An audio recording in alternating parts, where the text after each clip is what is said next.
The Orks are the most relentlessly warlike alien race in the galaxy.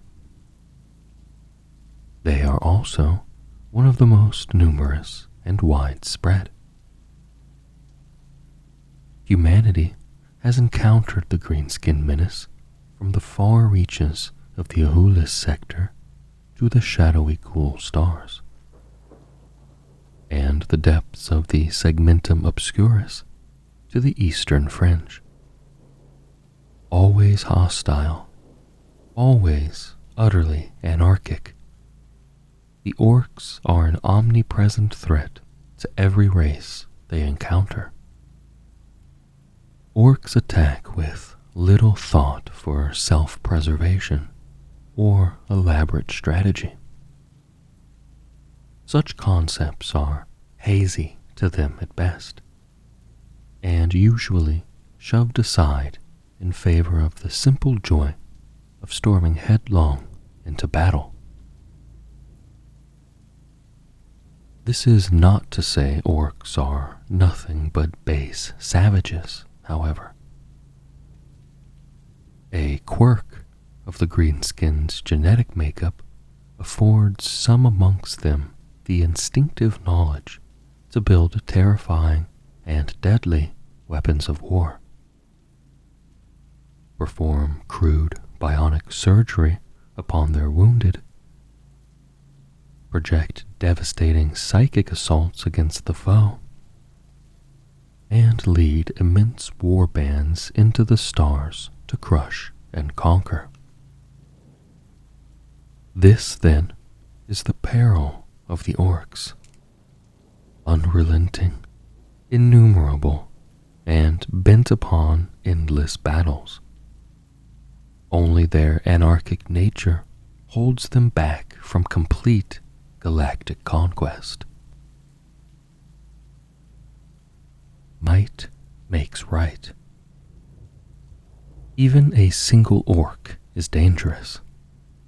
With their hulking physiques, jutting tusks, taloned fingers, and ability to sustain catastrophic injuries, even temporary decapitation without dying, these Xenos are natural warriors.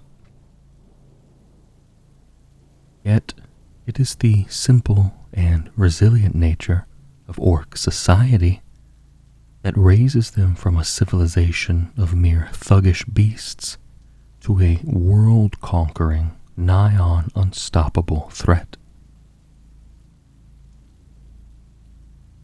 Orks love to fight.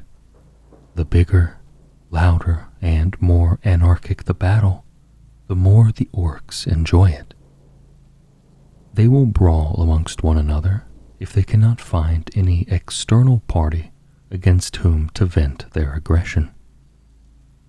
And in doing so, they establish a simple and robust pecking order.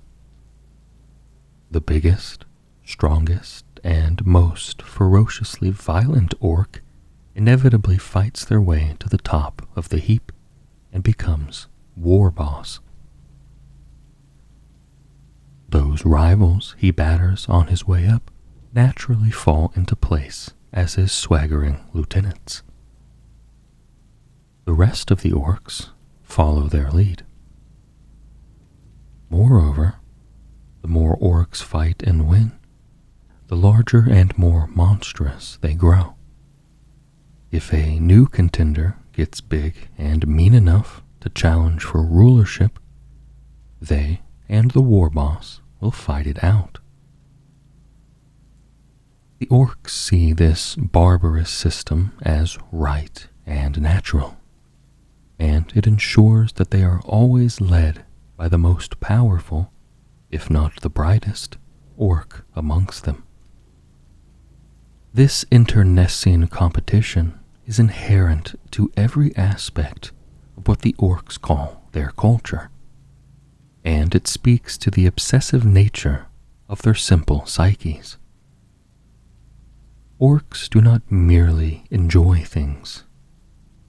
They become monomaniacal about them. Whether it be fighting, going as fast as possible, setting fire to things, building contraptions, or whatever else. Once an orc fixates upon that thing, nothing else will do. Not only this, but they are driven to prove themselves the best fighter, speediest racer, most pyromaniacal burner of things, and so on. The tribal warfare and breakneck races continue until such a time as a non-orc enemy presents itself. At this point, the greenskins' rivalries are set aside, at least partially, to allow for all-out war against whatever unfortunate species they have encountered. Of course, such conflicts inevitably offer their own opportunities for orcs so inclined to prove they are the biggest, meanest, and ultimately best. Wherever orcs are found, a strange ecosystem develops that sustains their crude society. Odd fungi spring up in profusion, as do innumerable species of misshapen beasts, commonly known to the orcs as squigs. Different strains of these creatures have different uses. From the dribble-snouted oil squigs, or the oddly musical squig pipes, to massive strains of riding squigs, delicious eating squigs, viciously fanged gnasher squigs, and countless others.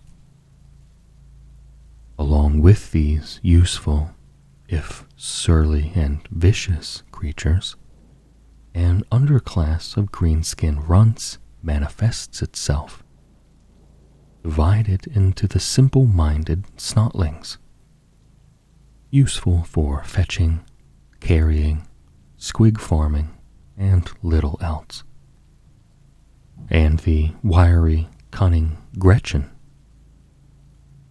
These Gretchen, also known as grots, serve their bullying orc masters as servants, skivvies, ammo carriers, and surgical orderlies, carrying out any jobs the orcs themselves can't be bothered to do. Gretchen are physically smaller and weaker than orcs, but their conniving and sneaky nature is beyond anything most orcs are capable of. This allows the Gretchen to survive and even prosper amongst orc society. It does not, however, prevent them from being constantly brutalized, eaten, subjected to ghastly industrial accidents, trampled underfoot, blown up for target practice, or herded into battle as landmine clearance. Bizarrely, few grots ever complain about this treatment. They accept their short, cruel lives as simply another part of the natural order of things. Besides, the spiteful creatures can always find a slower, stupider, or weaker runt to take the bullet for them in a pinch. Where the strange orcoid ecosystem springs from, or how it self-regulates, is a mystery to every other sentient race in the galaxy. Theories abound that orcs originate from some conjoined subdimension beyond real space. They are rumored to replicate through a twisted form of mitosis, or through spores, replete with all the genetic components required to produce fresh waves of orcs, runts, and squigs shed from their bodies. This last theory bears much credence, for it is true that, unless the corpse of every last orc is burned after battle. Sooner or later, a planet attacked by orcs will see them emerge from the shadows to fight again. Of course, this is a risk even if the invading greenskins are properly disposed of. Should a world's defenders put up a spirited fight, word spreads amongst greenskin warbands of a planet where a good scrap can be had. This brings wave upon wave of copycat invasions, often culminating in even the most stoic defenses being overrun by orcs. Power of the Wa. When orcs gather in large numbers, a very strange phenomenon manifests. A kind of gestalt energy builds, a supernatural charge like the tension before a thunderstorm, exciting the orcs' raucous and violent tendencies even as it feeds off them.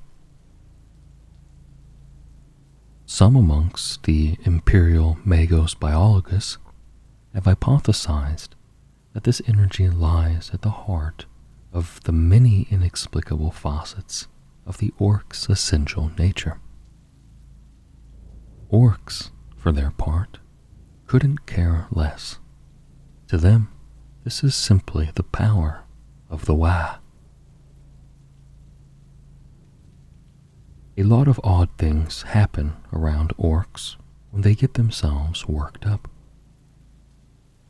Be it a punch-up between rival knobs, a Nasher squig eating contest, or the build-up to a battle. Anything that feeds the greenskins' aggressive natures also causes the power of the Wa to flow. Raucous excitement generates more Wa energy, which in turn drives the orcs to even greater heights of belligerence. This aggression intensifies until fistfights become riotous civil wars, races become high-speed onslaughts, and mayhem generally ensues. Nor is violence the only way in which the power of the Wa manifests. It has been suggested that orc technology works only because the greenskins themselves believe that it should. This seems ludicrous, yet it is an observable fact that no other race can make orc technology work as intended. Then, there is the manner by which greenskins are drawn towards conflict, as though by some homing instinct. Is this ill chance on the part of those already beset? Or, as some claim, are these fresh waves lured in by the call of the Wa? Reports even exist of orc warbands vanishing in storms of green energy, only to appear again subsectors away. This could be the result of xenotech teleportation. There again, it might be something altogether stranger. If the orcs attach any significance to these occurrences, they simply put them down to proper orkiness, or in some nebulous fashion, the wills of Gork and Mork. Some scholars claim that the power of the Wa must surely be the way in which orcs, as a species, interact with the warp.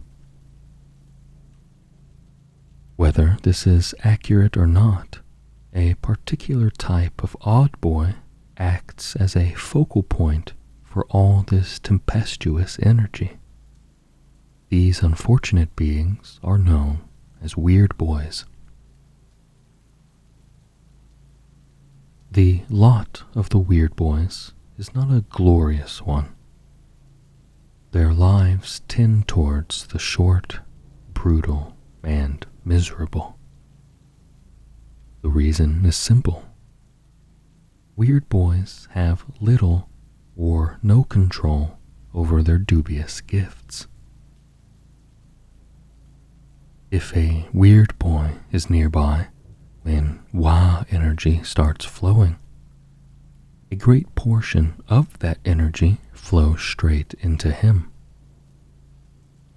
A storm of primitive power rages within the Weird Boy's mind, while crackling green lightning leaps from his fingertips, eyeballs, and tongue.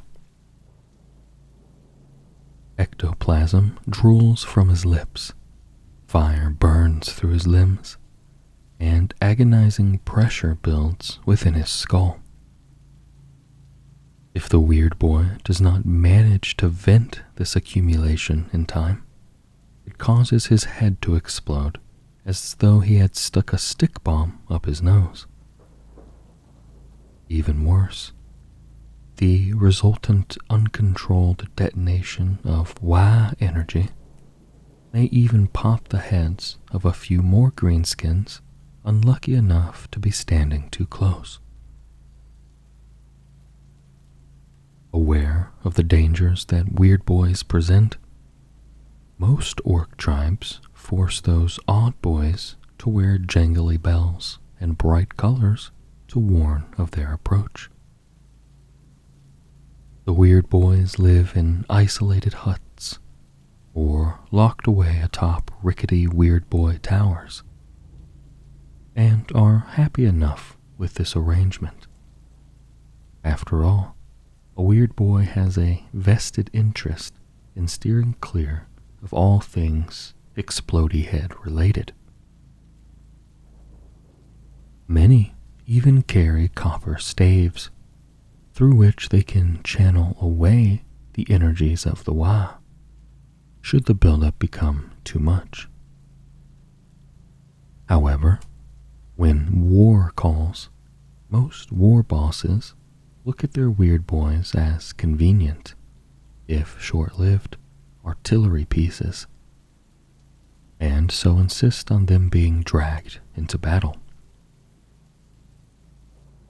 Here, the Weird Boys vent their gathered power in the form of heaving spumes of ectoplasmic power vomit, skull-bursting beams of green energy, supernaturally loud roars, and all other manner of spectacular and destructive phenomena. Where most Weird Boys would quite like to be left alone, some become addicted to the danger and exhilaration of battle. Reveling in the rush of venting their built-up powers, these so-called warpheads seek out the very thickest press of battle, intentionally supercharging their tortured brains and unleashing devastating shockwaves of supernatural force upon the foe. Equally, there are those Orks who, possibly due to some quirk in their biology, are a few squigs short of a swarm. Known collectively as Mad Boys, they behave in strange and erratic ways, wearing all manner of overly colorful and outlandish garb. They have also been known to wield everything from dismembered limbs and metal chair legs to stuffed squigs in battle.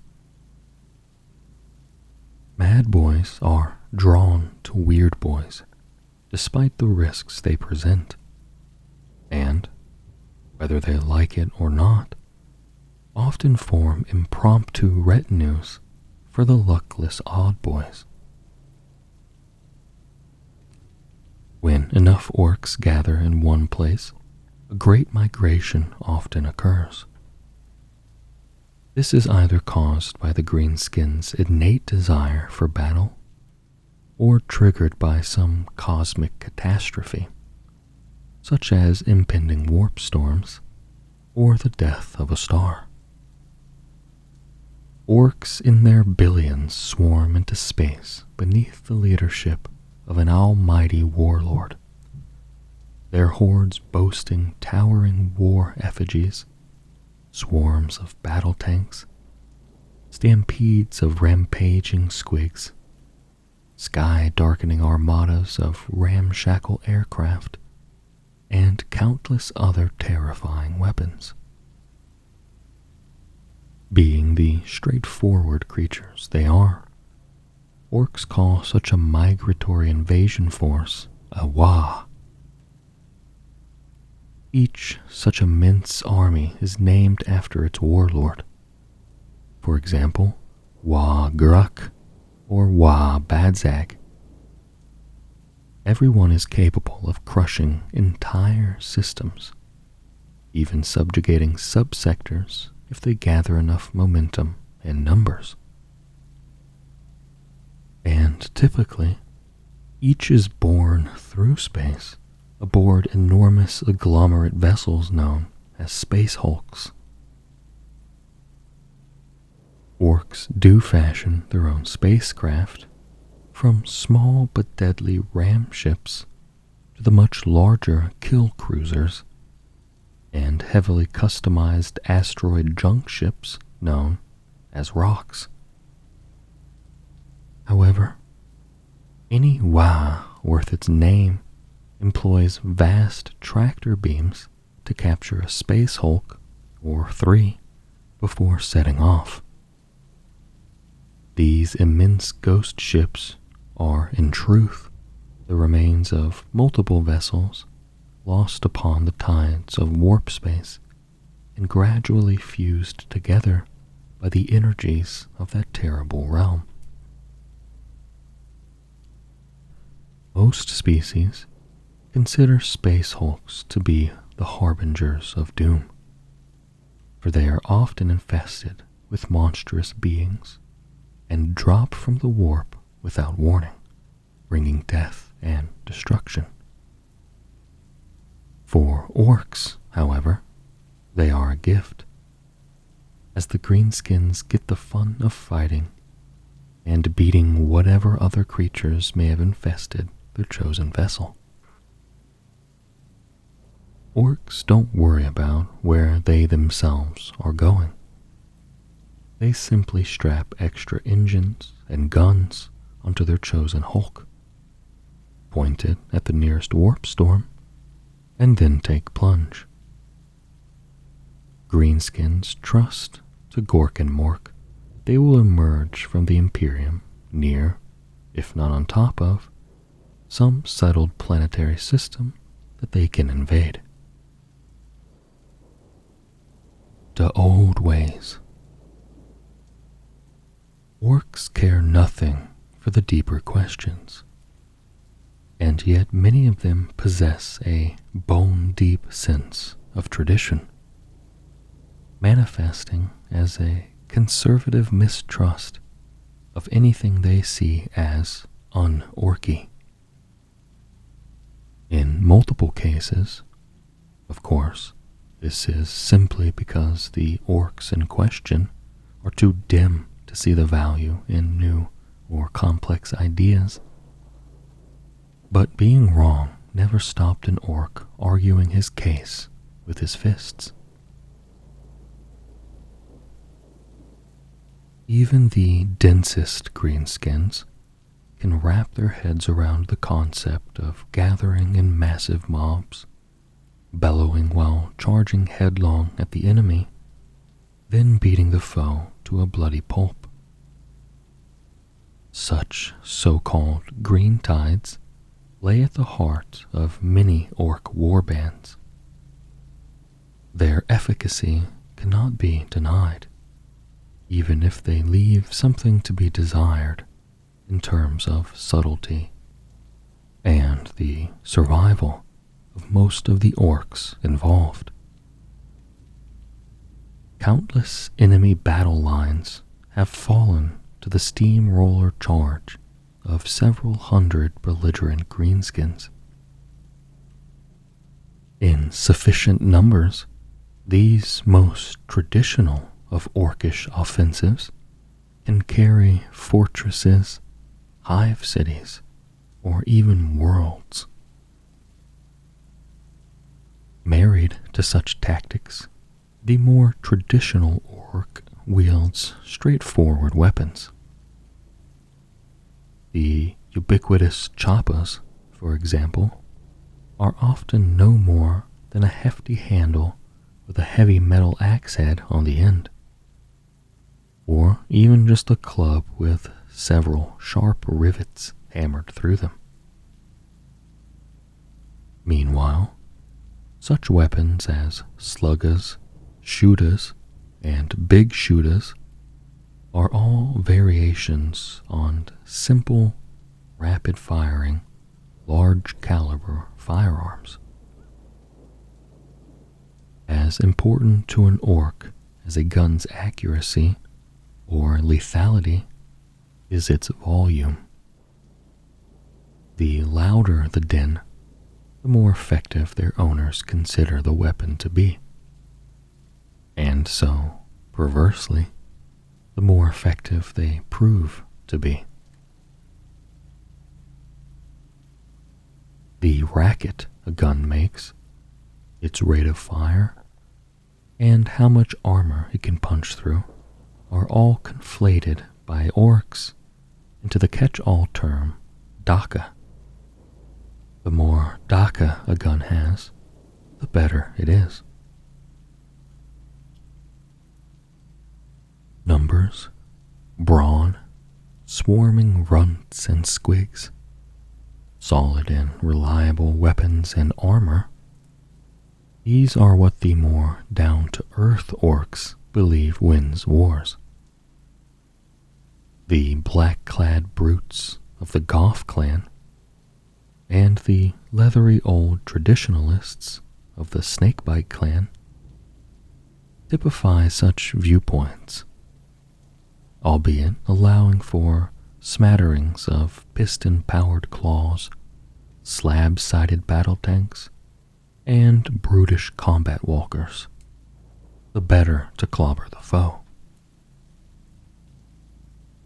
One subculture in particular epitomizes the embracing of the so-called old ways, fused with the wonders of orky bionic technology. The beast snagga stampedes. There isn't a problem that beast snaggas don't think can be fixed with a squig. Indeed, the dangerous beasts appear in such profusion around these orcs that no beast snagga is really considered one of the lads until he's lost a limb or two to their snapping jaws, or at least wound up with some truly magnificent bite scars to show off. Beast snaggas breed countless varieties of squigs. Squigs for riding, squigs for eating, if they don't eat the orcs first, squigs from which to squeeze oil, squigs to send scampering or flapping off with hastily scrawled message glyphs, frond trailing little squigs to wear like topknots, and boggled-eyed varieties to wire into the targeting systems of their guns. These squigs mingle with the crude war paint and the alien pelt armor of the beast snaggas to lend them an especially feral and ferocious appearance. Every orc subculture finds its roots in some obsession that enough like-minded greenskins share. For beast snaggas, this is the thrill of the hunt. They live for spotting, running down, cornering, and then clobbering the biggest and most dangerous prey, before claiming trophies to prove their might. The beast snaggas roam endlessly in search of this thrill, as nomads thundering across plain and desert, through forest, swamp, and ruined urban jungle. To facilitate their hunt, beast snaggas stay highly mobile. They rarely halt for any length of time, even eating, sleeping, and practicing their crude bionic surgeries on the move. A typical beast snagga tribe has at its heart one or more rugged scrap iron kill rigs or hunter rigs.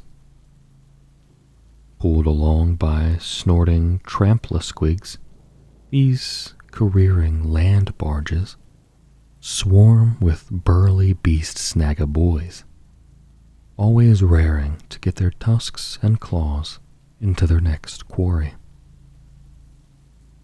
Around the rigs swarms packs of the tribe's best hunters, mounted on ferocious and often cybernetically enhanced squig hogs.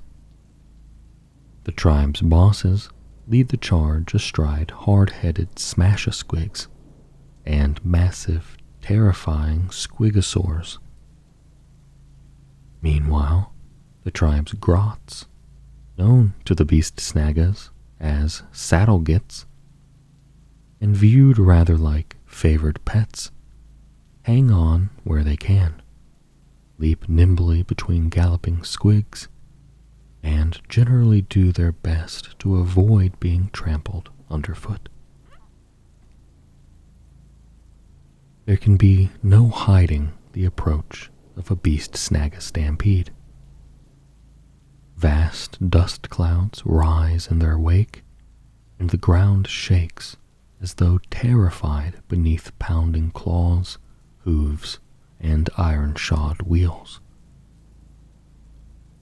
Such warning does little to help the enemy, however, because once these hulking greenskins and their steeds have built up a head of steam, there's little that can stop them. Beast snaggas consider anything large and dangerous enough, or numerous enough in a pinch, to be worthy prey.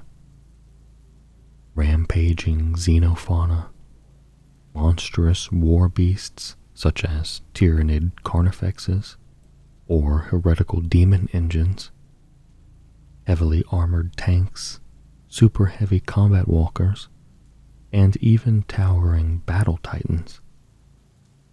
Beast snaggas will have a go at bringing all of these down with single-minded ferocity. Their favored tactic is to employ the harpoon and chain guns they call stickas, hurling or firing them at their prey until they festoon its hide.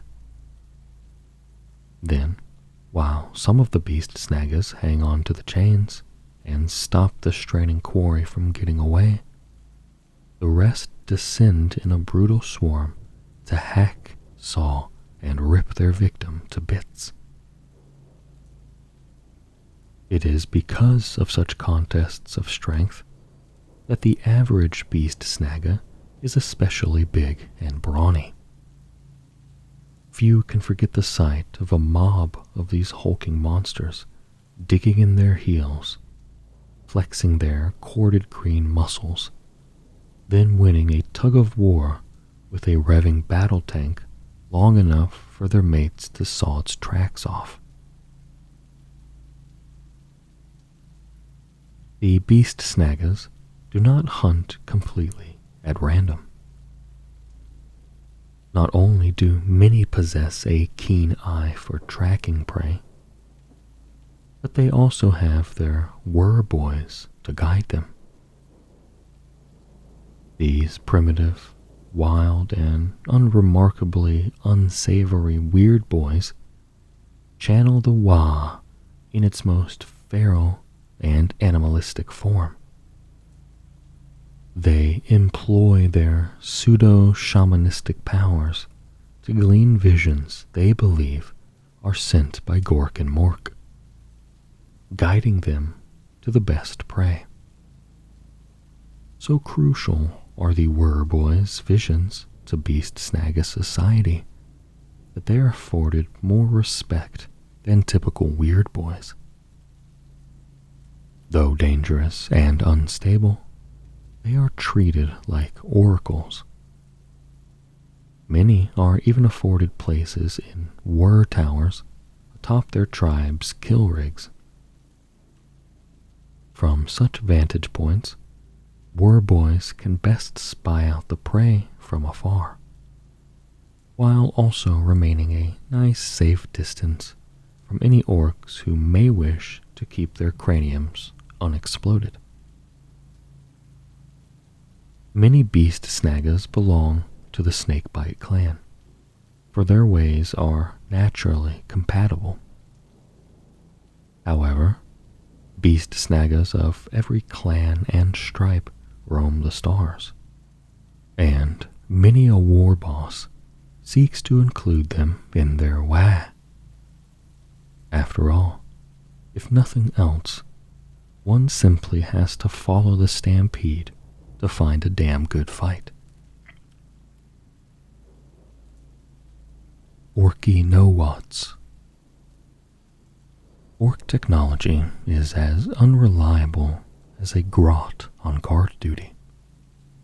It has a nasty habit of blowing up or behaving in ways its inventors never envisioned, and has an impact on its users' life expectancy equivalent to climbing into a squigoth pen while drunk.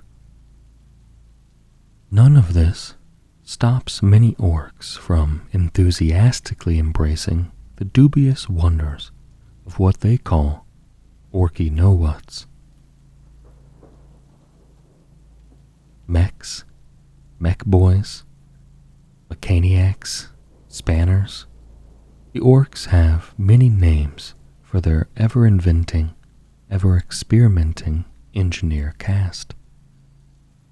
They are the source of every greenskin contraption, vehicle, and weapon more complex than a plank with nails bashed through it. Yet, for all their instinctive knowledge of how to bodge together every sort of madcap machinery, mechs are no less anarchic than the rest of their race. Their workshops are death traps, surrounded by heaps of junk that might come in handy, and stuffed to ever-flowing with oversized tools, half-built weaponry, chain-dangled engine blocks, and discarded, often live, ordnance. Grot assistants, known as oilers, pick their way through the tangle, doing their best to assist their master while avoiding a sudden and explosive demise. Mechs don't tend to work from plans or blueprints, instead simply bolting together whatever feels right. As such, no two of their inventions is ever exactly the same, especially as mechs are driven to constantly tinker and experiment with new ideas. They will gladly do custom jobs for other orcs in return for payment in teeth or looted scrap.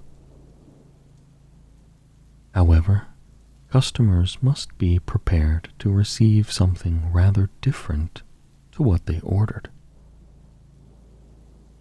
Sluggas that fire glowy explosive shells, power claws that also shoot flame, armor that teleports its wearer about at random, battle wagons with protruding saw arms and flickering power shields. All these and countless other mad inventions may emerge from a mech's workshop. The array of technologies mechs spontaneously invent is truly incredible. From unstable energy weapons, matter-dragging tractor beams, and orc-portable rocket packs, to teleportation tech, warp tunnel projectors, electromagnetic beamers, and Mork alone knows what else. Mechs can make it all.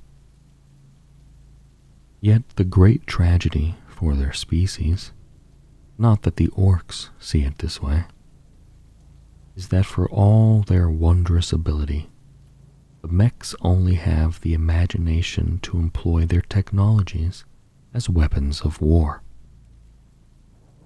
They have the potential to make their species one of the most advanced in the galaxy.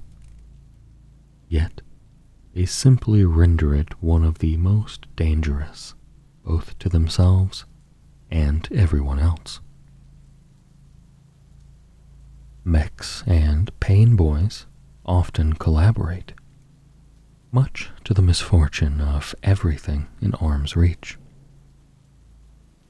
When orcs' limbs, organs, or occasionally heads get lost in battle and require bionic replacement, it is the mech who fashions the cyborg components and the pain boy who fits them.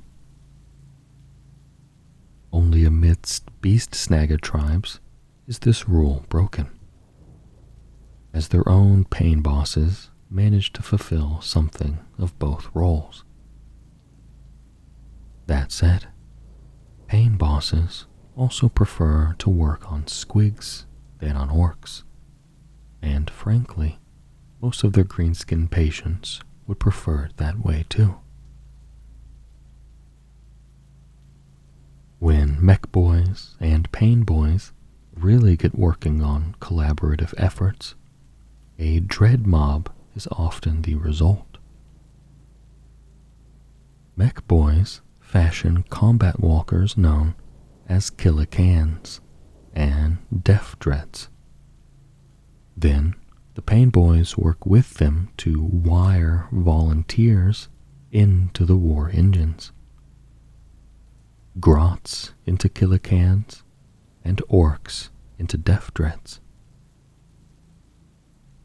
This is a one-way trip involving a great deal of amputation and crude bionics. That doesn't stop greenskins queuing up for the process. After all, it appears to be a shortcut to being the biggest and the baddest. By the time the new pilots grasp how horribly restrictive it is being wired into an engine-driven armored dustbin, it's a bit too late. That said, with a bossy enough big mech, or two to herd them into battle, these dread mobs are clanking, smoke-belching nightmares for the enemy. Their guns, snapping claws, and roaring saws have broken more than a few battle lines. Another high-tech and all too infamous subculture within orc society is the cult of speed. Known also as speed freaks, these are orcs who have become completely addicted to racing into battle as fast as possible. This they do aboard whatever scrap metal speedsters or stripped back, upgunned war bikes they can get their claws on. Speed freaks gather into sizable mobs and squadrons. During the rare lulls between open warfare, they engage in raucous and breakneck races around, or often right through, their tribe's encampment. The majority of orcs consider such races the height of entertainment, waging merrily on which speed freaks will make it over the finishing line first, and who will end up on fire in a ditch. The craziest speed freaks of all become flyboys, taking to the skies in mech-built combat aircraft, tending towards rugged construction, minimal safety features, and a remarkable array of raggedly inaccurate firepower. These craft cause utter carnage amidst the foe, at least until they blow up and fall out of the sky. Tribes, clans, and warbands. The average orc has as much time for formalized systems of military organization as he does for washing regularly or learning to read. As with every other aspect of their society, such divisions are as rough and ready as they are instinctive, and the orcs waste no time examining their whys and wherefores. The most basic unit of organization that can be applied to orcs is the tribe. Simply put, this is every orc that lives in a particular area and fights beneath the WA banner of the local war boss. Tribes include every squig, runt, orc, war engine, and odd boy, making a claim to whatever territory they roam across. Some tribes build sprawling scrap forts and junk-strewn encampments. Such places typically boast everything from mechs workshops and pain boy clinics to squig pens, weird boy towers, scrap iron bunkers, rutted racetracks, and the fecal, stinking, fungus-infested ablution pits known as the drops. Other tribes stay always on the move, especially those largely or solely made up of speed freaks or beast snaggers. Such tribes may live off the land, in as much as they smash everything to bits and thieve or eat whatever they want from the wreckage. Entire mobile fortresses and encampments have also been witnessed, dragged along by huge teams of trample-squigs or motorized track units.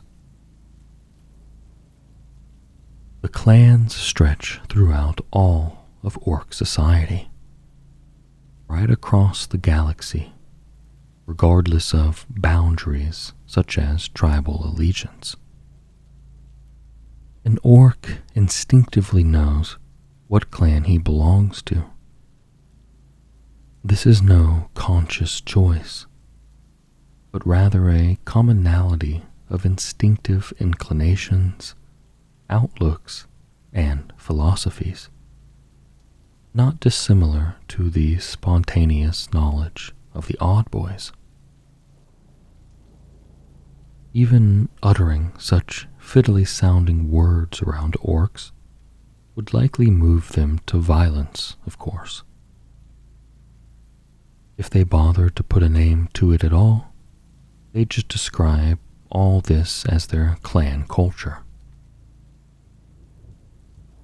Orcs belonging to the same clan favor the wearing of similar colors, attaching superstitious significances to them.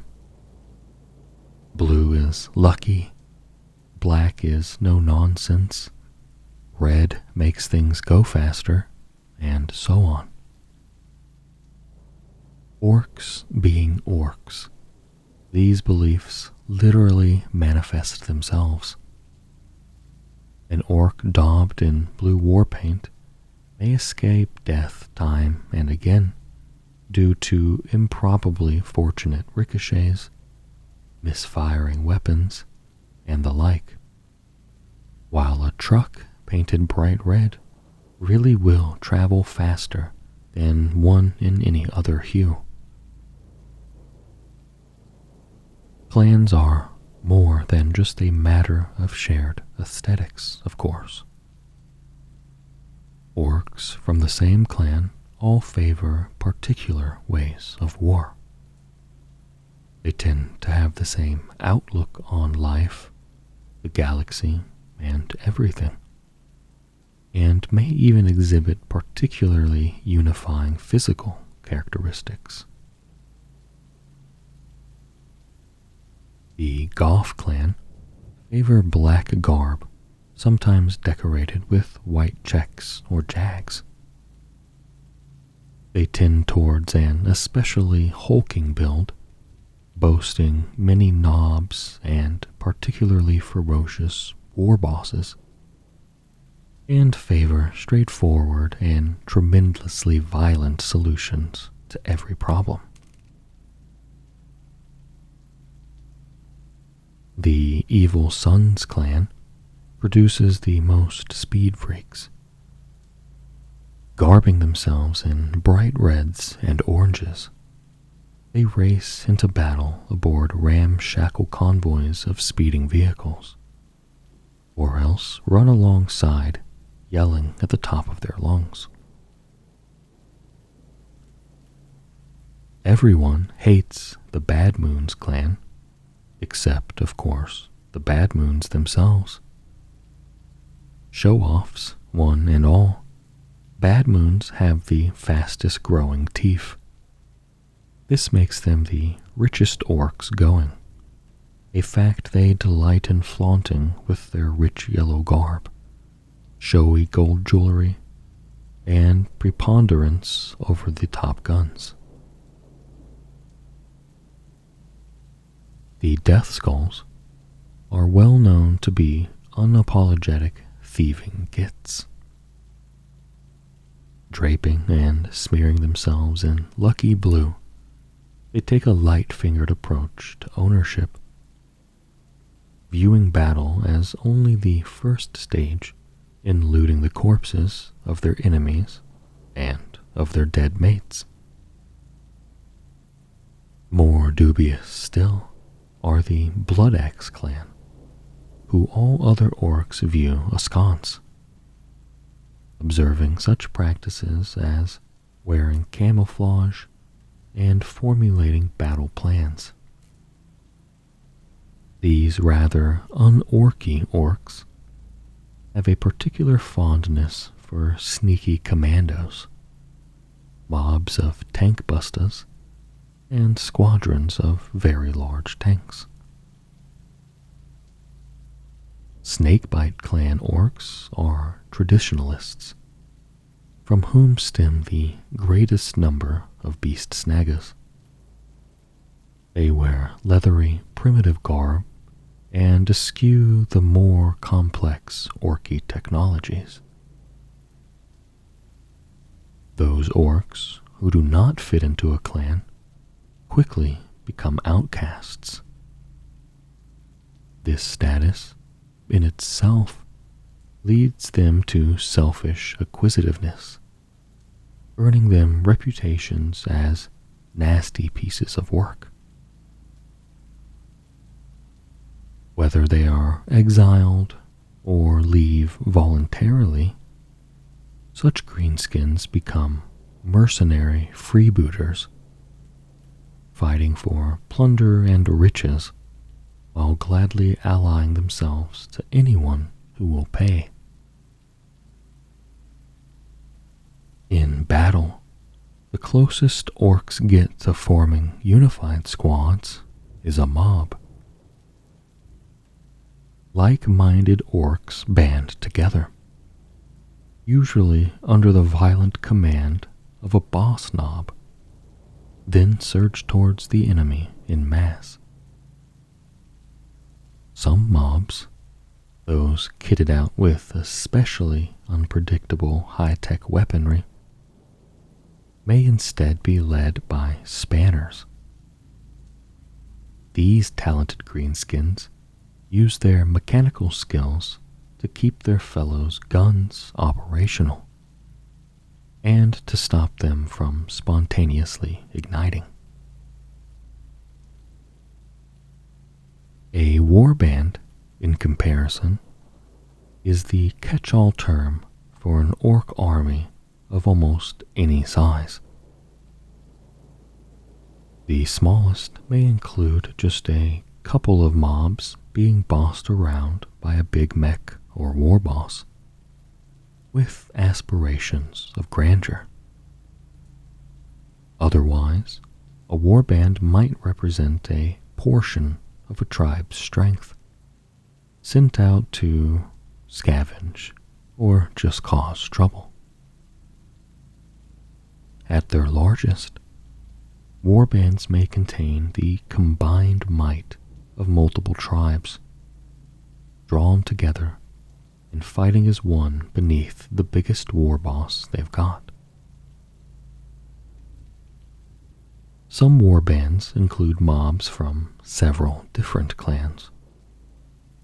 Others may come solely from a single clan, a war boss or big mech gathering up all the lads he considers the best, before setting out to beat up all comers.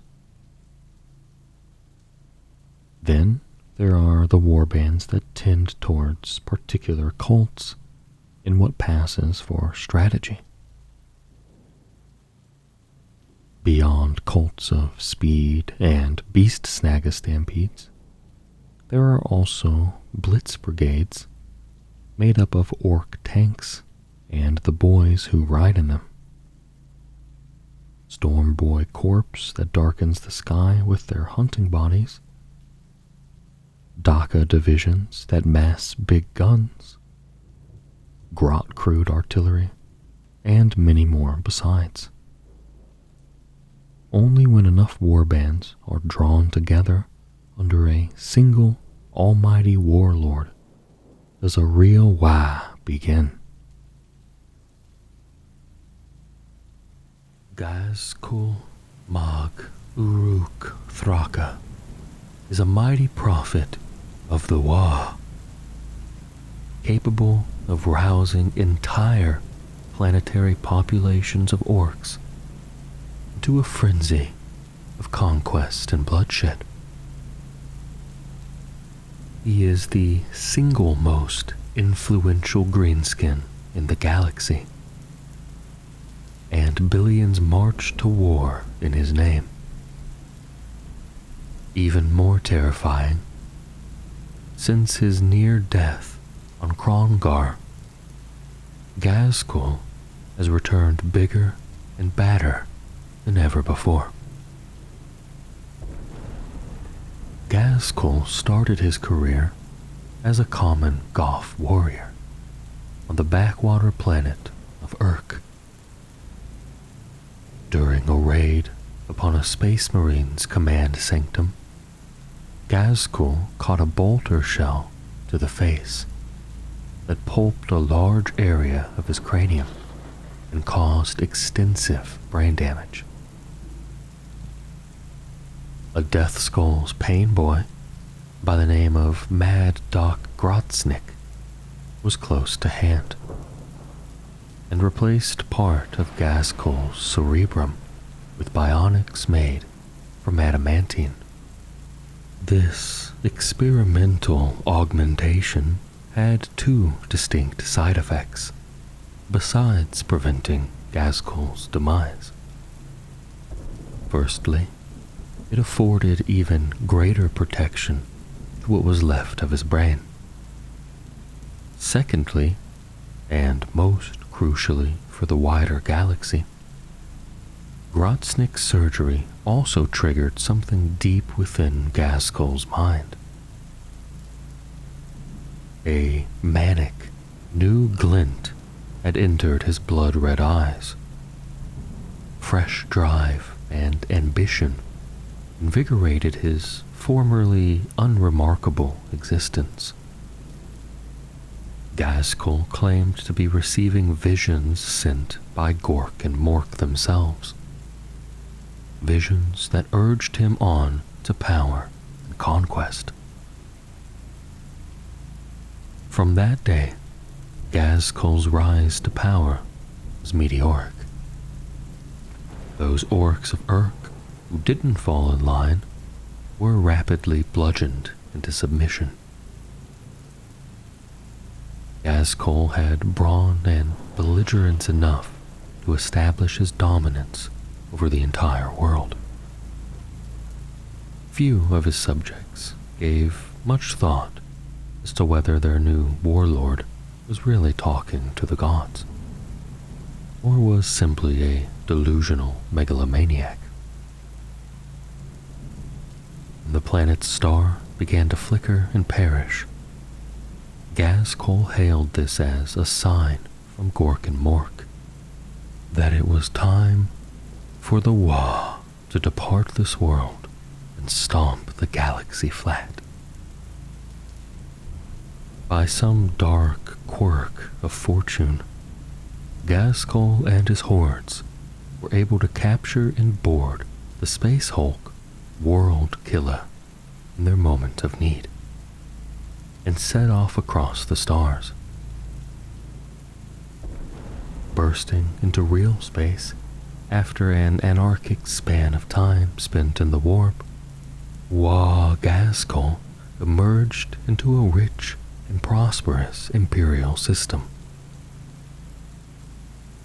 They wasted no time in falling upon its capital world, Armageddon, a world that would make Gaskell's name. The world of Armageddon was a rich hub of commerce, military industry, and transportation that lay upon a key warp route towards the Segmentum Solar. It was well-resourced and heavily defended by naval assets, regiment upon regiment of Astra Militarum, and a mighty complement of the Iron Skull's Titan Legion. For all of this, Armageddon wasn't ready for Gaskell. Not only did the visionary warlord have immense numbers and overwhelming momentum on his side, Armageddon's planetary governor, Hermann von Straub, was also a disastrously incompetent egomaniac. Straub's piecemeal attempts to deal with what he sneeringly viewed as the Ork irritant, while keeping up appearances with the wider Imperium, played right into Gaskell's jagged claws. Wa Gaskell rampaged across the continent of Armageddon Prime, crushing each regiment of planetary defenders and cannibalizing their wrecked tanks. As one bastion after another fell, still Straub did not send for aid. Instead, this duty was taken up by a redoubtable Imperial commissar named Yarrick, an act of disobedience for which he was exiled to remote Hive Hades. Meanwhile, Gaskell's hordes crossed the green hell of Armageddon's equatorial jungles, where Straub had claimed they would not tread. Having reached the continent of Armageddon Secundus, they crushed the Iron Skull's titans and left their graffiti-scrawled wreckage to burn. Gaskell himself led the storming of Hive and Furnace just as the season of storms descended. He loosed wild war bands of speed freaks into the ash wastes to run down refugees and retreating Imperial military assets as they tried to reach the safety of hive cities further south. In desperation, Straub unleashed his ancient stockpile of virus bombs. But amidst the tight-packed battlefields of Armageddon Secundus, human casualties from these indiscriminate weapons were as severe as those suffered by the Orks. All the while, Ghazghkull drove his Wa onward with unbreakable determination, crushing Hive Hell's Reach despite the suicidal courage of the city's defenders. Then came the siege of Hive Hades, and with it, a sudden change in the fortunes of war. Under the leadership of the exiled Commissar Yarrick, Hive Hades defenders fought as if possessed. So spectacular was the battle, so slow the Ork advance, that Ghazghkull came to lead the siege in person. Showing cunning far in excess of the average Goth warlord, Ghazghkull employed all the tactics and stratagems he could dream up, but Yarrick countered each new scheme. Orks fought volunteer defense militia along every processional, at every barricade, and even through the hive's myriad ducts and crawlways. In Yarrick, Ghazghkull had met an enemy worth the fight. The Grand Warlord swiftly became obsessed with defeating this tenacious and respected foe. Obsession is both the strength and the weakness of the Orks. The same tendencies that make them relentless foes, reckless pilots, and prolific, if manic, inventors also lead them to ruin. So it was with Ghazghkull at Hive Hades. The meat grinder around the besieged hive sucked in ever more Ork material and warriors, leaving those warbands assailing Hive Tartarus and Hive Acheron ill-directed and short of reinforcements. When Imperial support showed up in the form of Ultramarines, Salamanders, and Blood Angel Space Marines, the secondary Ork hordes could not hold. Even beset as the greenskins were by the freshly arrived Adeptus Astartes, Ghazghkull did not give up. He again proved his superiority to most greenskins by recognizing the damage his obsession had caused, and setting plans in motion to redress the balance. Now, though, he faced the unified strategic brilliance of Blood Angel's commander Dante and his allied Space Marine commanders. Coupled with Yarrick's hideously costly defense of the ruined Hive Hades, Ghazghkull's Wa was at last broken. Nearly every Ork warlord in history has gone down fighting alongside their warband. Not so Ghazghkull. He fled Armageddon, leaving the world infested with scattered greenskins and vowing to one day return. After all, Armageddon had put up the best fight Ghazghkull had ever experienced. He wasn't about to pass up a chance to enjoy that all over again. 57 years to the day after his defeat on Armageddon, Ghazghkull returned at the head of a still more enormous Waaagh. The planet's defenders had spent decades rebuilding and fortifying against the coming of the Grand Warlord, who they now knew as the Beast of Armageddon. Yet, Ghazghkull had also not been idle. He had spent years fighting one brutal conflict after another, both to subjugate rival warbands and also to test and perfect strange new weapons technologies against which his enemies could not hope to be prepared. Many and exhaustive are the accounts of the conflict that followed. Ghazghkull brought a war that his enemies, and even a number of his own underlings, were utterly wrong-footed by. The Grand Warlord had mercenary freebooters strike at agri-worlds and shipping around Armageddon, both to choke off supply routes and to spread terror at his approach.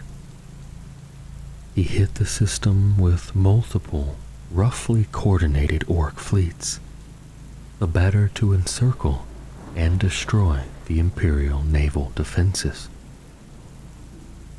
Rather than get drawn into another fight for Hive Hades, Ghazghkull had his space hulks deploy tractor beams, using them to ensnare asteroids before releasing them on Hades from low orbit. He unleashed drop fortresses known as rocks, built scrap iron submersibles to cross the planet's storm-lashed oceans, and directed super teleporters to beam towering war effigies directly into battle. For all this, the Imperium hurled in tides of reinforcements. The battle for Armageddon became an endless, grinding war of attrition, despite all Ghazghkull's best efforts. As the conflict ground ever on, so the Grand Warlord suffered increasingly painful and garish visions sent by Gork and Mork. And then, with no warning at all, Ghazghkull was simply gone. Some say the Grand Warlord experienced an almighty megavision in which Gork and Mork charged him with a new task. Others say the great green gods plucked Ghazghkull up and cast him across the stars as a spur to action. Others still claim that he was simply struck by inspiration and ambition, or, according to official yet absurdly unlikely Imperial propaganda, that he simply turned tail and fled. Whatever the case, Ghazghkull's departure from Armageddon appears to have come just before Gork's grin split the galaxy. After it did, strange reports started to reach Imperial sources of the Beast of Armageddon leading planetary invasions in sectors many light years apart. Surely, said those few observers with the ability to piece the reports together, some accounts had to be mistaken. There was no way Ghazghkull could be in so many places at once. In defiance of all logic, however, the attacks continued. What no one yet realized was that Ghazghkull had embarked upon his grandest plan to date. He no longer led a Waaagh, but rather a great Waaagh. He had set himself against not a single world, nor even a system or species, but the entire galaxy. And, in order to fight and beat every last sentient being that could be found amongst the stars. He had planned to gather the totality of the orc species to his boss pole, or die trying.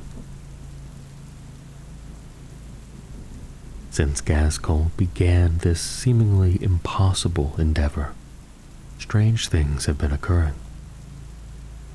More orc wars than ever are springing up, with a disproportionate number traveling unerringly towards wherever Ghazghkull is at that moment. Of course, with the Grand Warlord plunging in and out of Gork's grin like a lunatic, this has still seen many orc tribes rampaging back and forth across the stars in a seemingly random and anarchic fashion.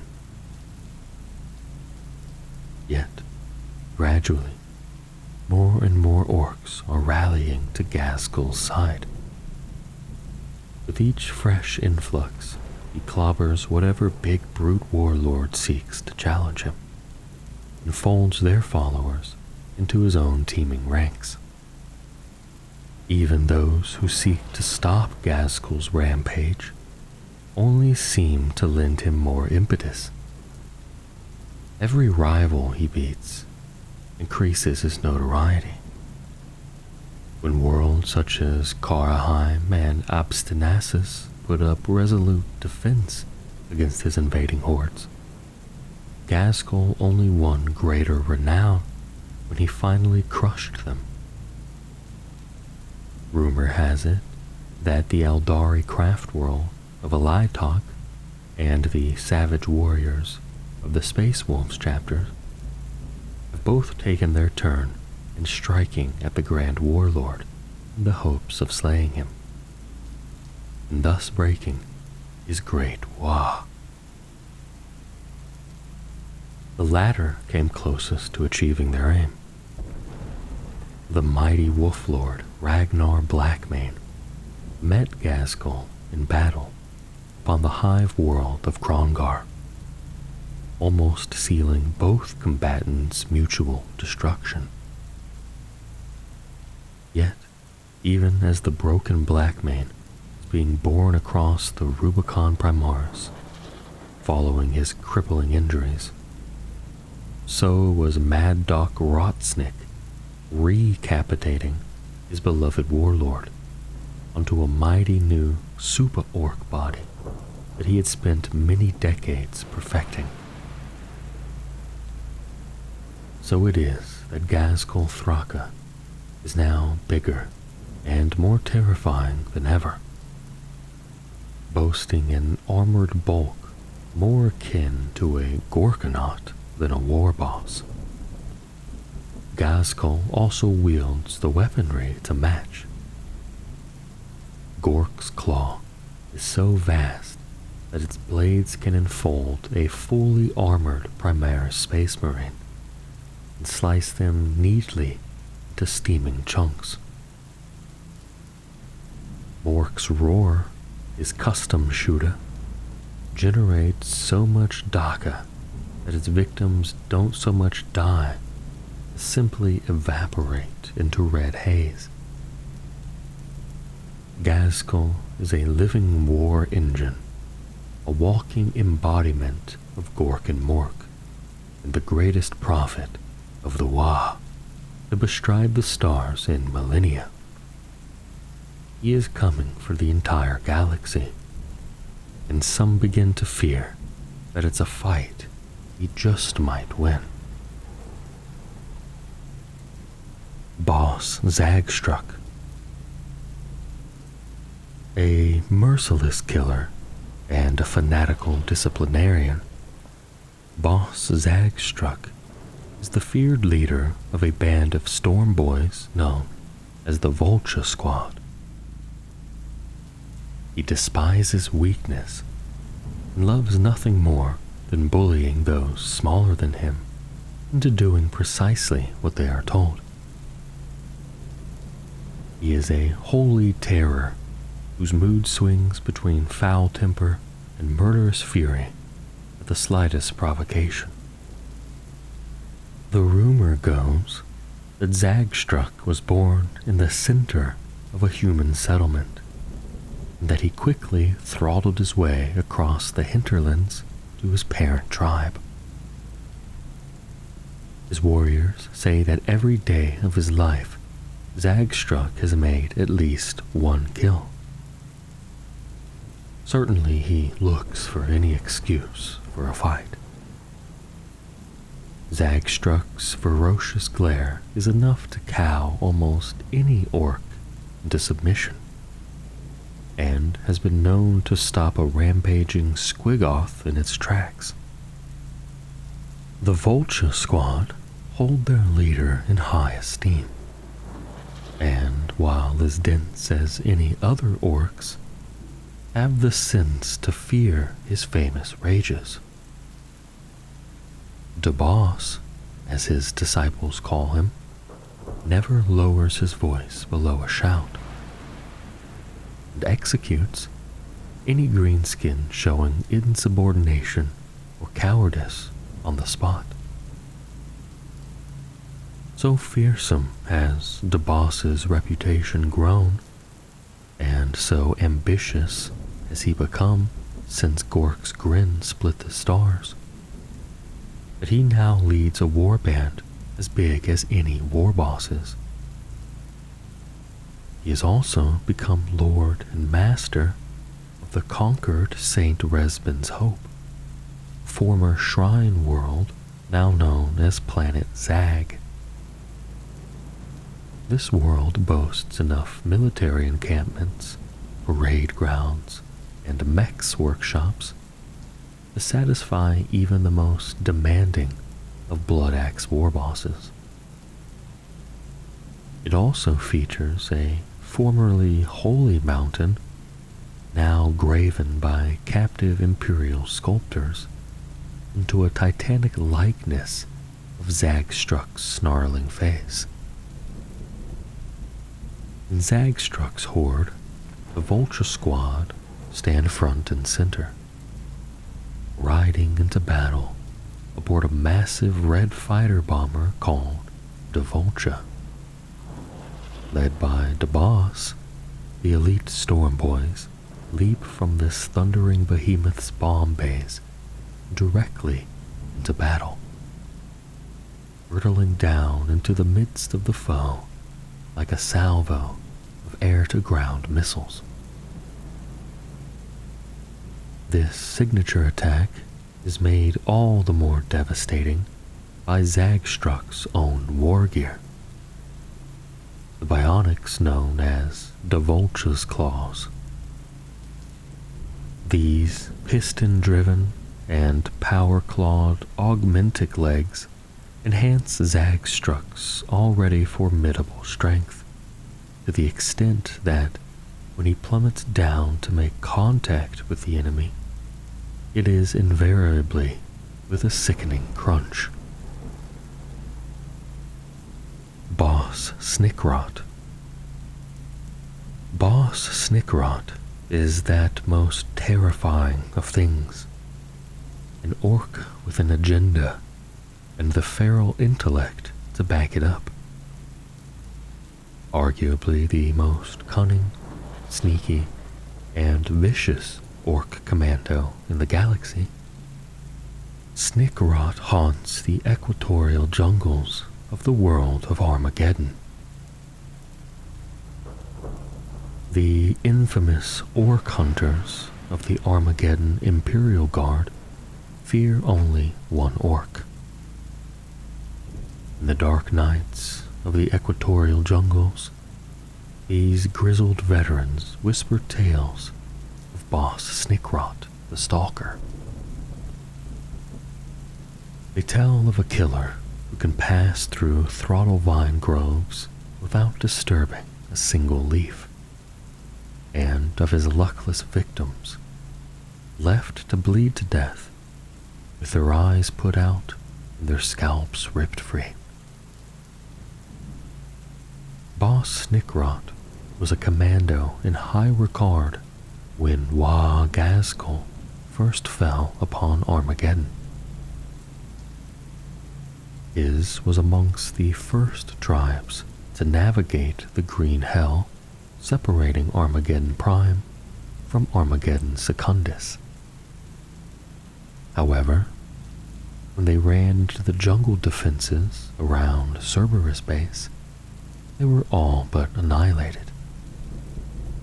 Snickrot pulled his commandos out of the debacle and led them away into the thick jungle, vowing that they would conquer the environment before taking on the Imperial forces. This they did with single-minded focus, becoming one with their savage environs. Snickrot and his lads stripped their kit back to bare essentials.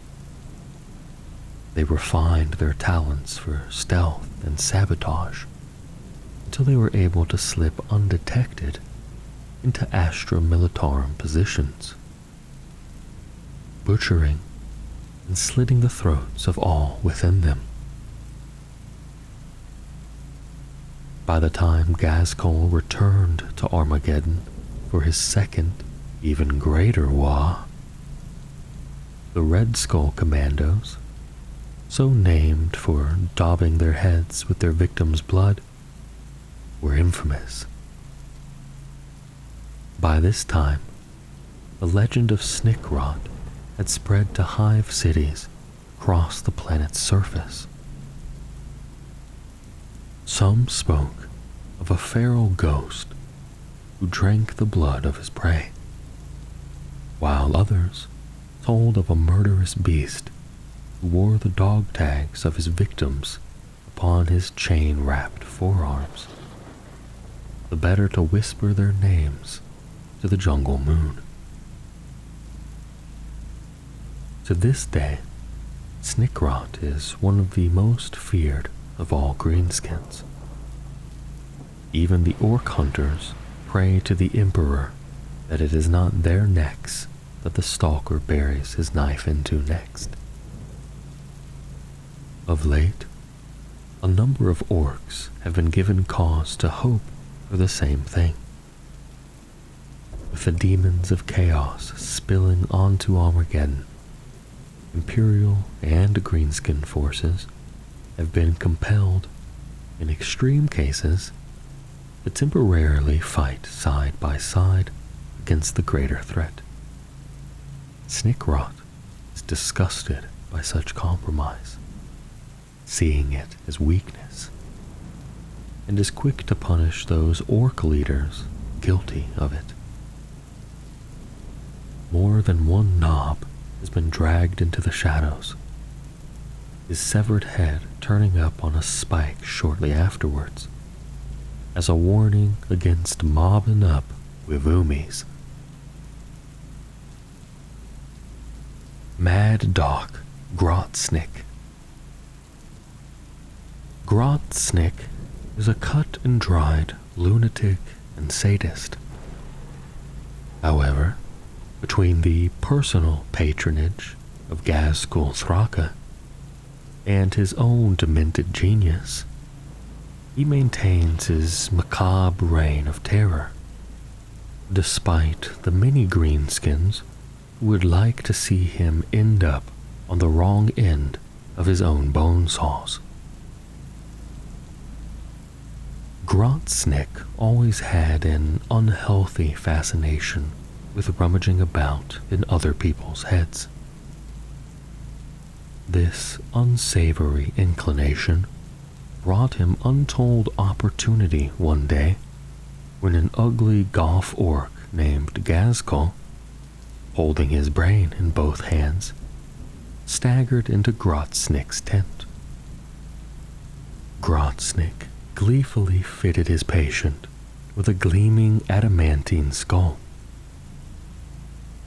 More than this, while busying himself in Ghazghkull's cranium, he may have just triggered the very visions that led to the mighty Goth warlord's rise to power.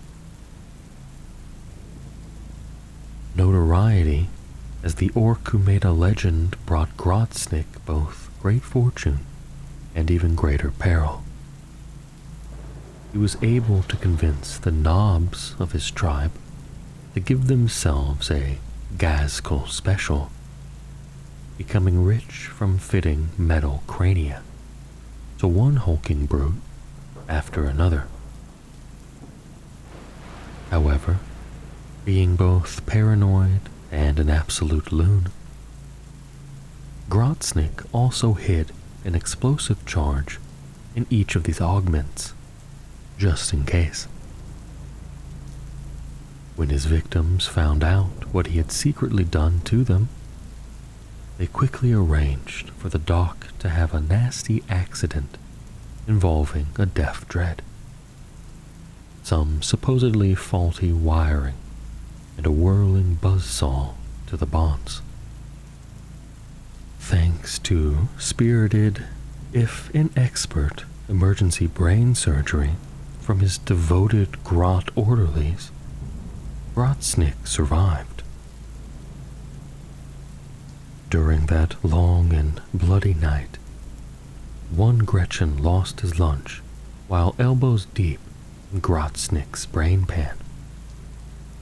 The other lost a pet spider that scurried into the warmest, softest place it could find, the dock's hinged open head. Grotsnick died several times during the procedure, but was brought back to life by an inventively applied grotbrod. In the small hours of the morning, Grotsnick staggered out of the tent, clutching his new metal skull plate. He was alive, but quite mad. Filled with manic glee, the dock danced and sang in the moonlight, grisly explosions playing counterpoint to his operatic efforts as he triggered the knob's explosive craniums one by one. Since that day, Grotsnick has remained in Gazkul's shadow and enjoyed the warlord's protection, which enables him to commit ever greater surgical atrocities. He has transplanted orcs' brains for live squigs. He has taken off several of his own limbs just to keep his hand in, and replaced them with donations from customers, and overcome with generosity while out cold on the slab. After every battle, Grotsnick has his ghoulish pick of the bodies, leading his personal warband, the Corpse Looters, in the harvest.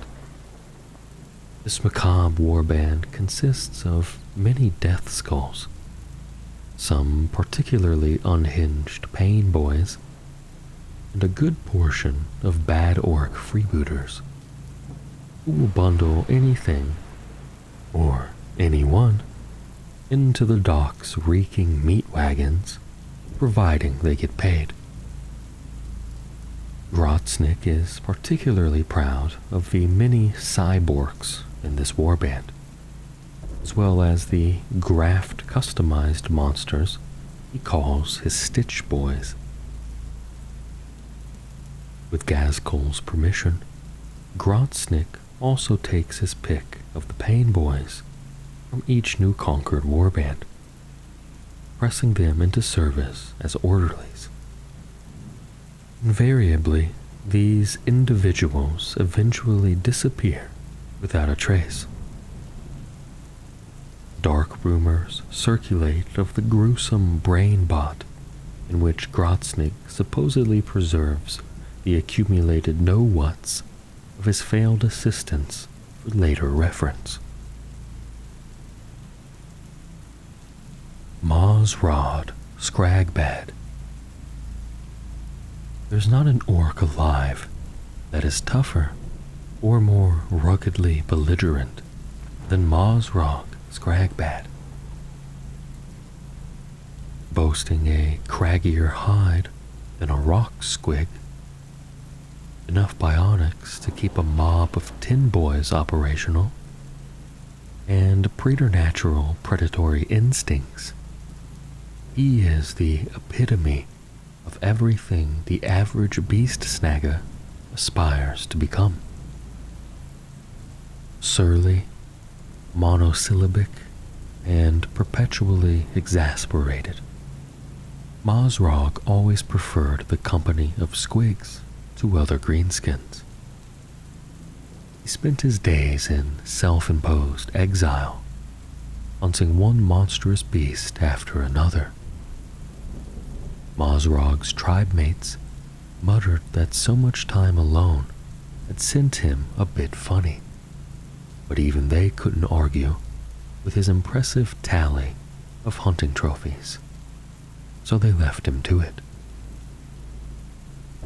This status quo was broken when Mazrog's tribe joined Gobgrinder during their invasion of Irwin II, a primordial world of soaring mountains and storm-lashed steppes. Irwin II was the adopted base of a warband of Iron Warriors Chaos Space Marines, whose massed artillery bombardments stirred the planet's titanic megafauna to fury. It was one such beast, a Goliath Gutmaw, that burst from the bedrock to swallow Mazrog whole during one of his hunts. The snakebite steed did not survive, but by a dubious stroke of fortune, Mazrog himself negotiated the chasm of fangs and lashing tongues. He fetched up alive, and very unimpressed, deep within the Gutmaw's immense innards. Stories of Mazrog's survival may have grown in the telling, but conventional wisdom has it that he clawed his way to freedom, killing the beast in the process. It is said that he staggered back into his tribe's camp, half digested and dragging one of the Gutmaw's punctured eyeballs behind him, like a giant sack full of slime.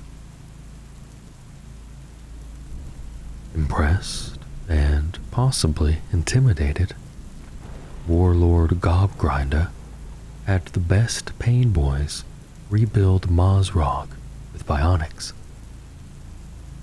Known ever after as Scragbad, Mazrog has never been quite the same after his brush with death. He is driven always to seek bigger and nastier quarry, even than the Goliath Gutmaw that almost finished him off. Some orcs say that he can't be killed.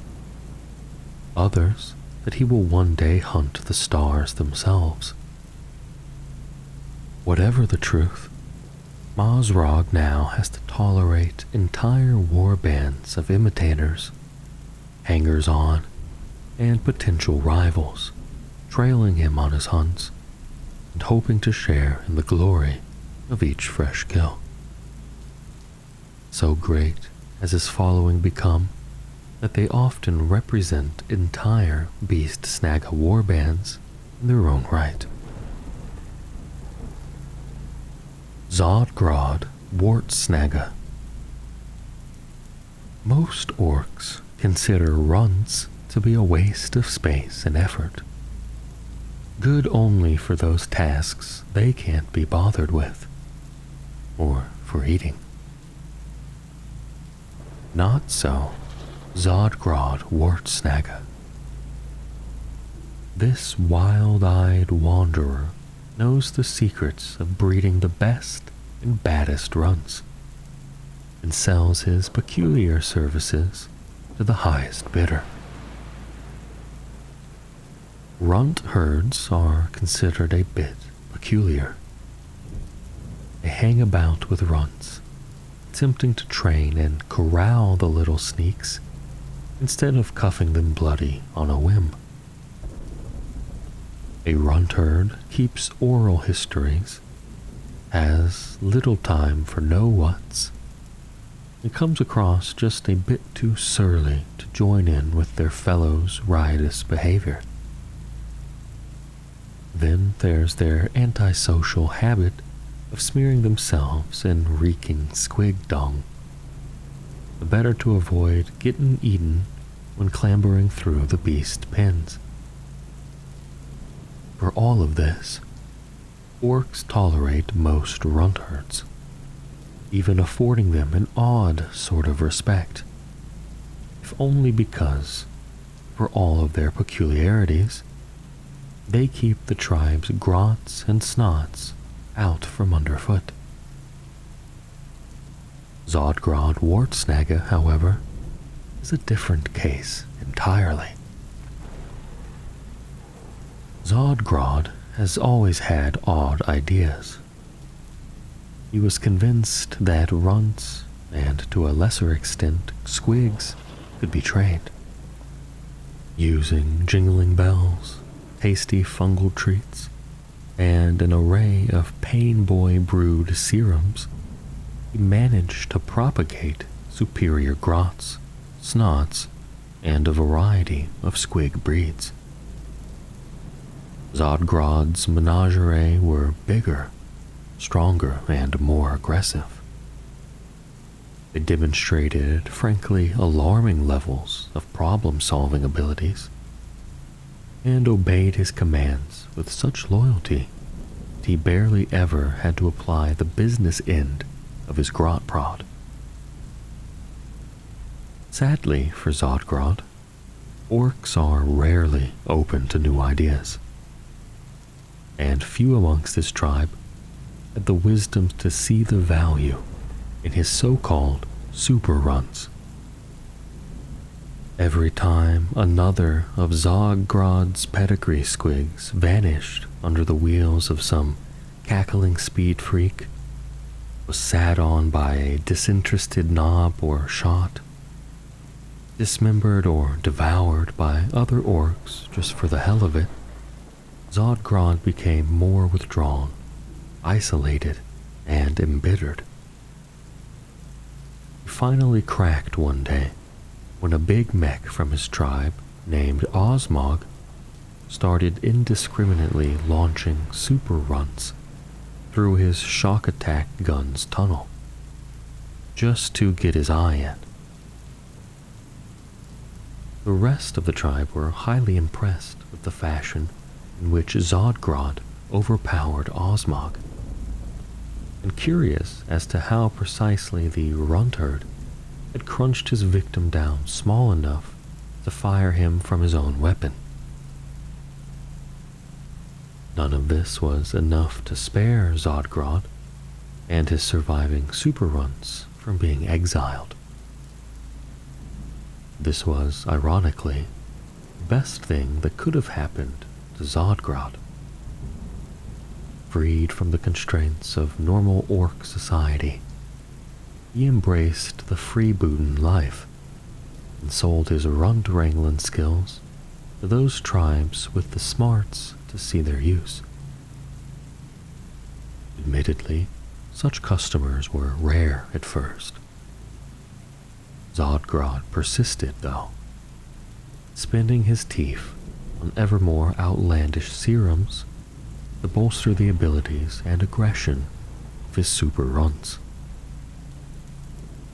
He also invested in a piston-powered, grab-a-stick-come-overcharged grot prod he called his Grab Zappa, and in a series of increasingly powerful Combi needle sluggas he called his Squig Stoppas.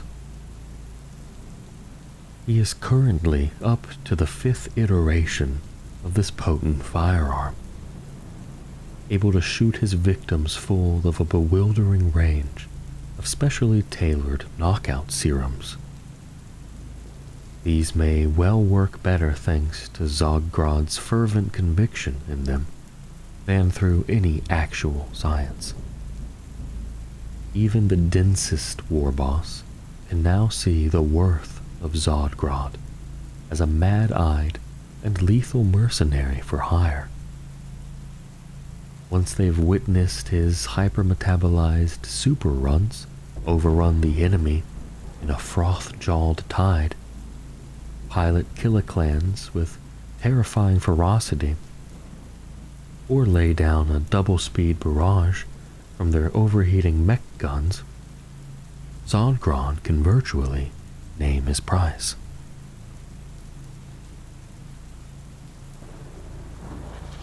Skies darken as the immense void ships of the kin settle into orbit. Dark shapes streak groundwards as a rain of military landers and dropships bear the kin host to war. Their armored spearheads strike hard and true. Hecaton land fortresses smash through barricades and over obstructions as enemy fire rebounds harmlessly from their holes. Lighter vehicles race alongside them, swinging around the flanks or focusing heavy weapons on enemy strong points to strip away the outer defenses. As teleport signatures flare and hatches slam open, the kin host's infantry surge into the fight. The storm of fire redoubles. Moving with unity of purpose, the kin assesses and eliminates threats. Searing beams of energy bore through fortifications and vehicle hulls. Squads of Hearthkin advance relentlessly, hammering bolt rounds and plasma blasts into anyone foolish enough to bar their path. Chthonian berserks and heavily armored Hearthguard storm in to finish their foes at close quarters.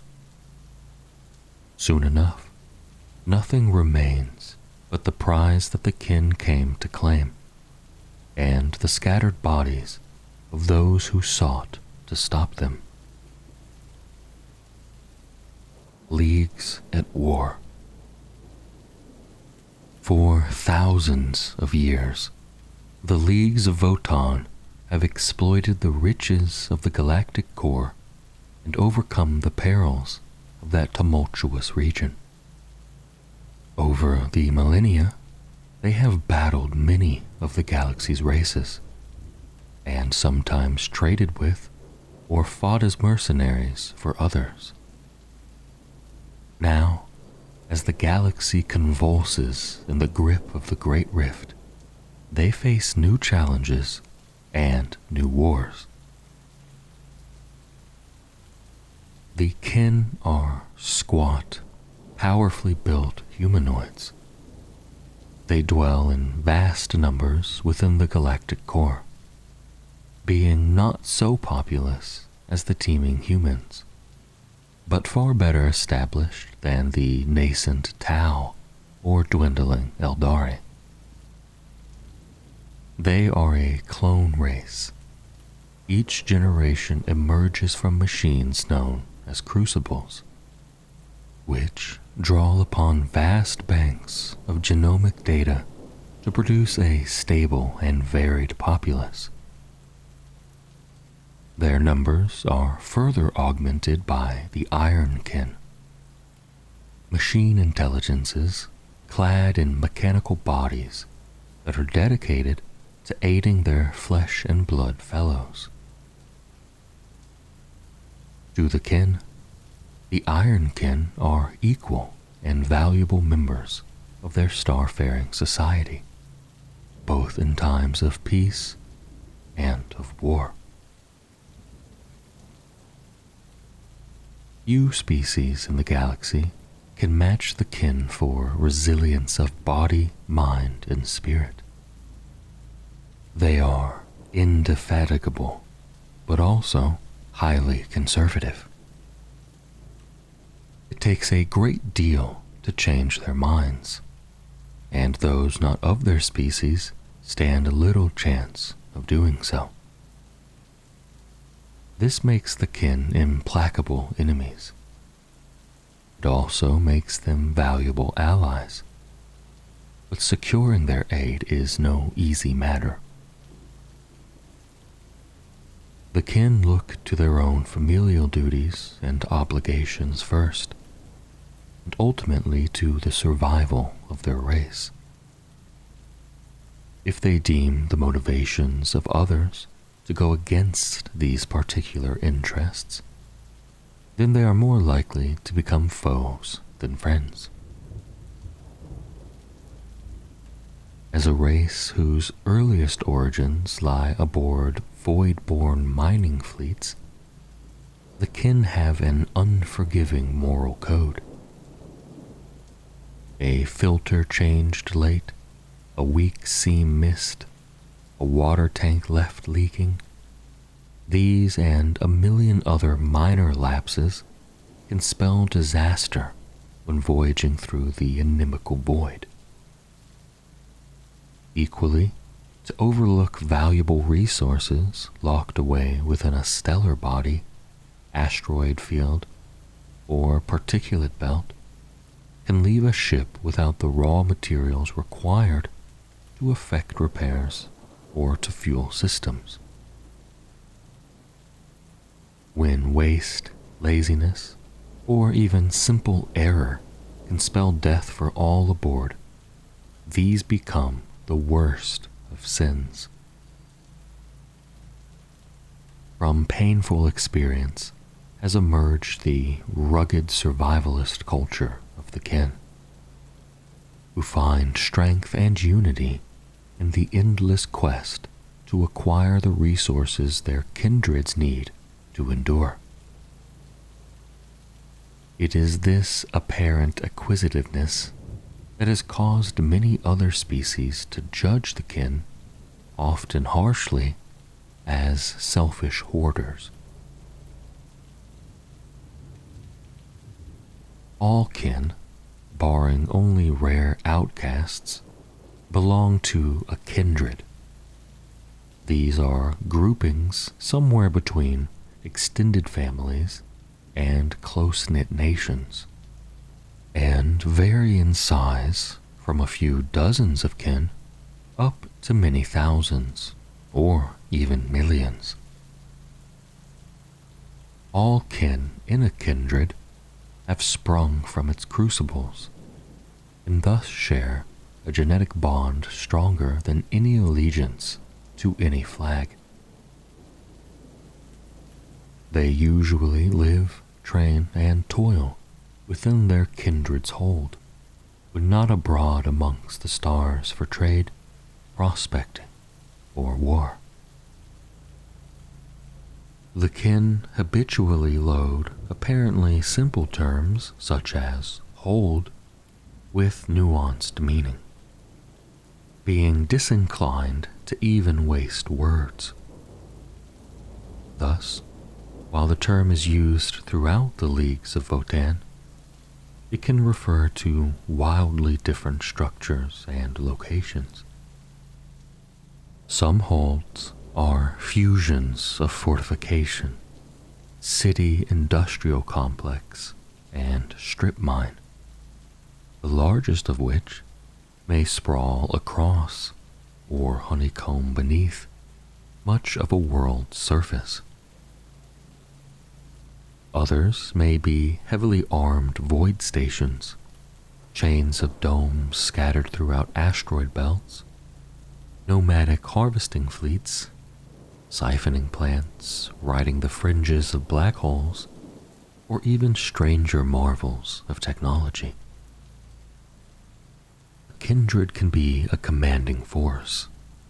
Its hold may boast bustling cityscapes, industrial and military powerhouses, and many massive void ships. Yet, greater still are the leagues of Votann.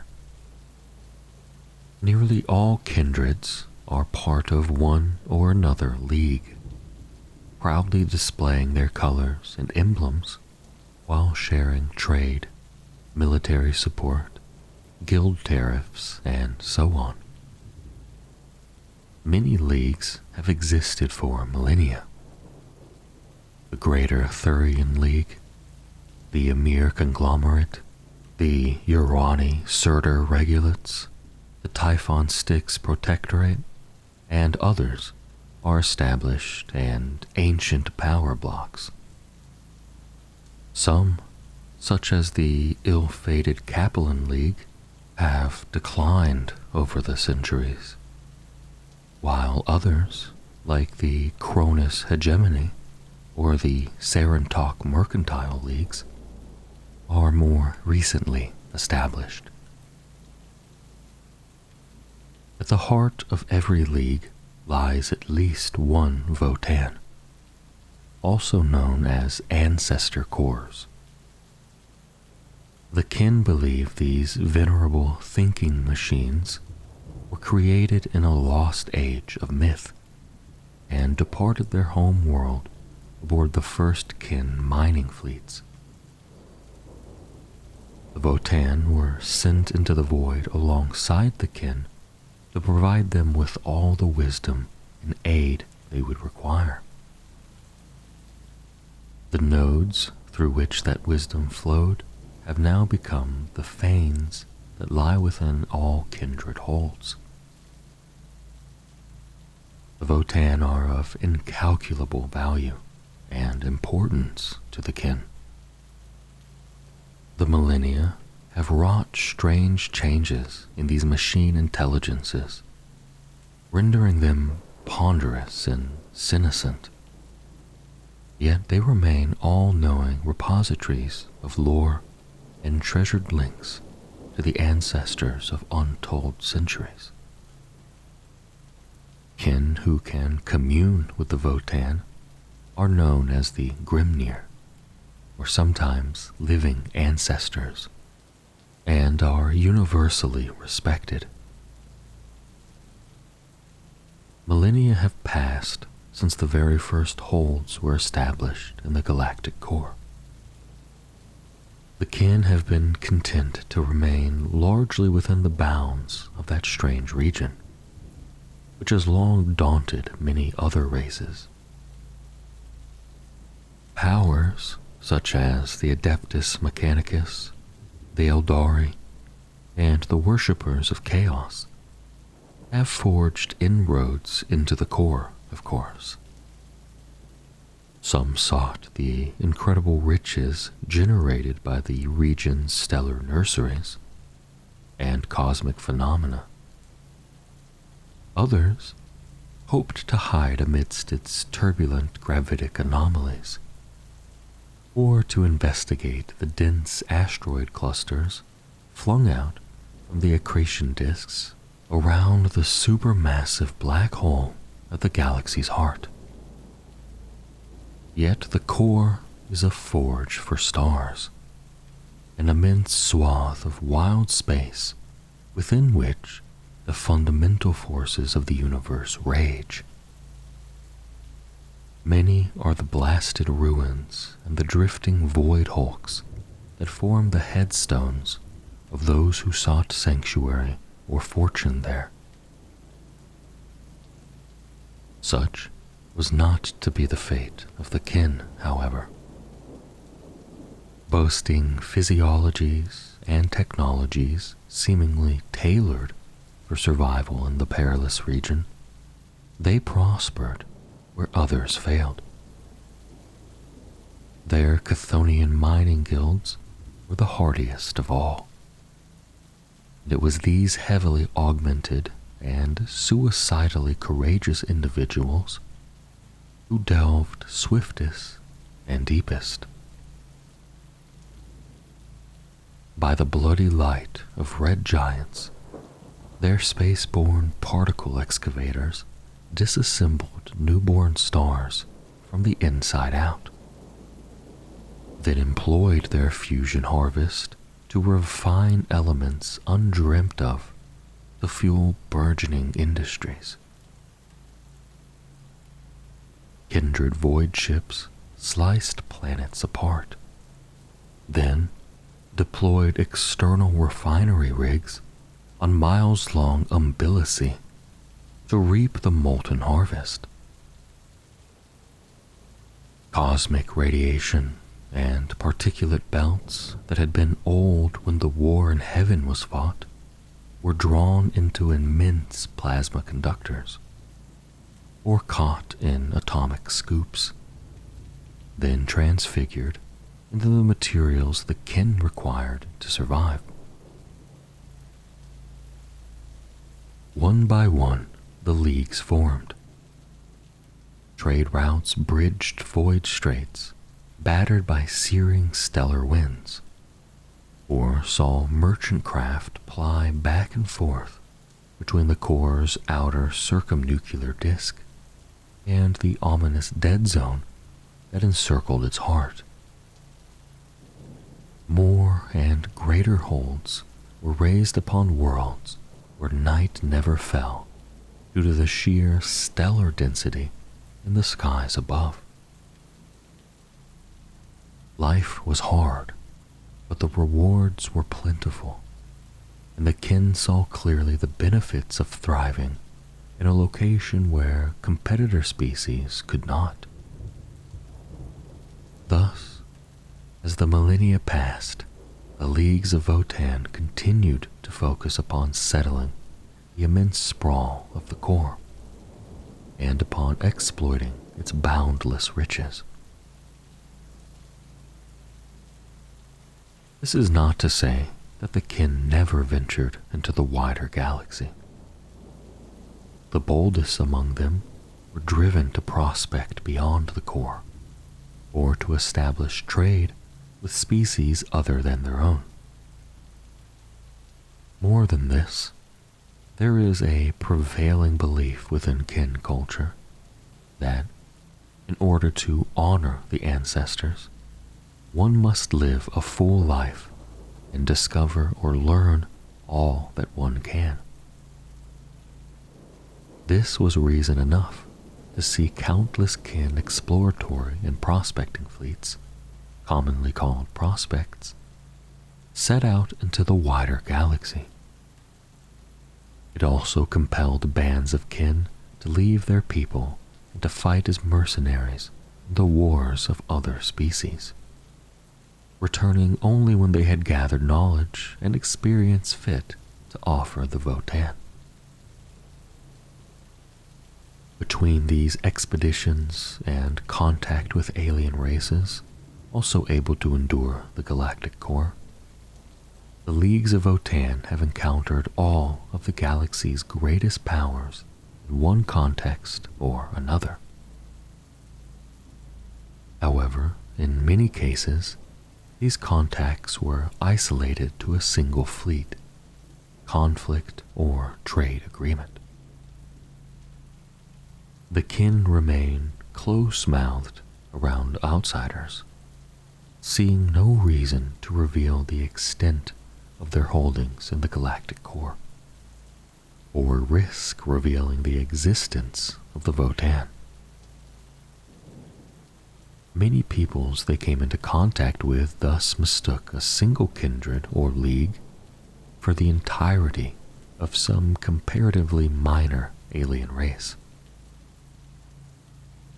In imperial records, it is impossible to say how many itinerant nomad races, unclassified Xenos trade fleets, or so-called abhuman enclaves have actually been kin. Where they have been identified consistently, the kin are typically known to the Imperium by the rather pejorative term squats, and vary their classification between abhuman and true Xenos. The kin have been mistakenly known to Tau and human alike as the Demiurge, to the Eldari as the Heliosi Ancients, and to various other peoples as the Nastari, the Grom, or the Craig, amongst others. The kin bear all of this with a mixture of contempt and amusement. Their own oldest records do much to confirm a link between the ancestors and ancient, pre-imperial Terra.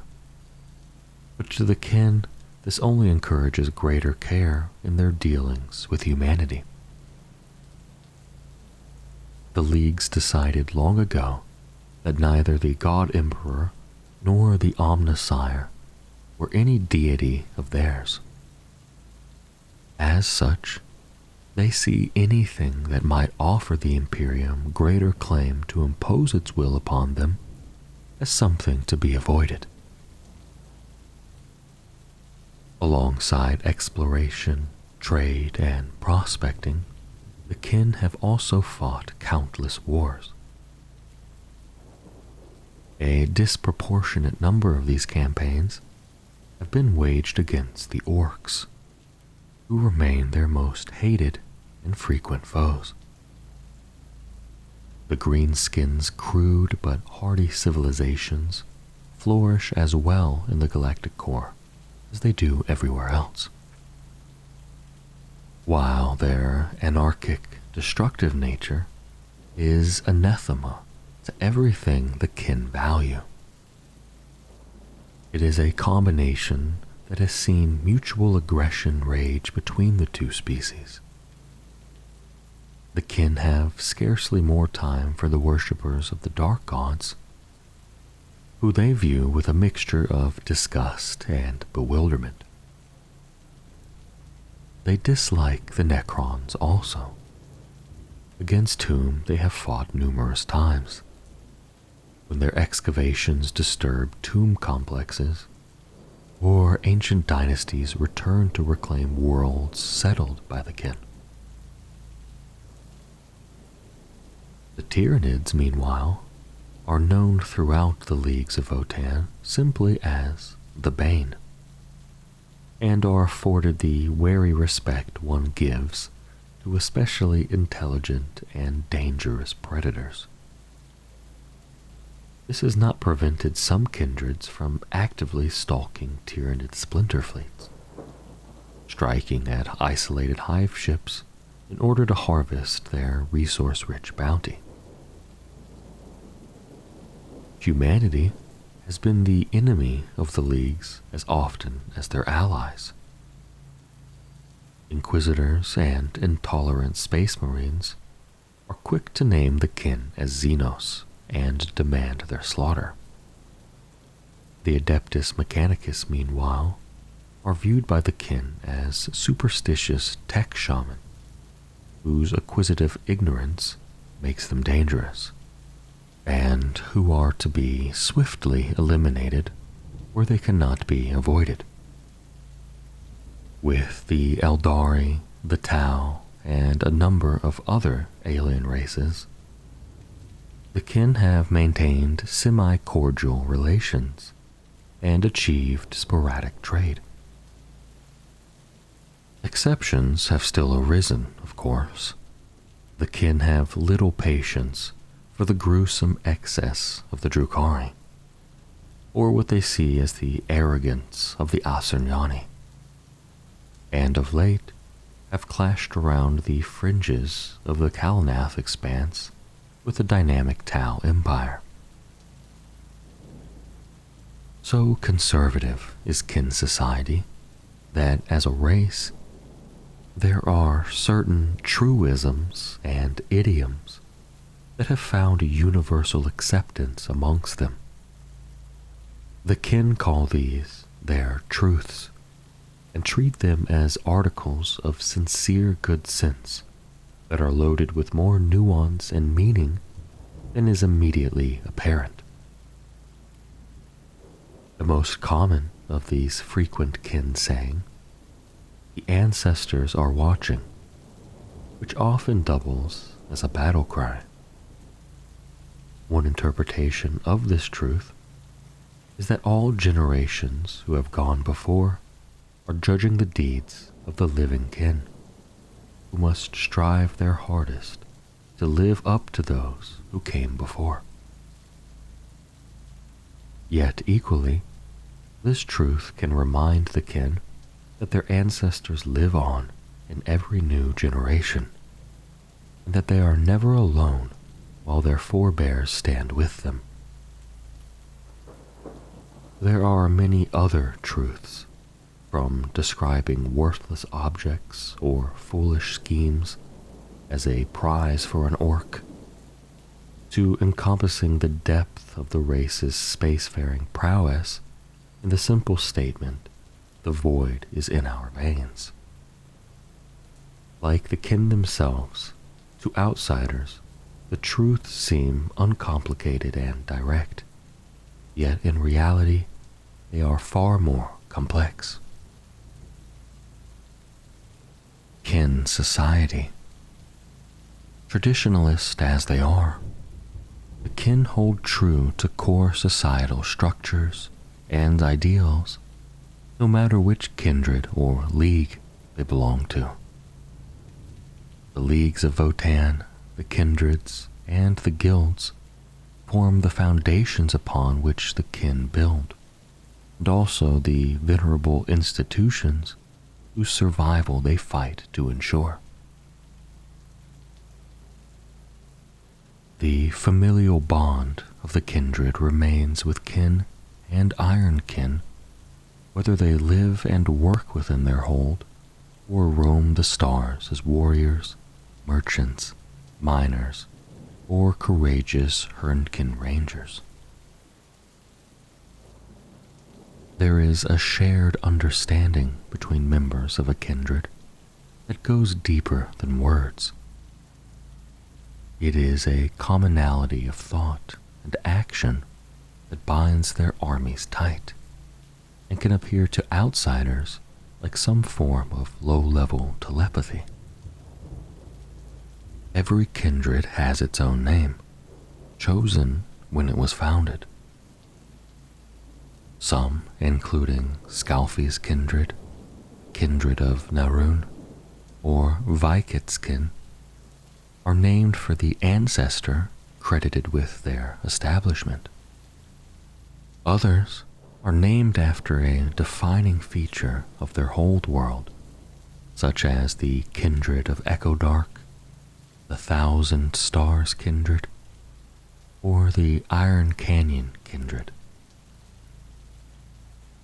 Oddly basic names are used by some, like Kindred 6 or Kindred 11D, while others boast names that speak to their essential natures, such as the Star Delver kindred or the Kindred of Orc Slayers. The kin are also known to mingle these forms, producing names such as Yod's Black Pillars kindred or the kindred of Stoic Nightgulf. Other than its people, the heart of every kindred lies in its 4 pillars. The first is the hearth, the fire that burns at the heart of the hold, echoing the times when all kin sailed the stars aboard vast generation ships. The hearth is the blazing reactor that powers the hold's defenses and sustains light and life. Its fires are said to burn within the breast of all its kin, only extinguished if every last member of a kindred falls. The second pillar is the forge, wherein the kindred craft the weapons, equipment, tools, vehicles, and technologies required to sustain them. In planet-based holds, the forge may be a conventional, if vast, industrial workshop, but in others it may take the form of a huge factory vessel, a hollowed-out industrial asteroid, or a grav-anchored factory station. The third pillar is the fane, tended to by the living ancestors. From the fane flows the wisdom of the Votann, for it is here that the Grimnir interface with their ancestor cores. The final pillar is the Crucible, whose genomic cloning technologies ensure the kindred's continuation, and whose ancient devices are defended by the oath-sworn orders of the Ember. Every kindred governs itself from a huge spherical chamber known as the Spakerond. Here, the Hearthspake gathers, a ruling council of guild masters, senior officers of the military kinhost, and wise and cunning Grimnir. For all their familial bonds, the members of the Hearthspake are much given to strident debate and obstinacy. Kin are slow to change their minds.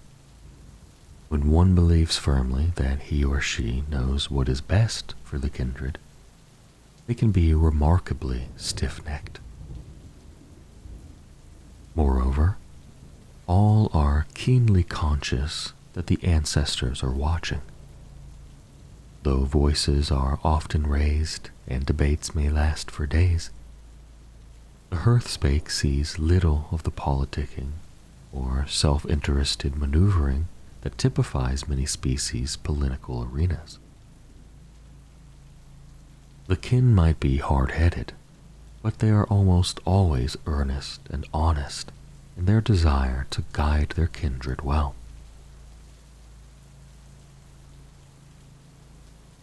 Guilds spread through kin society like veins of ore through bedrock.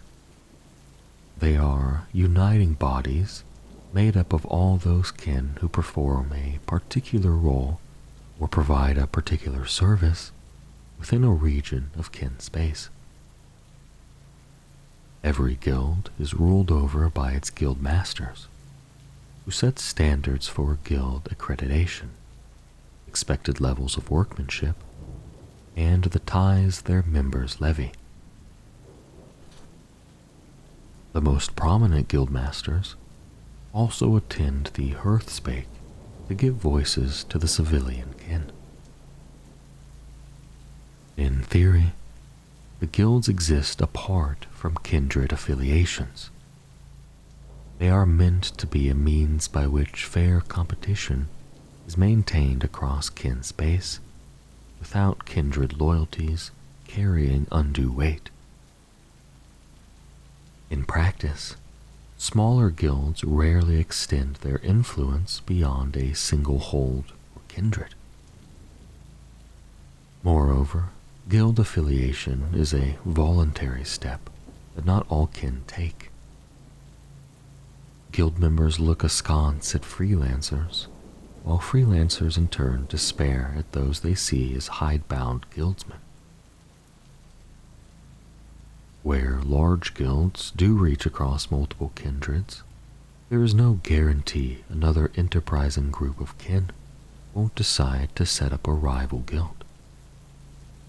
Competition can become heated between such bodies. Other races have been caught in the crossfire as competing guilds sponsor oath-brand expeditions into rich systems, caring far more about beating their rivals to the punch than about the luckless civilizations already inhabiting contested worlds. Despite their fractious natures, guilds are invaluable to kin society. They smooth trade and transit between kindreds. They provide organizational administration and support throughout the leagues. From star mining and gravitic fracking to military supply chains, voidcraft repair, the provision and preparation of food and drink, the construction of homes and holds, and every other aspect of kin manufacture and distribution. It all functions better thanks to the guild's competition and high standards. The first leagues of Votann were formed by kindreds in direct possession of ancestor cores. The leagues were initially military alliances intended to ensure the precious Votann were protected and sprang naturally out of the long march mining fleets that settled the galactic core. Soon enough, the leagues became mutually beneficial allied bodies, comparable to star-spanning nations. Each league possesses sole claim to the ancient heraldic colors and logos of one of the Long March mining fleets. Every kindred that belongs to a league is thus entitled to display these schemes and sigils in whatever fashion they see fit, providing it is suitably respectful. Over time, the territories claimed by each league within the galactic core have become relatively set, while prevailing cultures, specialisms, and outlooks have come to prominence within their member kindreds. The many kindreds of the Greater Thurian League, for example, tend toward the core kin values of trade and prospecting, and are known and respected for being especially mercenary. Those of the Trans-Hyperion Alliance are renowned as explorers and voyagers, for they possess an almost puritanical drive to enrich the Votann as much as possible, whether by discovery or military conquest. The Cronus hegemony and Grendel dominance are an overtly warlike, with the kindreds of the Cronus hegemony particularly notorious for their mechanized onslaughts and apparent willingness to declare a grudge at the least provocation. The Jotun Eridani combine are renowned for their craftsmanship and forging. The Urani Surtur regulates have a reputation for incredible stoicism and self-reliance. The Gulo industrial complex are unmatched in the fields of void mining and terraforming, and no league boasts greater or more indomitable fortifications than the kindreds of the Typhon Styx Protectorate. These are but some of the many leagues of Votann scattered throughout the galactic core. Even the kin no longer know the full extent or composition of these alliances, for while it is uncommon due to their conservative natures, it is not unheard of for kindreds to leave one league in order to join another. In addition, some leagues have declined in power and importance until they fragmented, while others have been annihilated wholesale by war or tragedy, or have been cut off by the emergent warp storms of the Great Rift. Other leagues have been newly founded, sometimes in far remote territories, or else been refounded in name by those who wish to honor some ancient league believed long lost. Origins and adaptations. It is possible that the ancestor cores retain records of all kin history since their earliest days. If such information survives, however, it is likely buried beyond recovery. Accordingly, even the perennially thorough and practical kin have been forced to accept that, after a certain point, their ancestors' histories blur into myth. The leagues of Votann are named in honor of Votann itself, who is also known variously as the Primal Ancestor, the Gilded One, or the Stone Mind, amongst others. In some kin myths, Votann was not one being, but many, and is sometimes depicted as a group of gleaming golden figures, or a wheel of graven stone faces. In other myths, Votann fashioned the first crucibles, then raised the kin up and sent them sailing into the dark void, before oceans of fire and flesh rose to swallow them. Some myths speak of Votann as eldest and wisest of the first ancestors, themselves shadowy presences ill-defined and showed in many different forms, both humanoid and otherwise, where they are depicted at all. With typical pragmatism, the kin accept that their myths are too contradictory, allegorical, and suspect to be cited as possessing a definite basis in fact. None of this troubles them overly.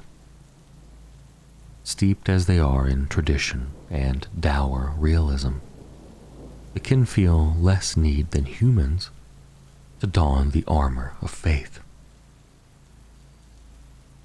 They are not frightened by the inexplicable. Instead, they accept reality as they see it to be. If there are matters in their ancient past of which they have no understanding, then, unless those matters suddenly become relevant to their present, the kin set them aside. Of course, many Grimnir continue to interface with the ancestor cores in the hopes of asking the right questions to unlock portions of their ancient history. Most do this more out of curiosity and desire for completeness, however, rather than being motivated by some existential need. For all this, there are certain articles of lost history that the kin deem indisputable fact. They call these the first truths. It is a first truth that their earliest ancestors departed the home world, almost certainly pre-Imperial Terra, millennia ago, aboard fleets of generation ships. It is a first truth that the kin were a cloned people from the beginning, and that the Iron Kin have been with them since those earliest days. It is a first truth also that the ancestors of the kin set out as miners, prospectors, and void dredgers charged with exploiting the riches of the heavens. Kin myth blends into recorded history around the time their Long March fleets were approaching the galactic core. Why they did not return to the heartlands of humanity is unclear. From the fact that so many kin fleets plunged into the galactic core within a period of only a few centuries, it might be inferred that a deliberate choice was made. It is during this period that the last references to the first ancestors can be found, often blurring with or transitioning into mentions of the ancestor cores. These are themselves also referred to collectively as the Votann, with the kin employing the two terms interchangeably. The first ancestors are cited here as agents of change, and held responsible for the majority of the stable mutations, collectively known as clone skeins, that run through the kin gene pool. This pool appears to have been broad, deep, and varied from the first. putting the lie to simplistic notions of a clone race all being literally identical. The Votann are thought to have hardened the kin both physically and spiritually. Some accounts claim this was in response to a perceived threat. Others, that it was done to ready the kin for inhabiting their harsh new home in the galactic core. In practical terms, the introduction of the clone skeins gave the kin denser musculature, tougher bone structures, higher red and white cell counts, exceptional core strength, and formidable physical resilience. More esoteric, but no less evident, are the changes worked on the kin spirit, which caused their souls to shine far more dimly amidst the tides of the warp than those of humans. The kin evidence no uncontrolled psychic mutation, and only those with the appropriate psychoactive clone skein can activate the so-called barrier tech that allows psychically active kin to interact with the Empyrean. It is rare indeed that kin fall victim to physical mutation, demonic possession, or the temptations of chaos. Hostile psychic abilities struggle to find purchase upon them. It has been suggested by some outside observers that this very hardening of spirit led the kin to become ever more obstinate and conservative in character. If this is so, then it is just one side of a metaphysical feedback loop that has benefited their race greatly across the millennia. Beyond these benefits, there are many clone skeins that impart useful physical abilities upon kin who possess them. From enhanced reaction times and vision that registers infrared, or other energistic spectra, to limited resistance to extremes of temperature, gravity, or strains of cosmic radiation. The list goes on. The clone skeins undeniably aided the kin in enduring the extreme environments of the galactic core.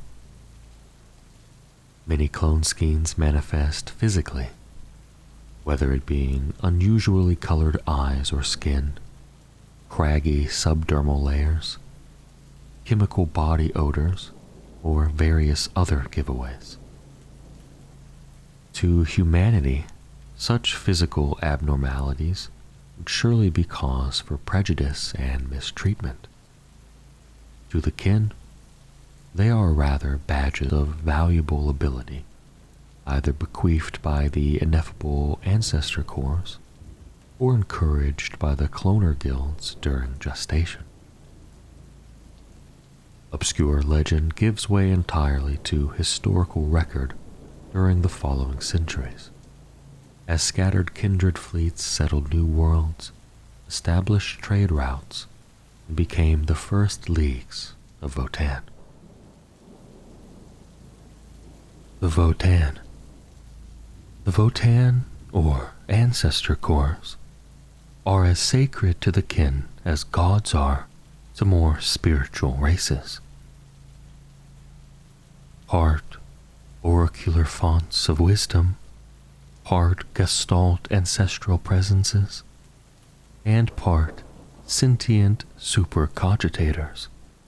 The Votann are the foci for a secular cult of veneration, which is as close as the kin come to religious belief. No league would risk harm to its ancestor core if there was any other path, and no kin nor iron kin would hesitate to lay down their lives in defense of the Votann. By custom, The kin do not speak of the Votann to outsiders. They use their name freely enough, but never explain it, content to leave others to believe what they want of the word. The Votann belong to the kin, just as the kin belong to the Votann, and no other peoples have any place in that relationship. In part, this is because superstitious non-kin would be apt to misinterpret the ancestor cores as deities or demons. In truth, the Votann can best be described as ancient machine intelligences, so complex and powerful as to be nigh on supernatural. Their self-organized data stacks and quantum info cores hold all the information a race might need to thrive in the depths of space. Weapon specifications, standard template constructs, scientific and philosophical learnings, genealogical data, military and survival theory and strategy. These are just parts of the wealth of lore buried within the machine minds of the Votann. So bright do their artificial intellects shine that kin voidfarers are even able to use them as localized beacons within the warp. Herein lies the other reason the kin do not speak of the Votann to outsiders. In a dark and ignorant age, few treasures are as precious or dangerous as knowledge. Sadly, for the kin, the wisdom of the ancestor cores has become ever harder to access as the millennia have passed. Whoever created these incredible machine minds, it seems unlikely that they were ever meant to continue independent operation for as long as they have. Nor, perhaps, were they equipped to wrestle with the intellectual or moral dilemmas or galactic truths they have been faced with. More and more information, dutifully catalogued and filed away, has filled their mental storehouses to overflowing. Questions posed to the Votann have required them to adapt their own processing subroutines through self-guided evolution, and at times to request information or mechanical augmentation.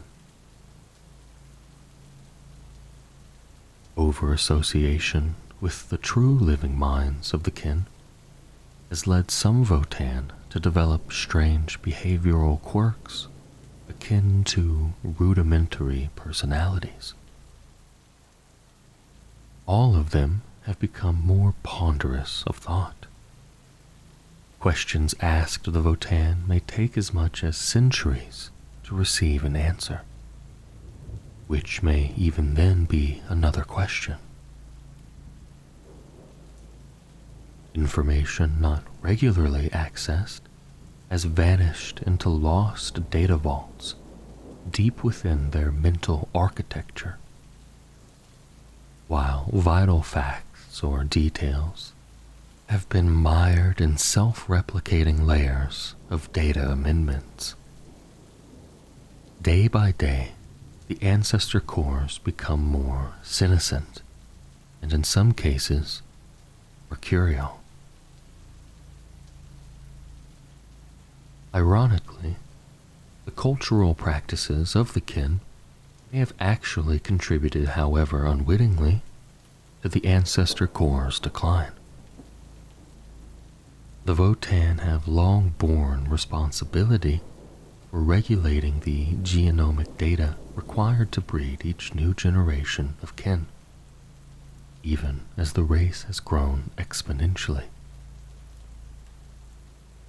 Perhaps most demanding of all, they have also accepted into themselves the accumulated and often duplicate cerebral data of endless generations of dead kin and iron kin.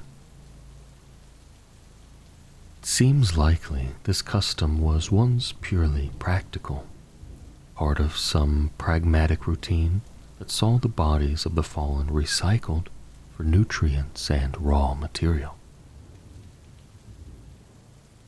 In more recent millennia, however, it has taken on an element of ritual that has seen mountainous drifts of information drown even the hyper-technological mind cores of the Votann. All kin desire to rejoin the ancestors upon their deaths, with their bodies and minds offered up to the Votann, in belief that their experiences will enrich the machine minds and aid future generations. This places great pressure on the individual kin to live up to the perceived ideals of their ancestors, driving them on to illuminate dark new corners of space, to witness sights no kin before them has, and to engage in adventure and battle across the vast span of the galaxy. It is a major motivator in oath bands setting out to fight as soldiers of fortune in the wars of other races. For doing so allows them to learn much from their temporary employers, not least the movements of potentially hostile foes and the locations of rich caches of resources. They then return to their people, more grizzled and wise than ever before. The tradition of returning to the ancestors also provides the kindreds with their greatest means of sentencing transgressors. It is viewed as a waste of resource to incarcerate those kin so aberrant that they would commit cardinal crimes against their own. Murder, extreme wastage, and abject failure have but one possible punishment: that they might no longer burden their family. The culprit is sent into exile, from which vanishingly few ever return. At the same time, their name is told to the Votann, so that the ancestors know who has failed them and can forbid the transgressor entrance into another kindred or league. To the kin, the true horror of this sentence is neither death nor loneliness, but rather that they will never be permitted to return to the ancestors. Their entire life and all their experiences are thus rendered meaningless. The kin say of this fate that it would be better never to have drawn breath. The thought of exile is one of very few that inspires true dread amongst them, and its threat does more to stay the hand of lawbreakers than would any amount of corporal punishment or fire and brimstone dogma. It is the Grimnir who come closest to speaking to the Votann. To them falls the duty of asking the ancestors for wisdom and guidance, and interpreting the resultant output. This they do within the arcane technological structures called fanes. Every hold has a fane, a space of timeless devices and quiet contemplation, at the heart of which lies a complex tangle of machinery that is part altar and part interface. It is said that once these machines were simply the nodes through which the wisdom of the Votann flashed with the speed of thought from one voidcraft to another. They still fulfill this practical purpose. Culturally, though, Fanes have taken on a greater spiritual significance to the kin, so that now they are viewed as places where one stands in the full regard of the ancestors, and where the presence of the Votann lies heavy and somber. Indeed, through arcane technological processes that even the kin do not understand, there have been instances recorded of Fanes miraculously developing artificial intellect in their own right, and joining the ranks of the Votann themselves. These occurrences of miraculous self-awareness are cause for great honor and celebration amongst the kindred in whose hold they occur. By comparison, though, more than one Votann has degenerated in recent centuries until they have become little more than Fanes themselves. To witness such decline is a terrible tragedy to the kin. Alliances such as the Capellan League or the disintegrating Belor Atoll conglomerate endured long years of mourning after their ancestor cores suffered this fate.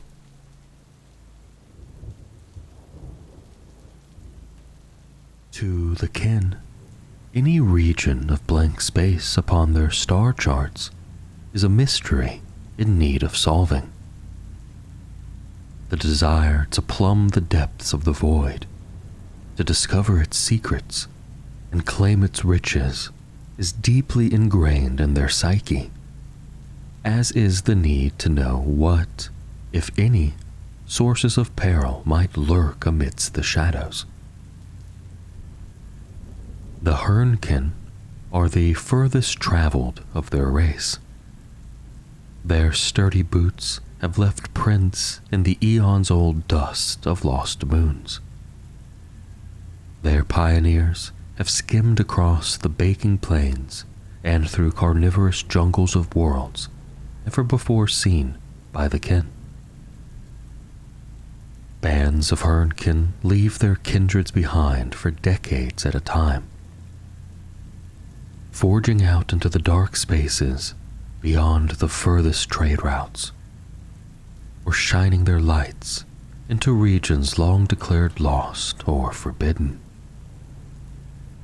In many galactic cultures, such as the Wanderer's role might fall to outcasts and loners, and be synonymous with rebellion against confining social structures. By comparison, becoming one of the Hernkin brings high honor amidst the leagues of Votann. By ranging the dark void, the Hernkin do great service to the Votann. Such a wild and rootless existence leads Hernkin to see unbelievable sights, uncover ominous galactic secrets, and experience countless, often perilous, adventures. All of these experiences ensure that when Hernkin finally return to their ancestors, they bring with them swaths of enriching experience. The leagues of Votann also benefit greatly from the efforts of the Hernkin.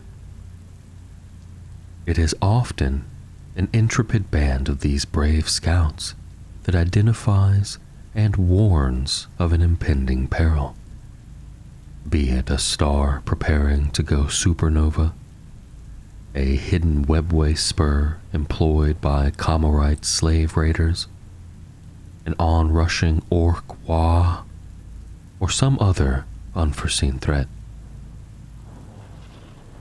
The Hernkin also locate potential trading partners for their kindreds, mark navigable void channels, scout viable regions for kindred settlement, and most important of all, locate valuable resources to be exploited. To achieve all of this, however, the Hernkin themselves make great personal sacrifices. It is this that makes them such heroes in the eyes of their fellow kin. It is not easy for family-focused clones to spend such extended periods of time away from the comfort of their kindreds and holds. Moreover, there is always the danger that if their band is wiped out far from League space, the Hernkin may never return to their ancestors. That these brave scouts are willing to take such risks says much for their character. It also speaks volumes of their race's inbuilt drive to survive no matter the hardships or dangers. The Hernkin take pride in the perils of their role as frontiersmen. It is perhaps unsurprising that they are amongst the most rugged and dour of all their people, holding hard to the bonds of loyalty that bind their pioneering bands together, who are all the family they can rely on so far from home. The leagues ensure their Hernkin are as well equipped as possible to face the dangers inherent to their role. Guild affiliates furnish bands of Hernkin with the most advanced and redoubtable scout ships in kindred space, piloted by void masters as courageous as they are skilled. A wide array of armored gunships and rugged exploration and combat vehicles provide the Hernkin with transportation the equal of even the most hazardous alien landscapes. Meanwhile, their enviro-hardened void suits are supplemented with an impressive arsenal of weaponry, both kin-portable and vehicle-mounted, along with a range of field generators, survival gear, and panspectral scanners. Panspectral scanners are useful both in prospecting and combat. They can detect an incredible range of energy spectra, not only through solid matter, but even across multi-dimensional wavelengths, ensuring the Hernkin are rarely surprised by even the most cunning or esoterically empowered foes. These scanners are equally unlikely to miss the presence of natural resources the kin would prize. When such rich discoveries are made, Hernkin mark the location using powerful claim beacons, whose multispectral energy signatures are bounced back along the network of relay satellites all the way to League space. It is at such times that the Chthonian guilds rumble into action. If the Hernkin are exemplars of their race's survivalist drive, the Chthonian mining guilds embody their belligerence and acquisitiveness. Fearless in the cause of locating, securing, and harvesting resources for their race, the Chthonians think nothing of braving environments so extreme that even other kin would balk at their hazards. From violent gravity maelstroms, meteor collision fields, savagely irradiated nebulae, and plague-ridden planetoids to sweltering magma caverns, crushing oceanic depths, hypersonic shard storms, gnawing fringes of black holes, and even nightmarish space hulks adrift on the tides of the warp. The kin of the Chthonians take grim pride in braving them all. This bloody-minded approach extends equally to living or sentient hazards, such as predatory aliens or hostile empires. Included in this category are also many advanced and militarized civilizations with what would seem to be entirely legitimate claims to the resources the Chthonians covet. Many guild surveyors think nothing of assessing assets such as plasma storage plants, promethium stockpiles, void-going ore barges, and even fully functional industrial infrastructure as simply desirable concentrations of harvestable resources. They are viewed no differently than veins of precious ore locked away within a rock face, waiting to be claimed. In such cases, trade is often attempted as a first recourse, for war is wasteful. If such measures fail, then violent acquisition is viewed by the Chthonian guilds as the next logical step. As the kin truth has it, luck has, need keeps, toil earns. In short, they who want something the most and fight the hardest for it deserve to possess it. If that is the kin, then what they claim by conquest is theirs by right. Not all miners join a Chthonian guild. There are hundreds of unaffiliated asteroid mines and void harvesting rigs scattered across League space.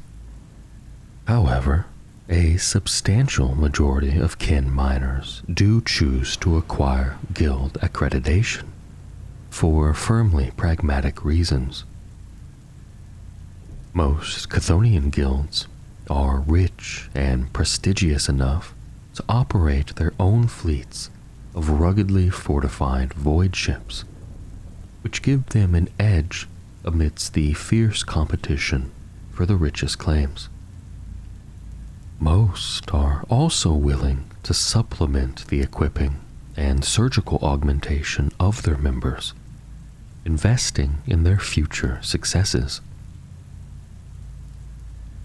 Most kin who join the Chthonians are already adapted for hardiness. They possess clone schemes that imbue them with hyper-dense bone structures, extreme tolerance to harmful radiation, the ability to perceive esoteric energy spectra, vacuum-hardened organs and circulatory systems, and so on. Added to this, they willingly submit to repeated surgical procedures that augment them with reinforced skull plates, advantageous bionics, artificial organs, and other mechanical adaptations to help them endure the most extreme environments. There is a culture of cheerful rivalry amongst Chthonians regarding how heavily adapted and scarred they are, both for and because of their labors. The hardiest amongst them are nicknamed luggers, quite literally those who can carry the most, both in terms of literal and metaphorical burdens. With typical understatement, the leagues of Votann refer to most resource harvesting operations as mining. It is a humble word for such an incredible range of technologically breathtaking operations, undertaken at a colossal scale. Global magna extraction and tectonic delving topple mountain ranges and shatter worlds as the kin free the resources they want from the surrounding planetary structures. Stars grow dim under the attentions of Chthonian stellar siphons. Phenomena that humanity view with superstitious terror are torn apart and processed by the kin through methods such as atom delving and transetheric resubstanation. Nor do the Chthonians shy away from mining operations in active war zones. Indeed, it is not uncommon for such conflicts to have been triggered by the Chthonian Guild's acquisitive efforts. Their ships are capable of deploying temporary defensive structures, from atmosphere engines dropped from gunships to field dome generators and heavily armed harvester plants, that the kin soldiery use to defend their ongoing extraction process. The Chthonians themselves will gladly fight alongside the Hearthkin and Hernkin also as sappers, combat engineers, indomitable line breakers, or extreme environment infantry. Chthonian berserks, in particular, relish the opportunity to turn their concussion mauls and heavy plasma axes against their foes, smashing, bludgeoning, and blasting as they compete to prove themselves the toughest lugger. The kin host. The assembled military forces of a kindred are known collectively as its kin host, comprising the kindred's massed soldiery, its Einhir elites, the artillery and war engines of the forge, along with auxiliaries from groups such as the Hernkin and Chthonians. The kin host is a potent force indeed. A kin host is usually built around a solid core of what the kin call soldiers of the line. The most prevalent of these are the Hearthkin, stoic and dependable bands of soldiers who form the main battle line in combat. Hearthkin are technically citizen soldiers, in that many of them have side trades and interests they focus on during peacetime. However, as members of the kin host, they are trained as frequently and rigorously as the elite warriors of many other races. As kin do not engage in anything unless they are willing to do it to the best of their abilities, all of this training and dedication sees the Hearthkin boast excellent discipline and prodigious martial skills. Indeed, a trainee warrior may not join a band of Hearthkin until they are able to pass a rigorous series of tests to prove their endurance, marksmanship, aggression, tactical acumen, and courage. Those kin who aspire to become Hearthkin, or indeed other designations of soldiers of the line, typically boast clone schemes well suited to their ambition. They may be especially resilient, swift of thought and action, able to rapidly heal physical injuries, see in low-light conditions, and so on. As with the Chthonian guilds, the kin host also invests in augmenting its personnel. Many Hearthkin benefit from augmetic organs or limbs, cerebral communication chips, ocular targeting implants, and various other useful additions. Each kindred's forge prioritizes arming and equipping their kinhost soldiery above all but the most essential duties of hold maintenance and void ship construction. The Hearthkin are no exception to this, and thus go to battle clad in hardened void armor, wielding an array of potent weaponry, from Audoc pattern bolters and ion blasters to Hylas auto rifles. No soldier of the line is considered expendable, despite being their race's rank and file.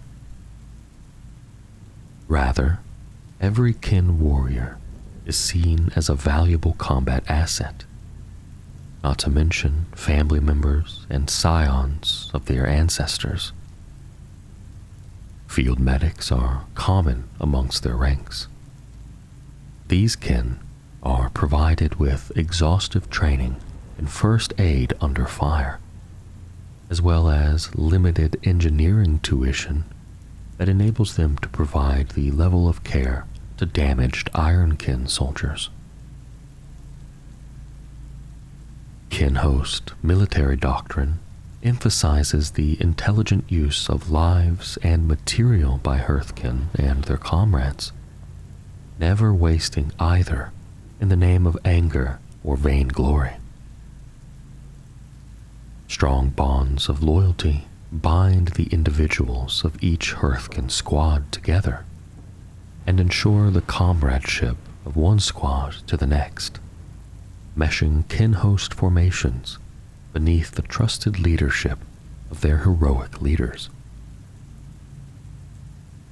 Those soldiers of the line who show sufficient aptitude are given additional training in order to wield specialist weaponry, such as the L7 missile launchers or Edakarn plasma beamers, or to serve their comrades as scanner operators and communications officers.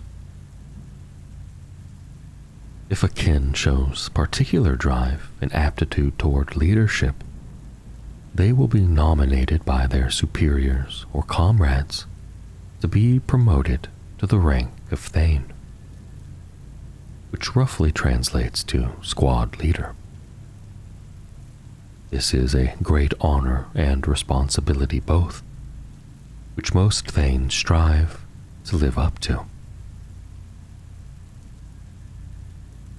Kin who truly excel may be selected to become members of the Einhir, or else ascend to the rank of Call.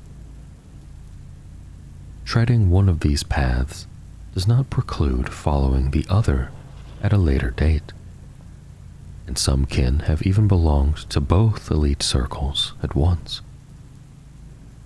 Most commonly, however, the Calls stand apart as war leaders and generals, while the warriors of the Einhir fulfill roles such as elite strike troops, bodyguards, boarding parties, and the like.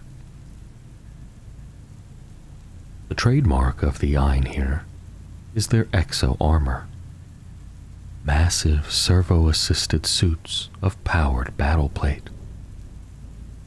Exo armor is capable of shrugging off anti-tank fire while hugely enhancing its wearer's might in battle. It can also mount an impressive array of weapon systems, including the Edakarn plasma brands, vulcanite destructors, concussion weapons, plasma blades, and even the potent mass accelerators that transform the Einhir champions into living battering rams. When the kinhost mobilizes for war, it is commanded by its kindred's Votannic council. This body consists of the most senior and respected heroes of the kindred.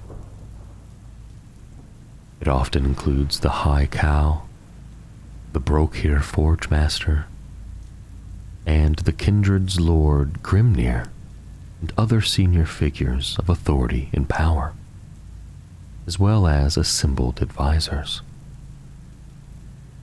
The Votannic Council is normally gathered only for the grandest conflicts.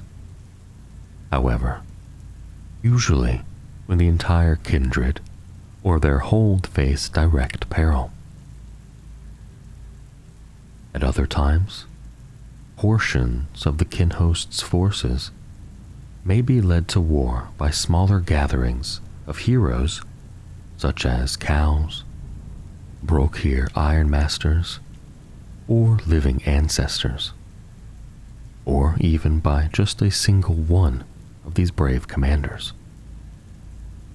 However large the mobilization of forces that occurs, the available kin soldiers, combat vehicles, void craft, and any attached Hernkin, Chthonians, and the like are organized into one or more oath bands. The size and composition of an oath band is almost endlessly flexible, from a handful of warriors under a single leader to an army of millions supported by all the machinery of interplanetary warfare. Often, in the face of dire need, an oath band will simply be drawn together from whatever kin forces are available at the time. The one constant of an oath band is that it has an ultimate commander, most often, but not always, a call, to whom all its warriors swear an oath of service until such a time as the oath band's goals are met, or their leader releases them to fight elsewhere. So variable and seemingly ad hoc an organizational structure would be unimaginable for most of the galaxy's races. Thanks to their close subconscious bonds and sense of shared purpose, however, the kin are able to operate in this fashion with little, if any, confusion or difficulty. The Greater Thurian League. Not only is the Greater Thurian League one of the original founding leagues of Votann, it is also one of the largest, counting scores of kindreds in its alliance and attracting more to its ranks with every passing decade. The Greater Thurian League is a military, mercantile, and industrial powerhouse with few equals.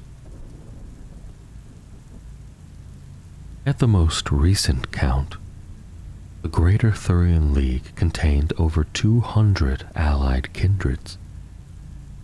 Between them, they boast vast flotillas of void ships and near endless ranks of kinhost warriors.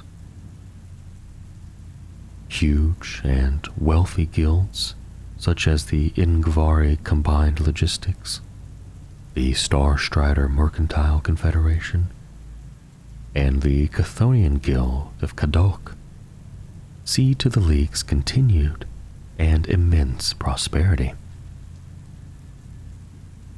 Greater Thurian holds, such as Crimson Gulf and Irvim's Bulwark, are famed throughout the galactic core for their sheer size and impenetrable defenses.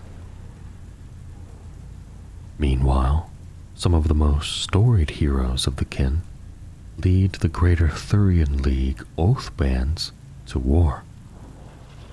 Tall Kovim Raed, heroine of the Black Harrow Expedition, Grimnir Vok, known as the Fire of the Votann, Uthar the Destined, wielder of the Blade of the Ancestors. These and many other names besides have found fame throughout kin society for their exploits and the ways in which they embody their race's core values of pragmatism, survivalism, and mercenary conquest.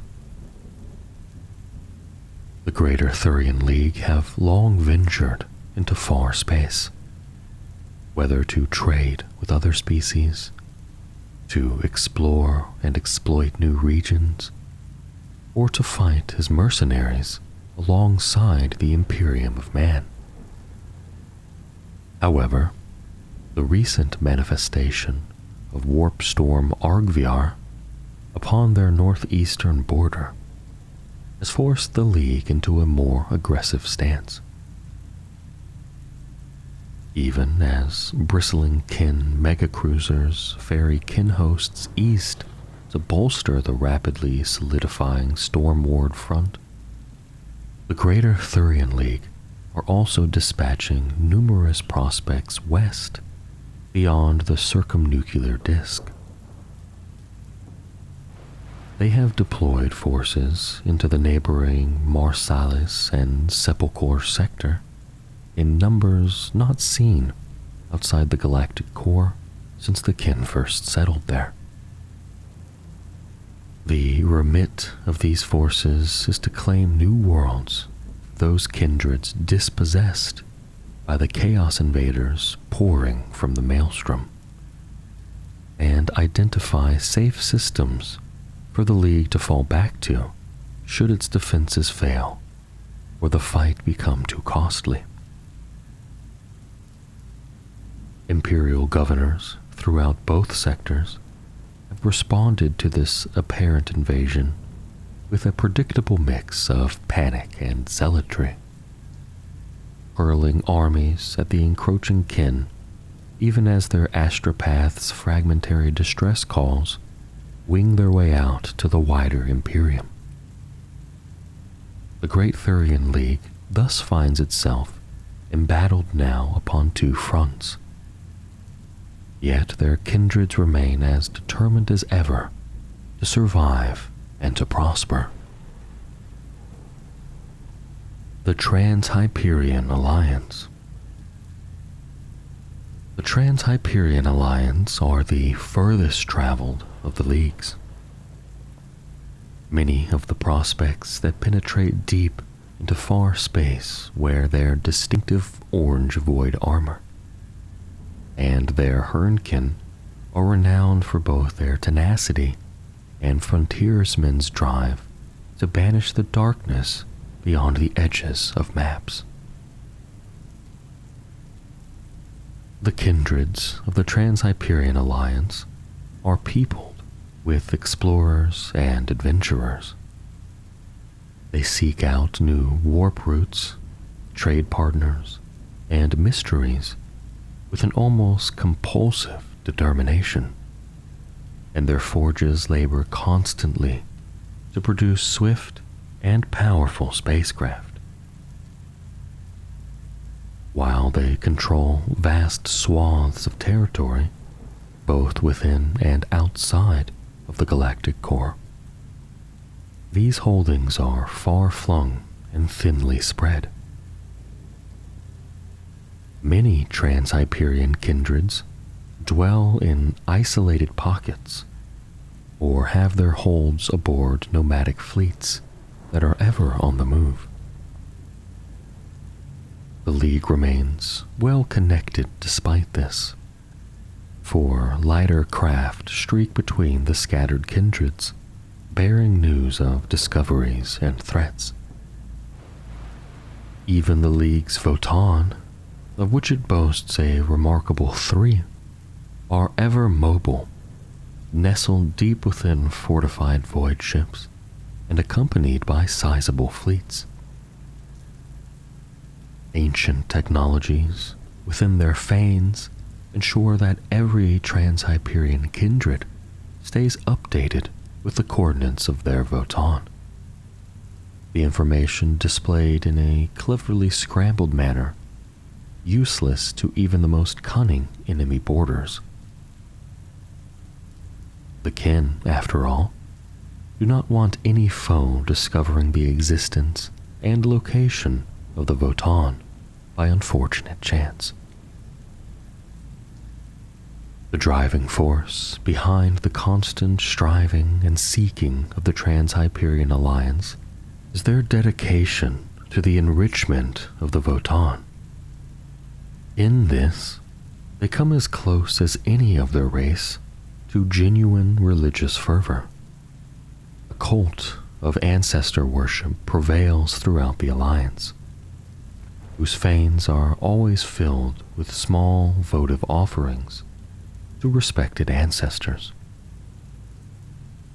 Other kin find this practice strange and wasteful, but the folk of the Trans-Hyperion Alliance say that doing honor to their ancestors is a transaction only of value, never of cost.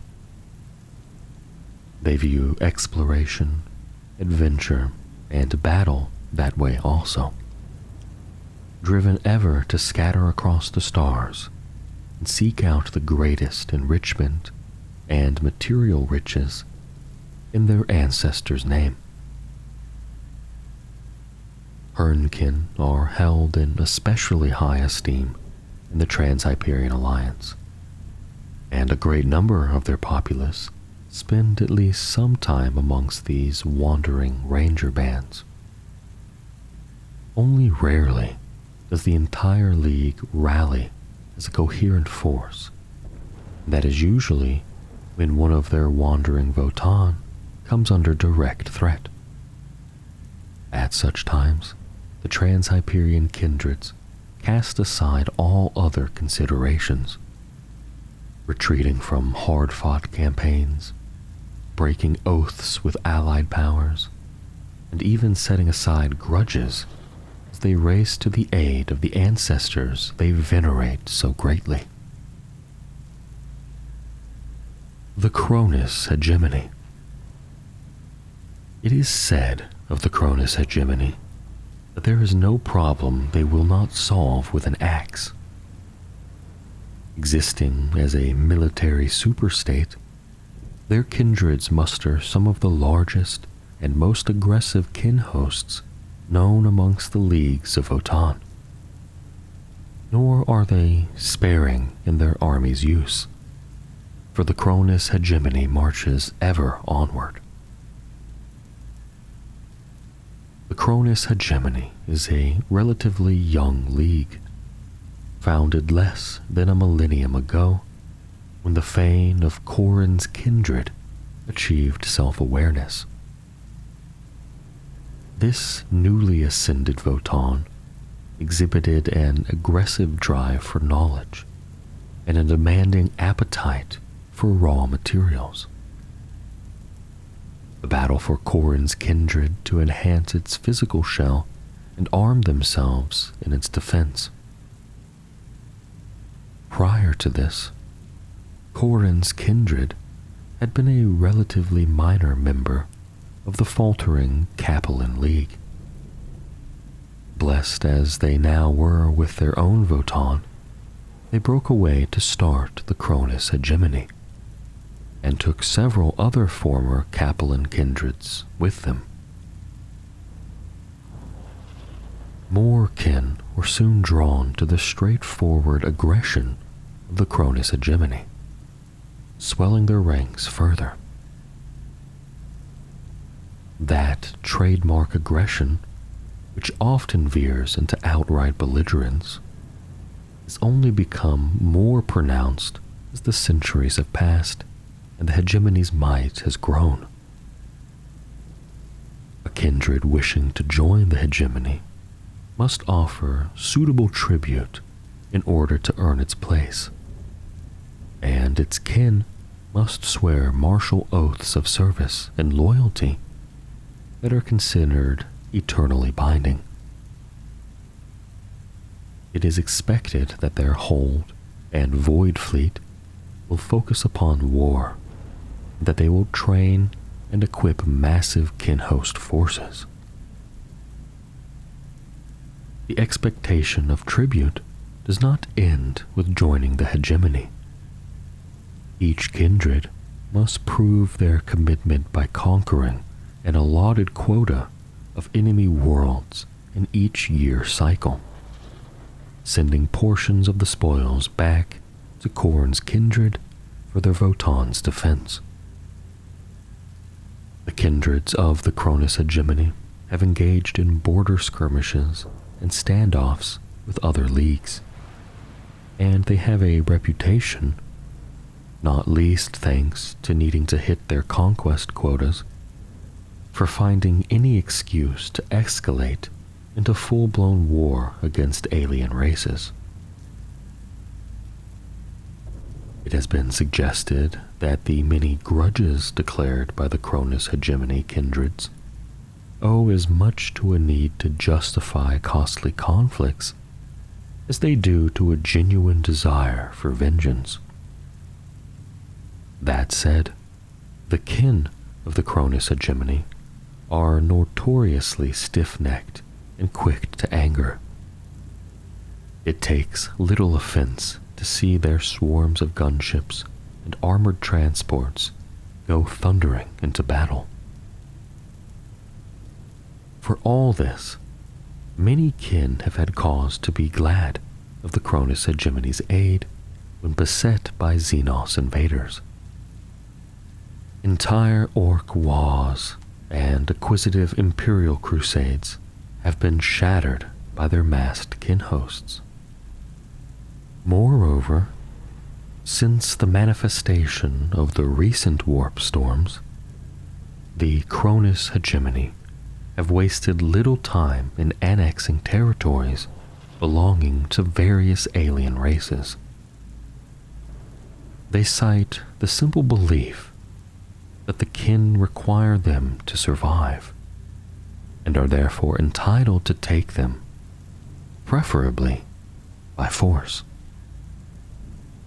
The Emir conglomerate. All kin value good craftsmanship, but none more so than those of the Emir conglomerate.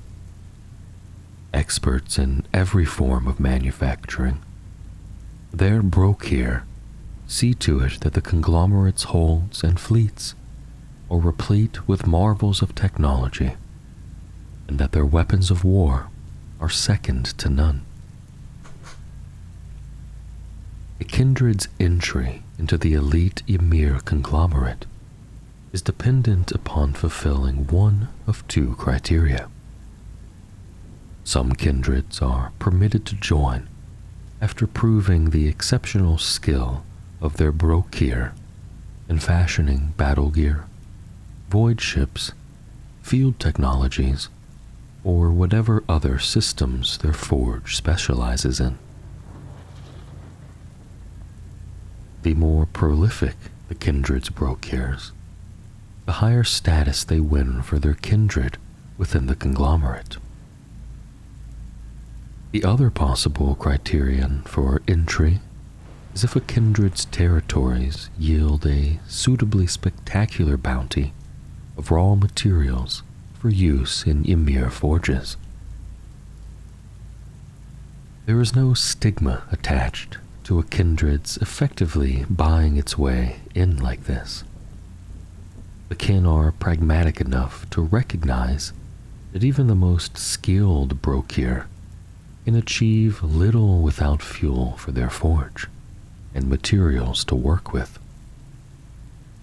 In exchange for sizable exports of raw materials, these resource-rich kindreds are rewarded with weapons, war gear, and vessels forged by their skilled allies. Though smaller than some of the leagues of the Votann, the Emir conglomerate boasts the greatest concentration of superb technologies anywhere in the galactic core.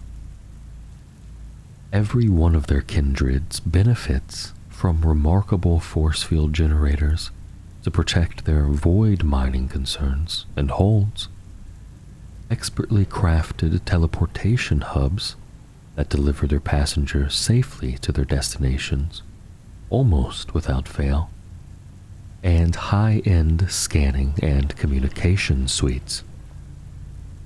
Their holds contain civilian facilities that, by Spartankin standards, border upon decadence, while their oathbands and prospects boast phenomenal military hardware of every sort. The forges of famous holds, such as Vonnich's Hall of Hammers, Cinderspan, and the Imma Solaran, produce singular mechanisms of sublime might. Moreover, the Emir are notorious for possessing enough advanced beam weaponry, suits of exo-armor, and Colossus-class war engines to equip their armies at a level most kindreds can only afford for their most elite warriors. Even before the coming of the Great Rift, some Emir kindreds were frequent visitors to far space. They either traded with alien empires for materials not available in the galactic core, or else took by force those rich systems they considered theirs by merit of need. Recent developments have only seen them redouble these efforts, for some of their wealthiest kindreds have been cut off by warp storms or invading aliens. The rest of the League will not see their famed forges grow cold for lack of fuel. The Urani Surtur Regulates. The kin of the Urani Surtur Regulates have a reputation for survival against the odds. Courage and hardiness are their watchwords, and while they might seem more dour than most of their race, there are none more dependable to have at one's back in the face of peril. Known throughout the leagues of Votann as the URSR, this league and its kindreds have long held onto a swath of heavily contested and foe-haunted territories in the southern reaches of the galactic core. On one border, they face the awakened and warlike Necron dynasty of Samnok, whose single-minded Pharaon appears intent upon claiming the Urani Surtur hold worlds. From the shattered stars to their east come the raiding fleets of Bog the Freebooter King, an Ork privateer who commands a seemingly endless empire of ragtag greenskin pirates. Then there is the Gnaw Star cluster, lodged like a splinter amongst the URSR's northernmost kindreds.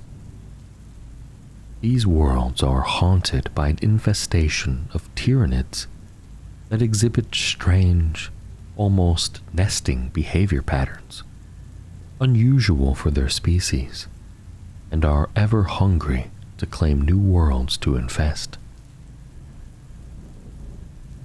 Other kindreds might have given ground in the face of such relentless threats, but the URSR refused to do so. Nor do they show any inclination to explain their apparent stubbornness to the other leagues, beyond asserting that the ancestors would abandon them forever if they gave up their home worlds or allowed them to fall. Some among the Grimnir believe that the Urani Surtur guard some secret site of great import, or are privy to knowledge whose burden they shoulder alone. Others suspect they are bound by rash grudges sworn by their forebears against the encroaching foes, and that they must see these through to whatever bloody end. The most cynical claim that the kindreds of the URSR are simply too stubborn to admit the poor return they get for their hardships, and too proud to relinquish their lands. The kin of the URSR give no outward sign that they care what the rest of their race thinks of them. They admit new kindreds into their ranks only infrequently, and then only after rigorous tests and secretive meetings, about which the new applicants are oath-sworn to never speak.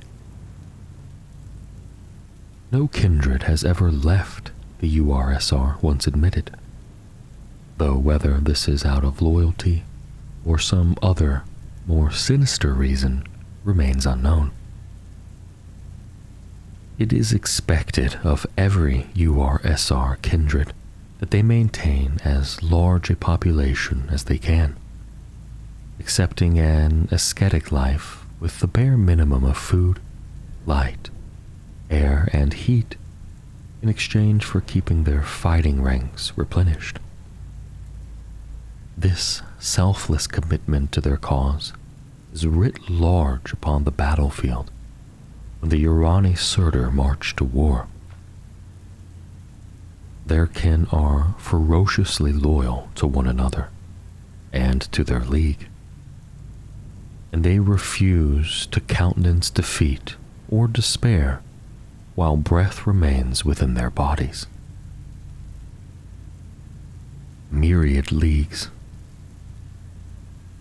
As the kin possess no centralized administrative body, no one knows precisely how many leagues of Votann there are. This troubles the kin not at all. For them, it is enough to know that they are many and strong, and that every league, no matter their differences, strives for the furtherance of their race.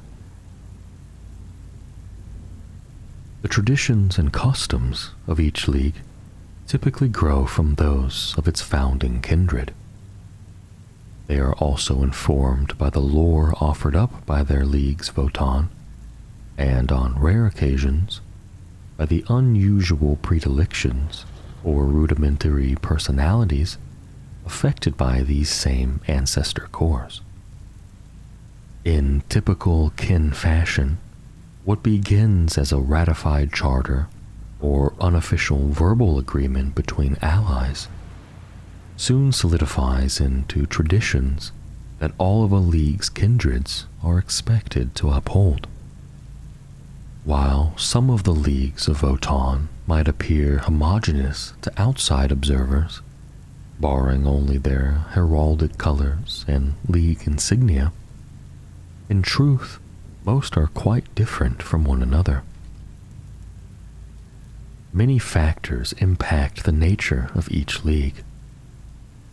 Should its territories border an especially hazardous region rife with alien threats, the league is likely to adopt a more militaristic outlook. A league whose kindreds are renowned for their Chthonian guilds or interstellar trade might possess a more cosmopolitan and exploratory culture. Conversely, the perils of far space may have rendered particular kindreds cynical and insular. Some leagues pride themselves particularly upon their void-faring capabilities, the forthcoming knowledge and comparative clarity of their Votann, or on their reputation as adventurers and tellers of grand tales.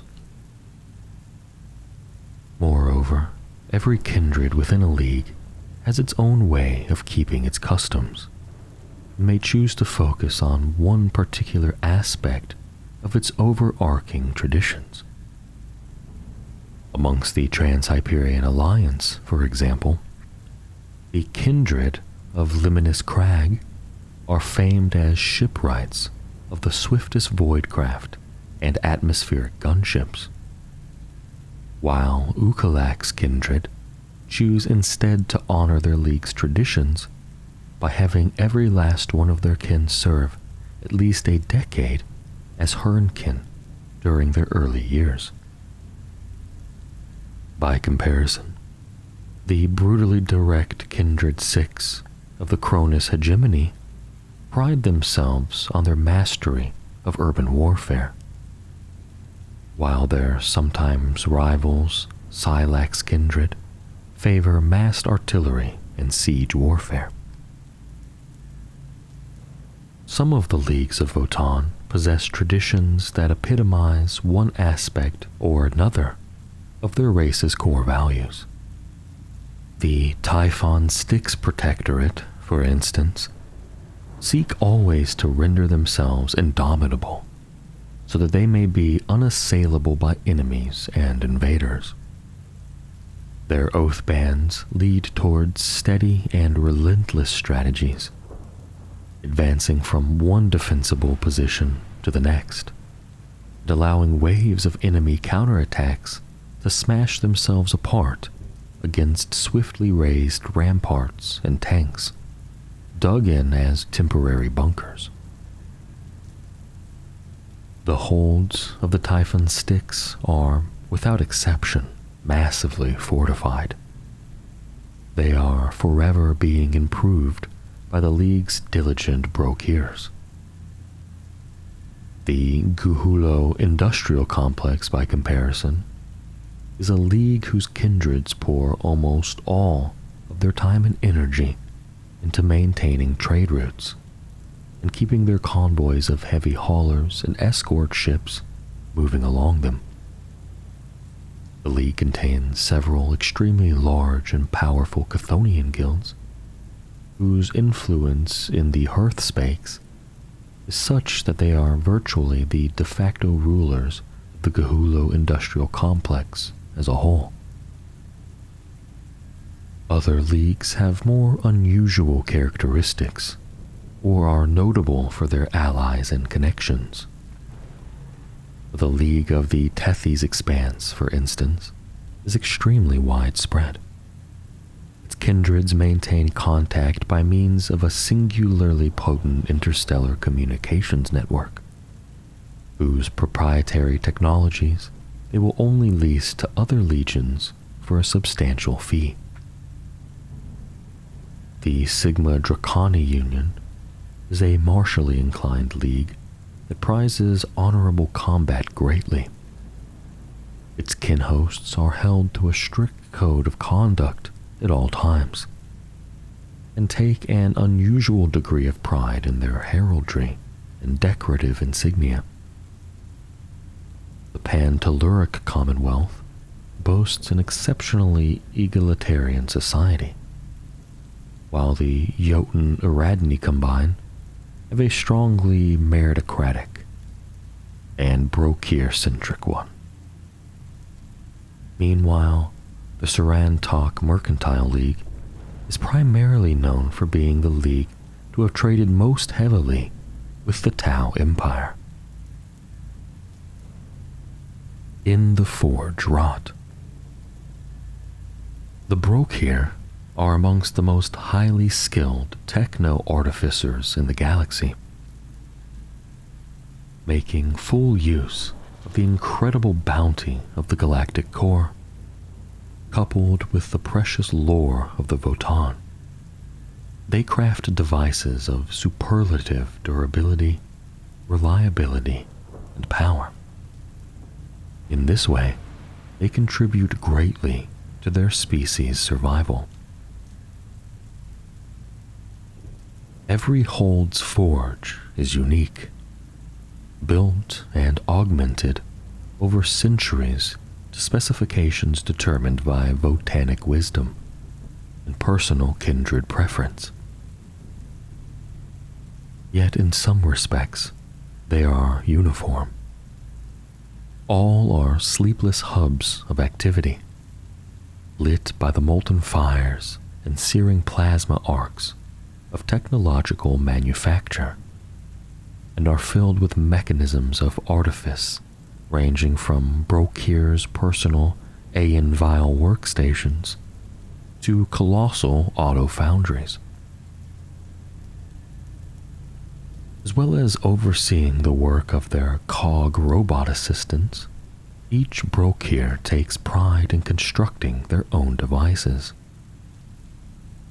They follow traditional schematics in deference to the wisdom of the ancestors.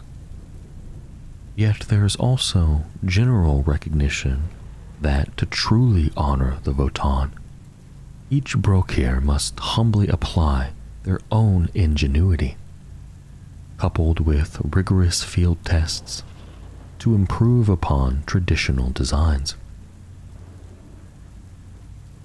Through this process, each Brokir develops their own preferences and quirks, which become known as their signature. The most efficacious signatures are adopted by fellow Brokir, so that over time, many kindreds, or even entire leagues, have adopted bespoke methods of crafting and manufacture.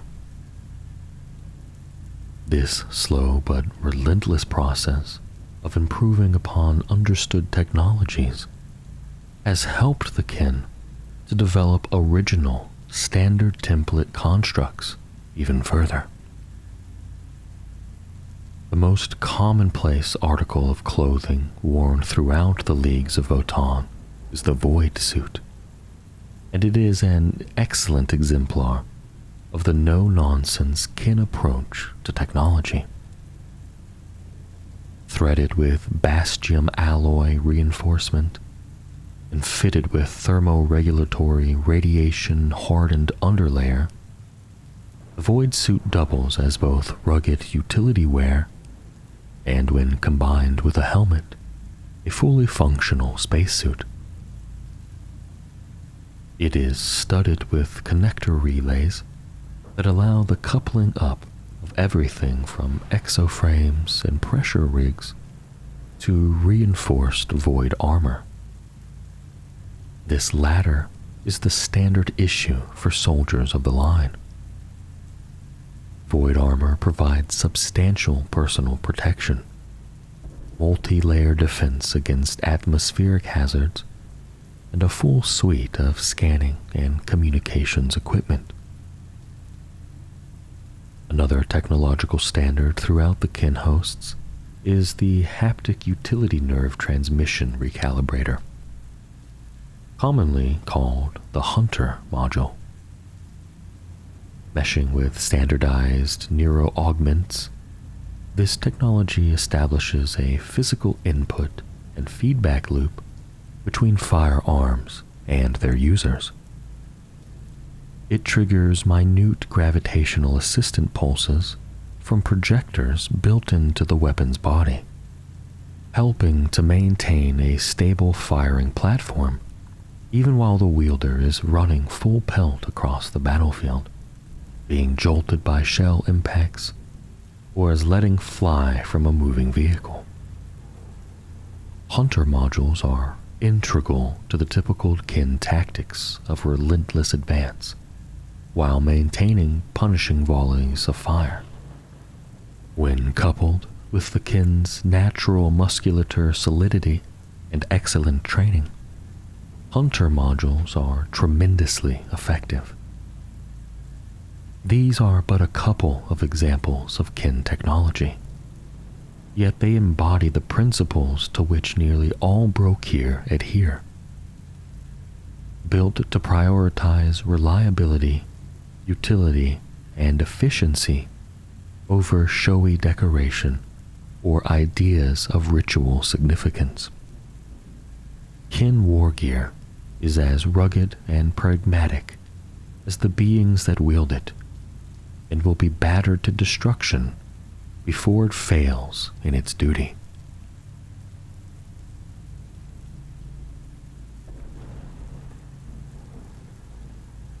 To the Adeptus Mechanicus, doubt is as alien as the Xenos horrors that assail mankind's realm. When the ruling cabals of hooded and bionically augmented tech priests commit their vast armies to battle, they have already enumerated every parameter. Each variable has been measured and assigned a probability matrix. All that remains is to execute the protocols of war, which are handed down to the priesthood's semi-mechanical followers as divine signs, undeniable proofs of the machine god's power.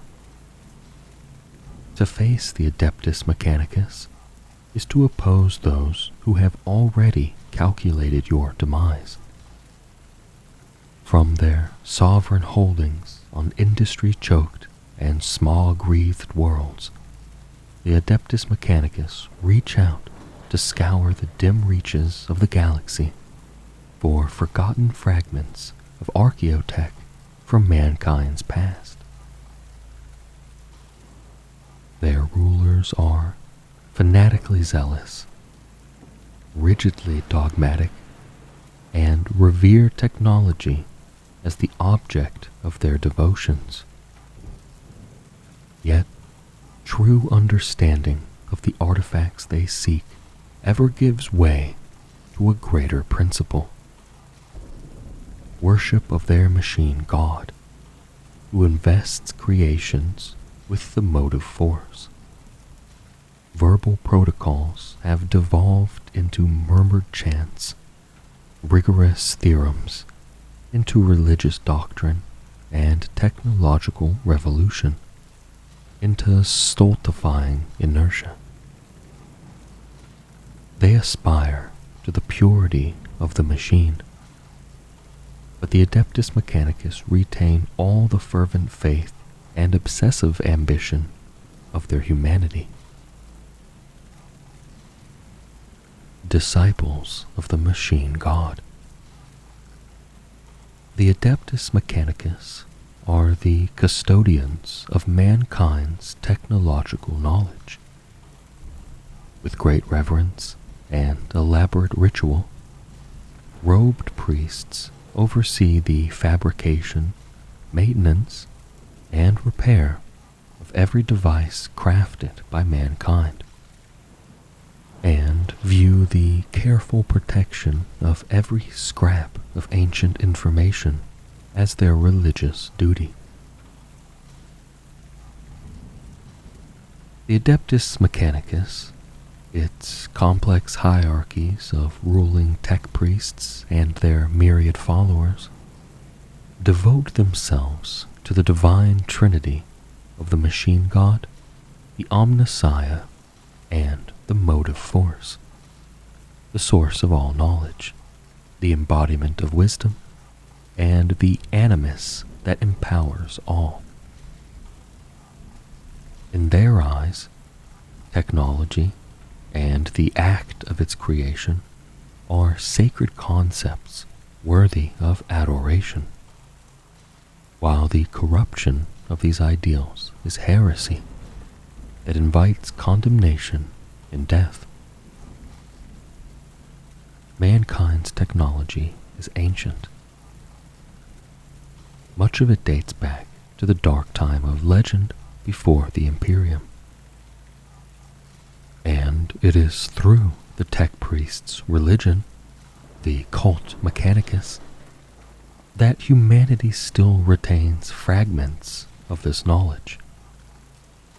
The faith of the cult Mechanicus is founded on dogma and rote, repeated maniacally without change over more than 10,000 years,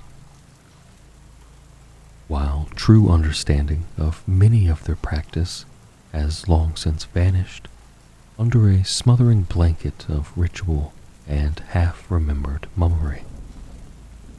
Priests soothe the intractable machine spirits of cogitators, reignite the fiery hearts of recalcitrant generatoria, and forge the material used by the Imperium's armies as much with sprays of holy incense in binaric chants as with technical skill.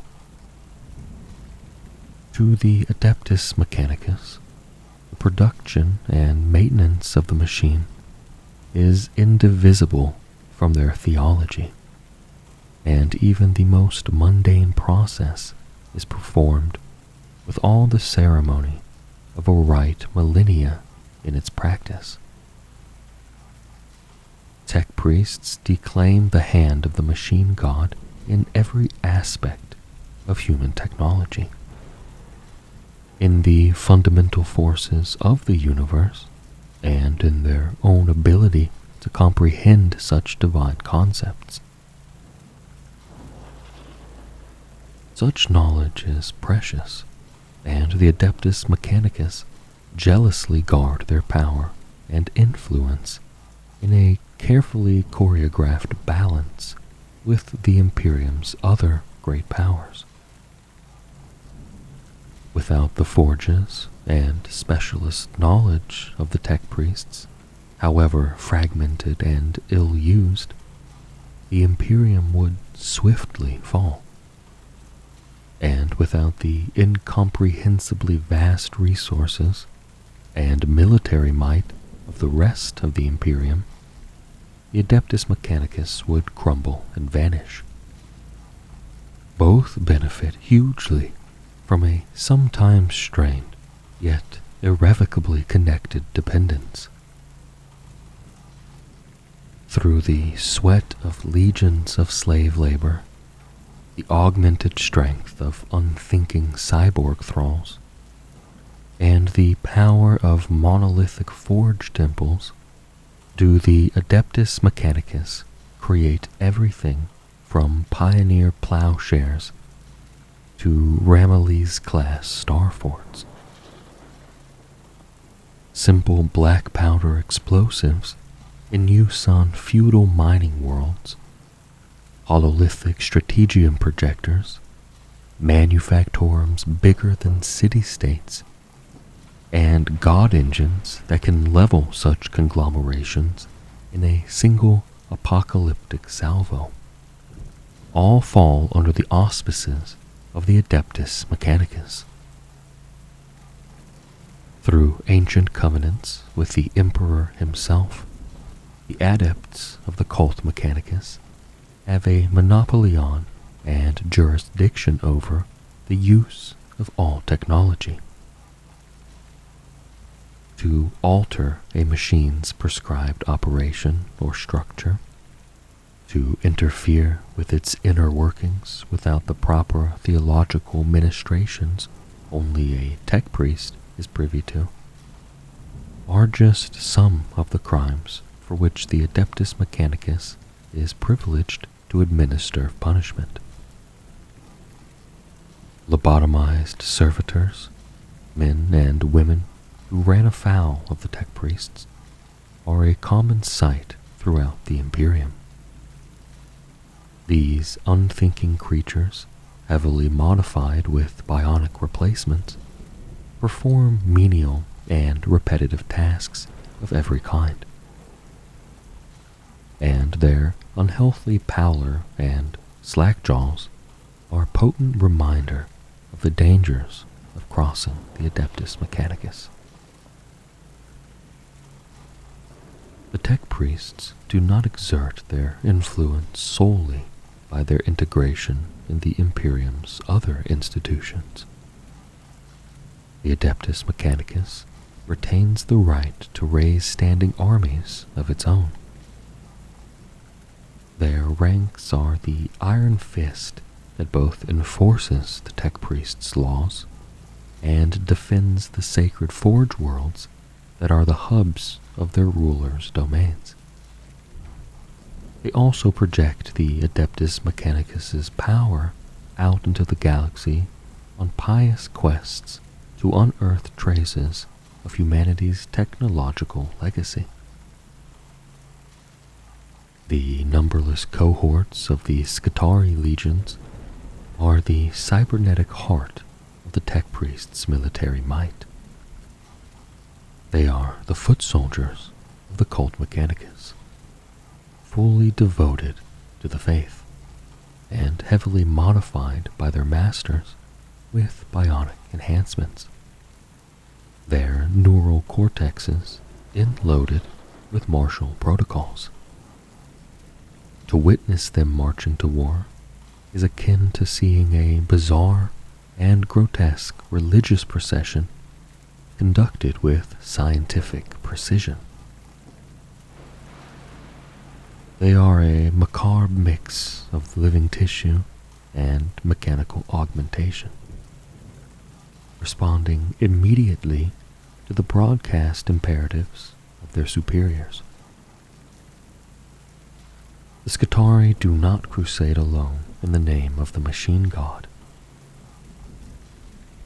The hulking automatons of the Legio Cybernetica crush the unwary beneath their tread and stitch incandescent trails of burning phosphor through the enemy ranks.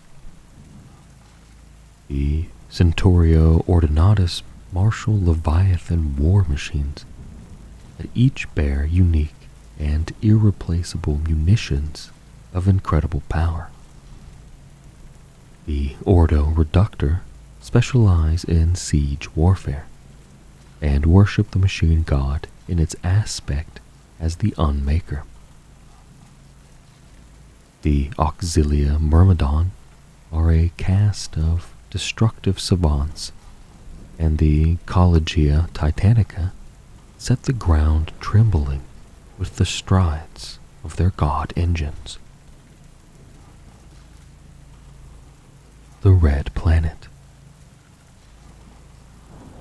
Greatest among the forge worlds of the Adeptus Mechanicus is Mars, the Red Planet. Situated in the Sol system, it is the birthplace of the cult Mechanicus and the seat of its highest power. Mars is the fulcrum upon which the religious, political, and military might of the tech priests turns. Its importance to the Imperium is second only to its sister world, Holy Terra. Mars is the original Forge world. It is a planet given over in ages past to holy industry on an unprecedented scale. Ancient hollow reliquaries paint a picture of an isolated and terrifying era. Long before the Imperium, civil wars and unnamed disasters left Mars an irradiated wasteland, its frigid and toxic atmosphere unbreathable. A surviving culture underground relied heavily upon their remaining technology, so much so that its use and maintenance became ritualized. Technology became synonymous with life, their machine god with human survival. On Mars's surface, rust-red deserts of ferrous particulates blow along the fringes of vast accretions of soot and chem-stained metropolises that encompass entire tectonic plates. Crackling capacitor banks the size of cities churn the thick and spoiled atmosphere, creating localized storms so persistent they are named as fixtures on ancient cartographic scrolls. Pollutants billow from mile-high stacks emblazoned with technoglyphs and crenellated with emitters that blare binarch canticles in praise of the machine god.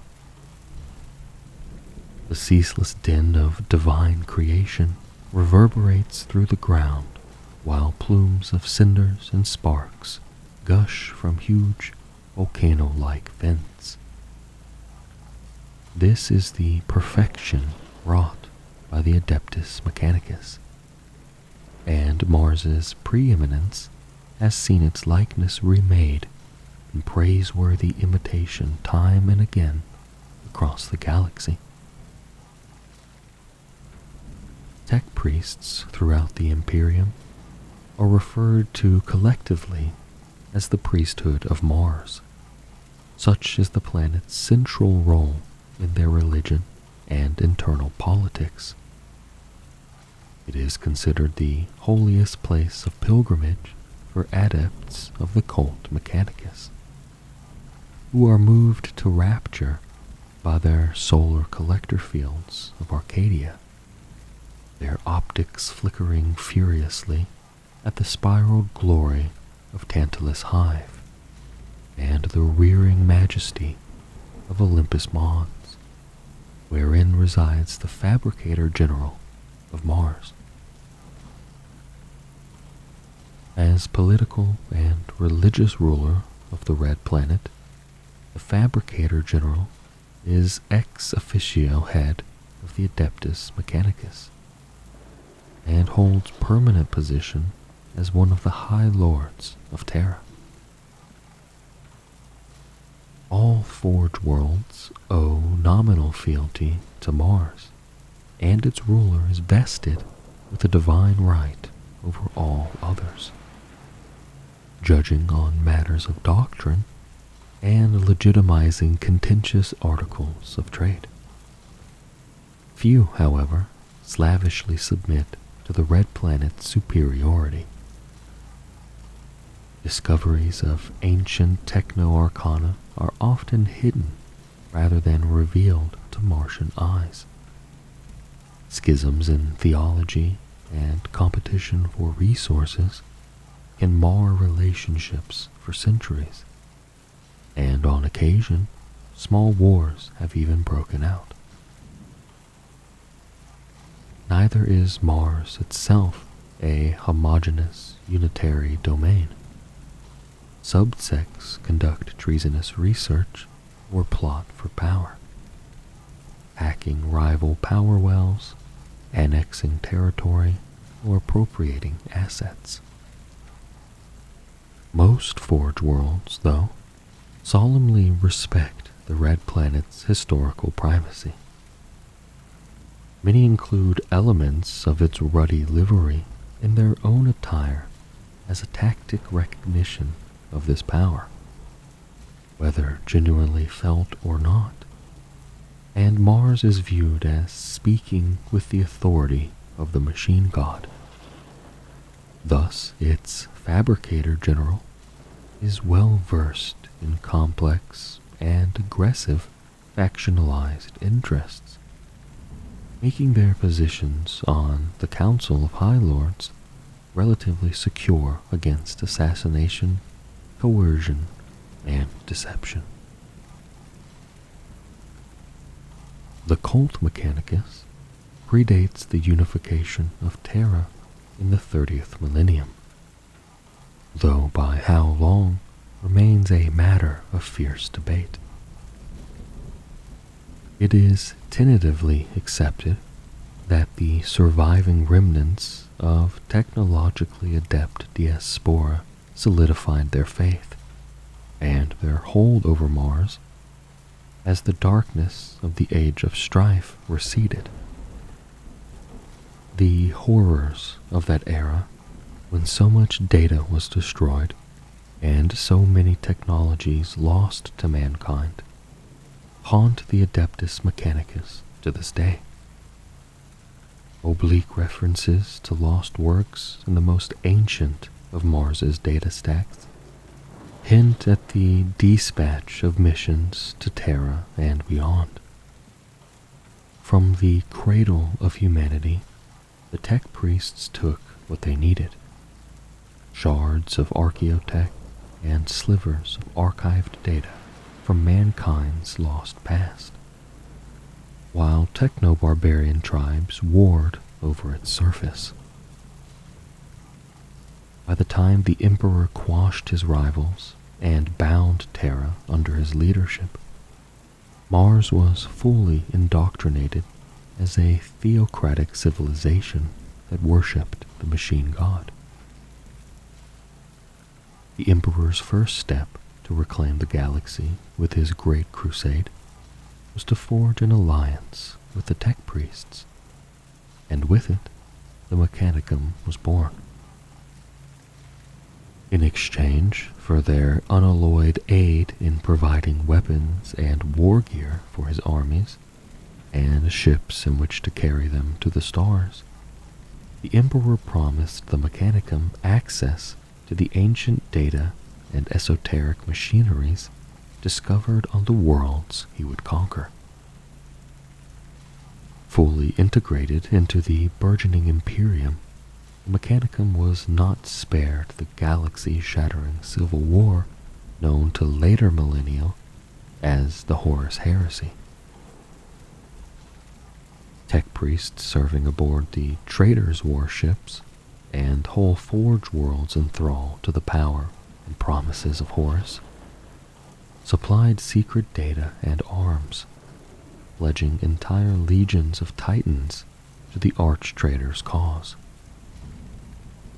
Mars itself was rocked by open warfare as Horus's agents sought to suborn the entire institution from within.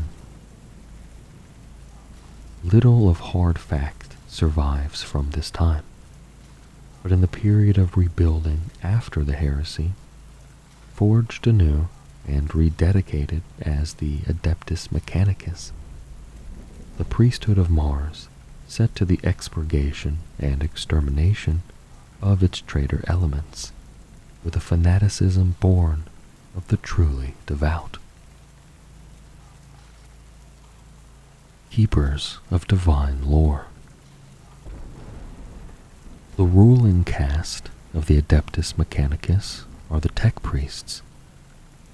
They direct the mammoth endeavors of fabrication upon which the Imperium depends and leads the followers of the machine god in unforgiving crusades of ruthless acquisition. The tech priests hoard mankind's legacy of knowledge, seeking an ever closer union with their deity.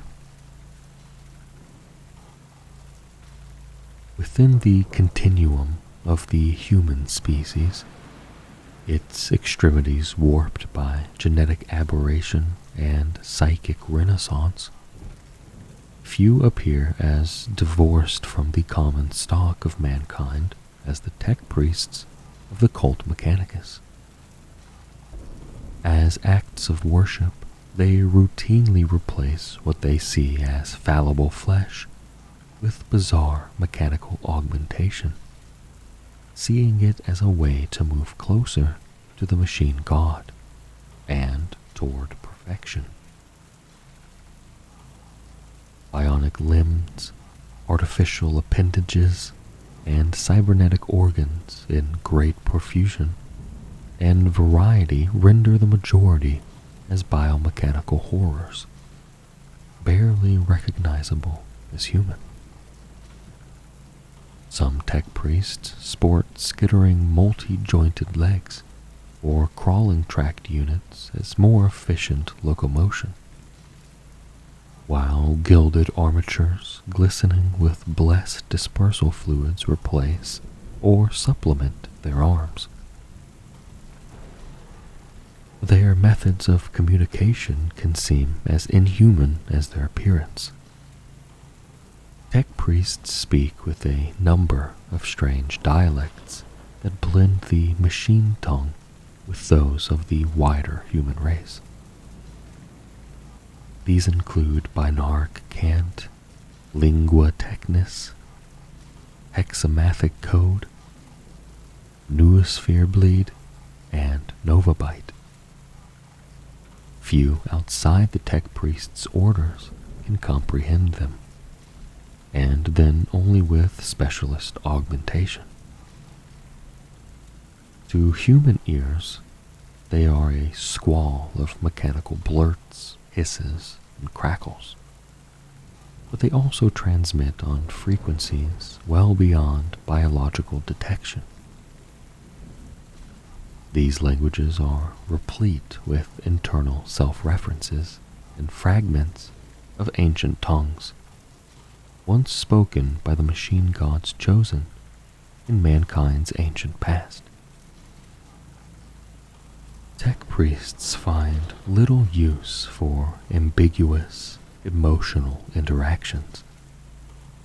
Thus, many do not hesitate to embrace multi-lensed optics, rebreather arrays, olfactory modules, and cranial implants that end up obscuring or replacing their face.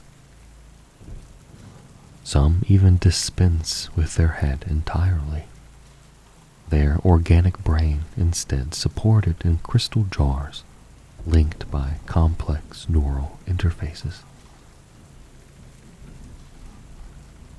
Just as tech priests' forms are complex and varied, so too is their meritocratic organization and hierarchy.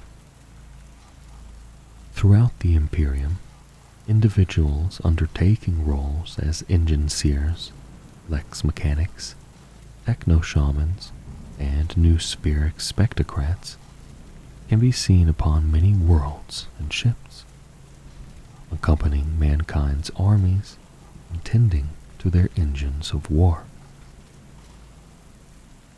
The tech priest's ranks become more esoteric and inscrutable deeper inside the Adeptus Mechanicus's theocratic layers. Each forge world is led by a fabricator general, the most technically adept and knowledgeable among their kind.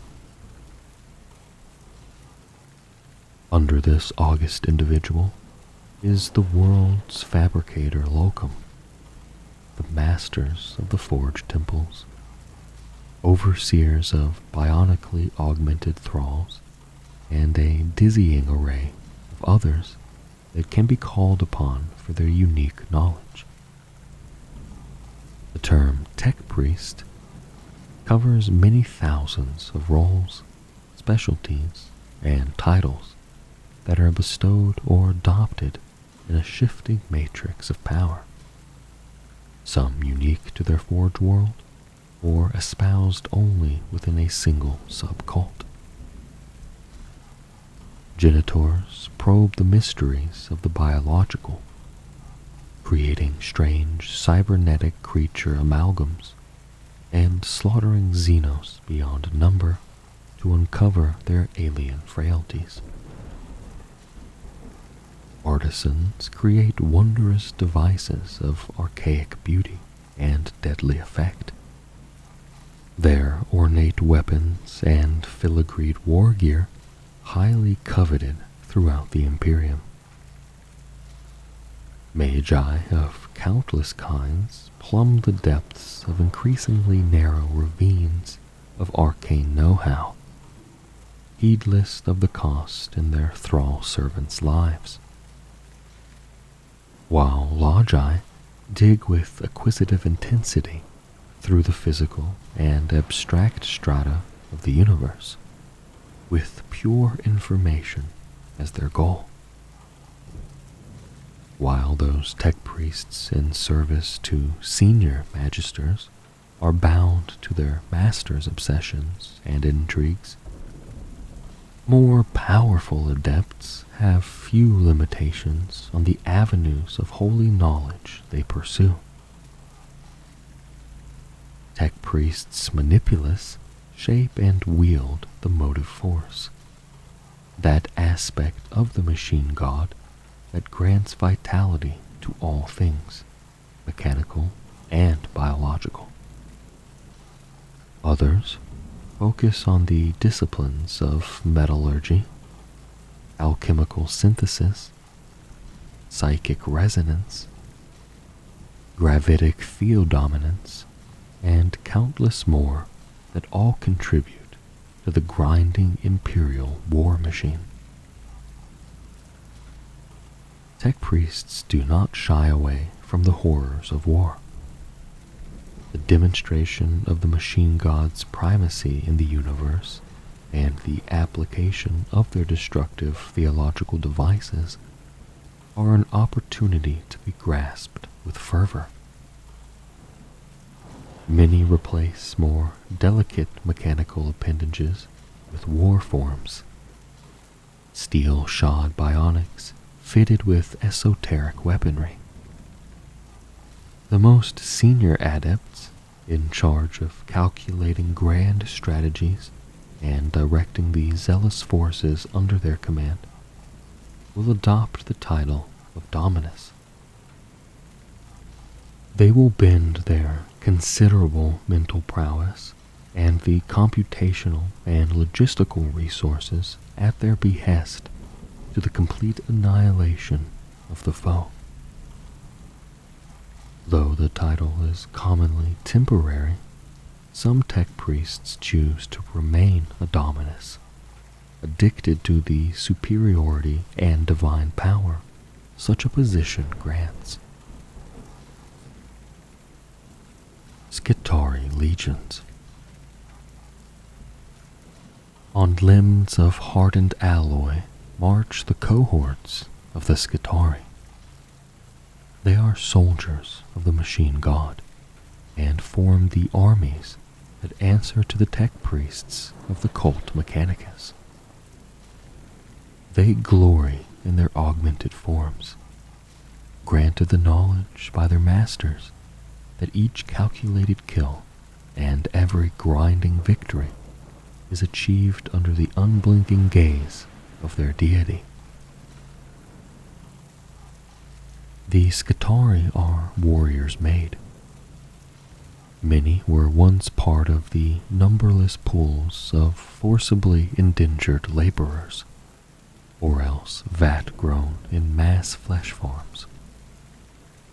No matter their origin, those who serve their forge world as Skitarii are zealously loyal and fanatically devoted to the cult Mechanicus. Their masters refashion their bodies, replacing fallible ligaments and flesh with titanium servo motors and bionic musculature. The Skitarii see the tech priests as prophets and intermediaries, each by an arc order issued from on high as holy commandment calibrated to stimulate awe and reverence. Units of Skitarii operate under the leadership of their primary warrior, typically an alpha or princeps. Together, these units comprise a maniple, an organizational unit within the Forge world's military. Maniples are constituent parts of cohorts that are in turn part of macroclades. Maniples are assigned an identifying sigil drawn from the archaic and inscrutable symbology to which the Adeptus Mechanicus is heir. Through an interlocking system of cohorts and the even larger macroclades, each maniple unit and individual Skitarius understands their place within the hierarchy of their Forge world's military might. While command at the higher levels is orchestrated with mechanical precision by each individual tech priest, Skitarii are not mindless automatons. Experienced Skitarii marshals conduct independent operations along parameters defined by their masters. They utilize in-loaded tactical schematics, meticulous planning, and intuitive leaps of logic to respond to local divergences of kill ratios and geospatial positioning. Rapid reassessment of enemy capabilities enable individual units to outwit those who believe they have the better of the machine god's faithful.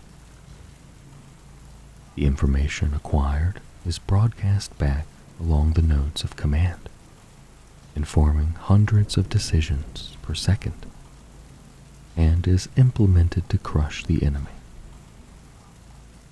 When facing a lost cause, and even unto death, Skitarii continue to transmit stacks of data back to the tech priests, harvested by multi-spectrum analyzers, auto-filter optics, Vox synthesizers, and echoleic reverberators.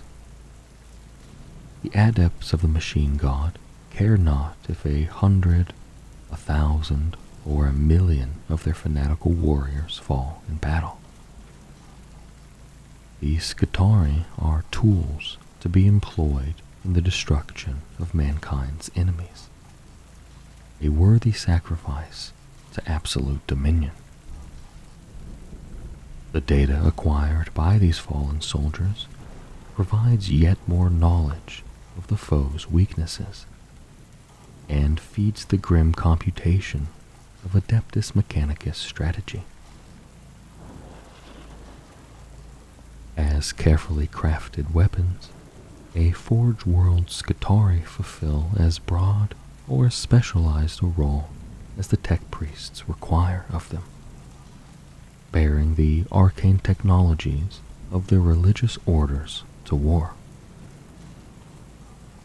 Rad-saturated vanguard are the frontline troopers who weaponize the debilitating aura that infuses them, advancing relentlessly and rendering the battlefield as inimical to life as the grist pits on Mars, with volleys of irradiated carbine fire.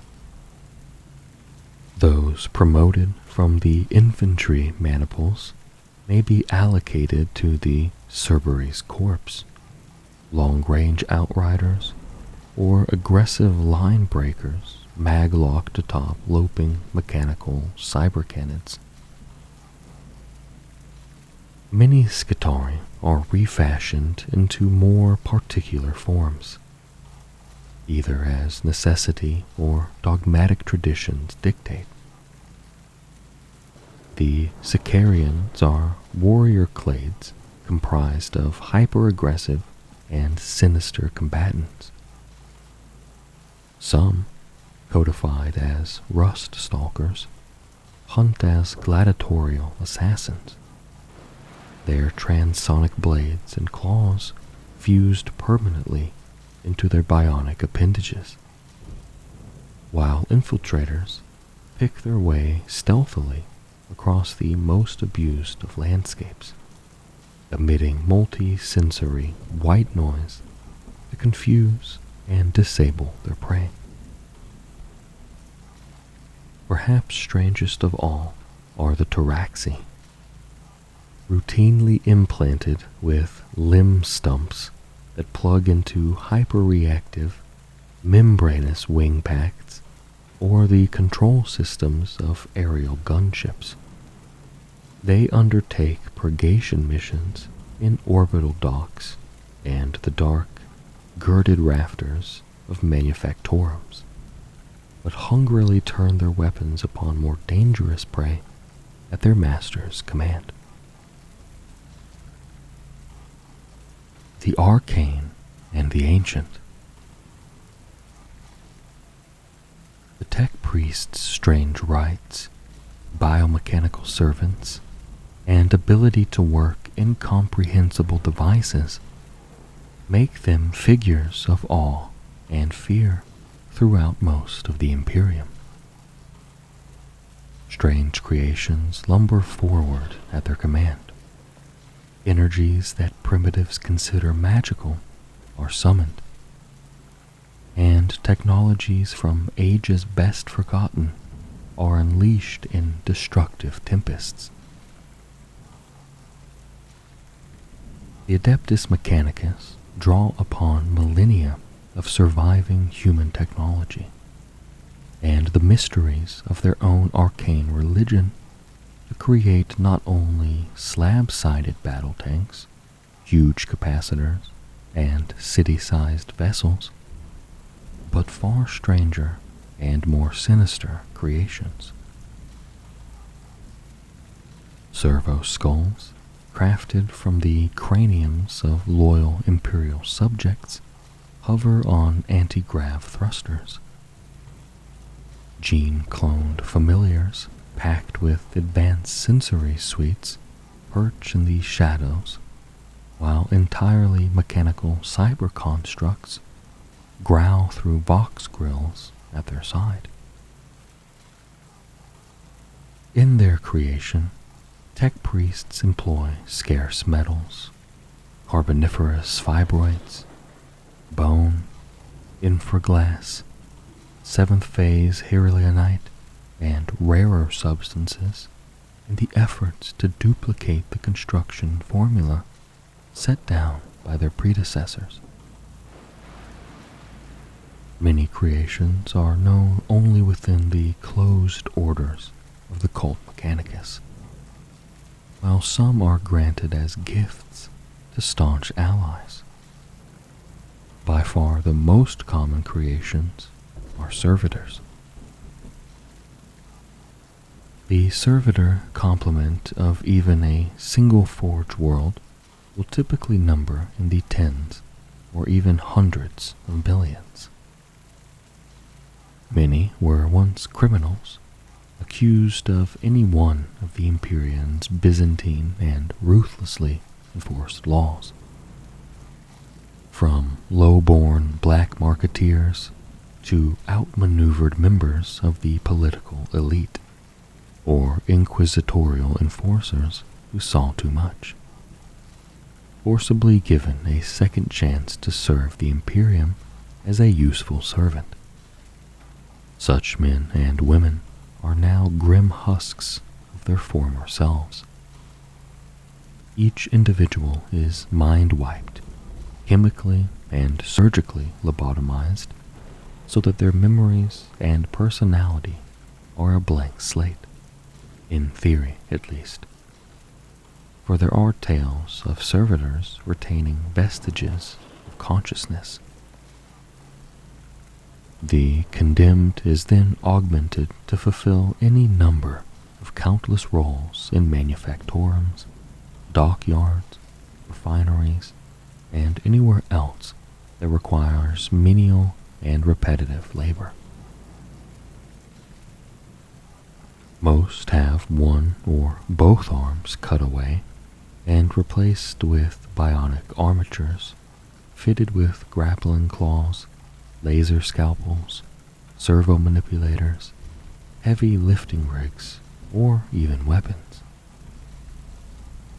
In the case of battle servitors, such as those of the Cataphron class, many specimens are bisected at the hips and fitted with industrial track units capable of grinding over the harshest of terrain. Cataphron breachers are among the largest and most potent of these living weapons, each augmented with additional vat-grown flesh grafts. They are heavily armored, designed to break apart enemy battle lines and fortifications while ignoring the small arms fire of defenders. Once their proximity clarions chime, they return fire with bolts of holy energy and wrenching jail fields from heavy arc rifles or torsion cannons before crushing the remaining foes with their piston-driven claws. In contrast, Cataphron destroyers bear few close combat attachments and are instead equipped with additional devastating firepower. As mobile weapons platforms, they mount giant cannons of ancient design that can crush or incinerate their master's foes, alongside secondary weapons that spit roaring gouts of flame or streams of incandescent phosphor. Tech priests often surround themselves with whole clades of Cataphron battle servitors, and endless numbers of them are created day and night on every forge world. They are all ultimately tools to be expended by the Adeptus Mechanicus, with no more thought than a soldier would empty a gun clip. After battle, damaged units are recovered for reuse, the powerful weapons and sturdy chassis resanctified. Any remnants of the human at their core are unceremoniously dumped before being replaced by another hapless auto-volunteer from amongst the tech priest's seemingly endless supply. Servitors are also permanently integrated into many of the Adeptus Mechanicus's more complex devices. The motive engines ridden to war by the corps of Sidonian dragoons and Iron Strider ballistari are each fitted with a monotask servitor that serves as a steering conduit. The Iron Strider engine they form a part of is a stilt-limbed combat walker perfected by the tech priest Aldebrak Ving in early M33. The limbless and sightless servitor exists as an interface between the commands issued by the experienced Skitarii warrior mounted on top and the near-perfect perpetual motion dynamo at the engine's core. Sidonian dragoons operate as swift-moving shock troops, wreathed in clouds of ochre incense as they mount deadly charges with their pronged taser lances. Their ranks often comprise the most zealous of a Forge World Skitarii, and are viewed by others of their cohort as chivalric hunters, marking their quarry with radiating shot so they can track them down no matter where they run. The Iron Strider ballistari are also constantly on the move, stalking the fringes of their maniple to find ideal firing positions and then moving again before the enemy can retaliate. Their pilots are marksmen beyond compare, and often drawn from the ranks of veteran ranger units. Steadied by gyroscopic stabilizers, Iron Strider ballistari form stable firing platforms for their powerful cognis heavy weapons with which they hunt enemy vehicles and commanders.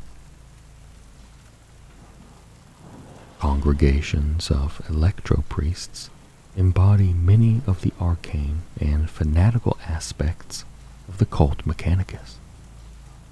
All are devoted to the motive force, the aspect of the machine god that adepts of the Adeptus Mechanicus preach is the spark that drives all systems, biological and mechanical.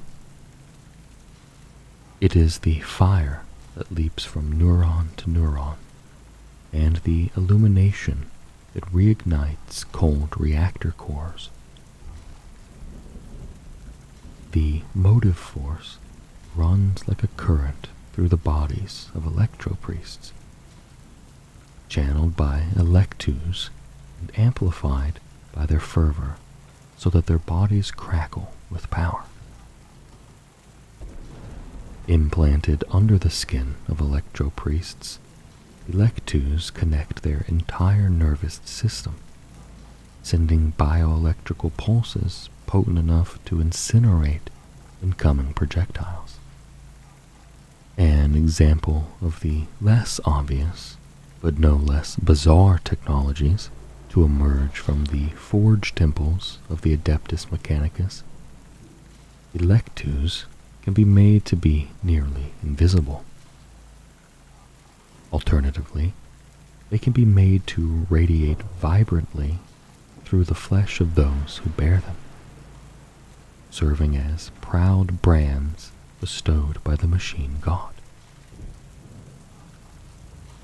These subcutaneous circuitries range from small metallic wafers to silvery streams of motile nanoservitors, and even full-body networks. Simple versions are worn by every one of the machine god's worshippers, and can be remotely accessed to provide a wealth of identifying and hierarchical data. Few rival the extent and complexity of those borne by the electro-priest brotherhoods. Explorer fleets. In their pursuit of knowledge and technology, the tech priests and their legions of cyborg servants launch holy fleets to explore the frontiers of the Imperium. Though ostensibly religious processions of preservation and inquiry, these vast agglomerations of military might are possessed of the power to destroy whole armies before them. The quest for knowledge is the consuming crusade of the Adeptus Mechanicus. They see it as procuring the data, resources, and artifacts that are rightfully the machine god's due. A Forge World's explorer fleets are the primary means by which this sacred duty is undertaken. Each is a unique armada of vessels dispatched to deafening hails of binaric hymns. They must be prepared to wrest control of ancient technology from unenlightened heathens, or to defend it against selfish or jealous usurpers. So each fleet is packed with cohorts of armed Skitarii and countless devoted members of the priesthood, often with representatives of allied knightly houses and other imperial forces.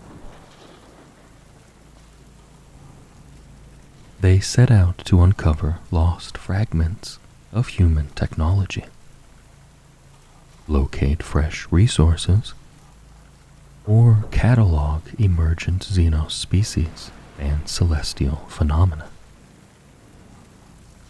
With the hopes and the prestige of their Forge World riding with them, explorer fleets delve into the unknown reaches of wilderness space, venturing to the fringes of the Astronomican's light.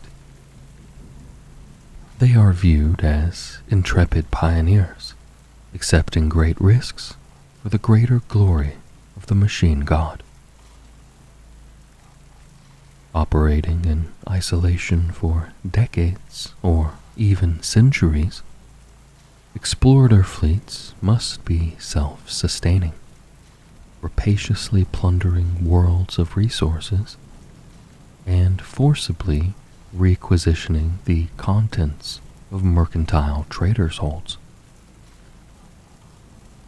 Rumors sometimes surface of them cannibalizing vulnerable ships, sending in servitor details to cut them apart and press-ganging their crews into indentured servitude. Explorer fleets are overseen by a hardy and aggressive cabal of tech priests, with no doubt about the superiority of their endeavor. These explorers comprise specialists in wildly divergent fields of expertise, theocratic logic, and sacred interpretation. Having different philosophical approaches to the same specialism within a fleet often proves beneficial when cogitating rumors, sightings, and hearsay from one system to another in search of arcana mechanum. Though more than one fleet has splintered along deep divides of opinion, their ships following different paths through the void towards perceived truth. When an explorer fleet reaches a world already subject to Imperial law, the tech priests initiate a deep trawl of the planet's data networks. Vid scalpers and info miners are sunk into the deepest strata of the planet's datasphere. These predatory protocols rooting out any quirk of the world's technological base that hints at a more advanced past. Sump dwellers and frontier nomads are interrogated for myths of strange devices or lost settlements.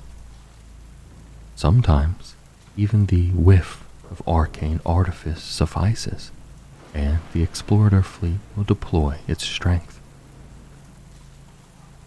Such invasive tactics can lead to uneasy standoffs with the world's native defense forces, though the unrest this incites has sometimes proven beneficial, as Xenos or chaos-tainted subversives are stirred into revealing themselves.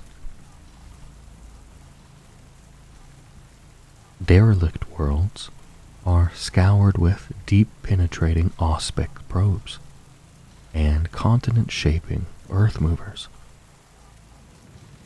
Techno-archaeologists sift through bedrock formations and beneath polar ice caps for telltale energy signatures or curiously regular density returns.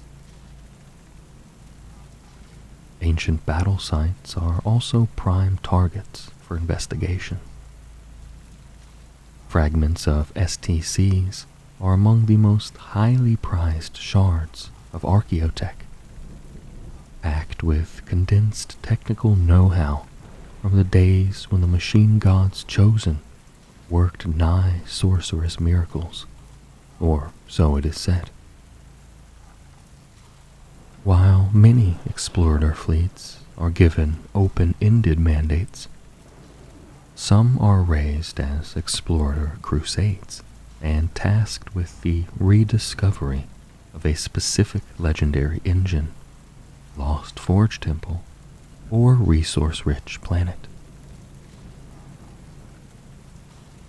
Belisarius Call.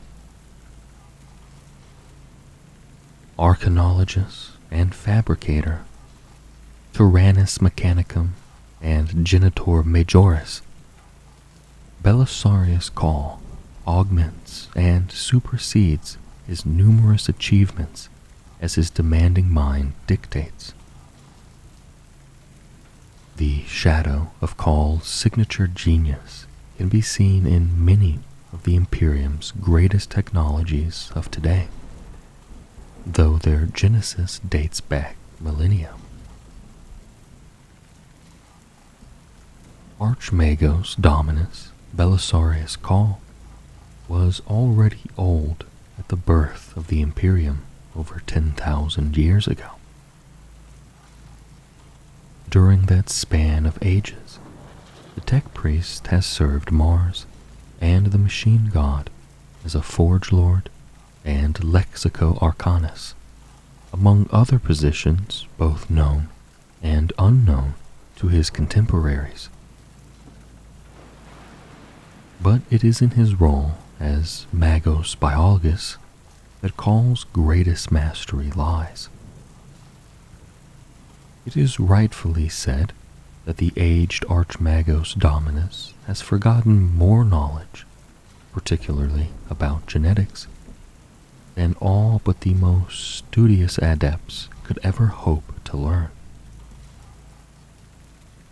Despite portions of his own memory having been stolen, and despite having twice suffered mind wiping, Call remains a tech savant, a genius at the forefront of whatever field he trains his brilliant mind upon. Even amongst the ranks of the Adeptus Mechanicus, where artificial devices increase brain capacity and extend life beyond measure, such an accumulation of knowledge in multiple disciplines is exceedingly rare. The priesthood of Mars ennoble such beings as prime conduits of the Omnissiah, or as Dominatus Dominus, Master of Masters. And of those few still living who bear these titles, Kahl is by far the most active. Belisarius Kahl dedicates himself to a multitude of projects, his mind leaping from the construction of Mars's largest macromag cannon to perfecting his stasis field work, or to the endless experiments he conducts within his city-sized laboratories housed in Mars's extensive underground complexes. The majority of these obsessive undertakings are done in secret. Kahl has so many projects running simultaneously that he has implemented multiple consciousnesses to track them, and has employed furtive measures to keep them hidden from rivals. Deep in sealed vaults, countless experiments await Kahl's multifaceted servo eyes. Kahl's holdings on Mars belay his seeming independence from the political elite of the Red Planet.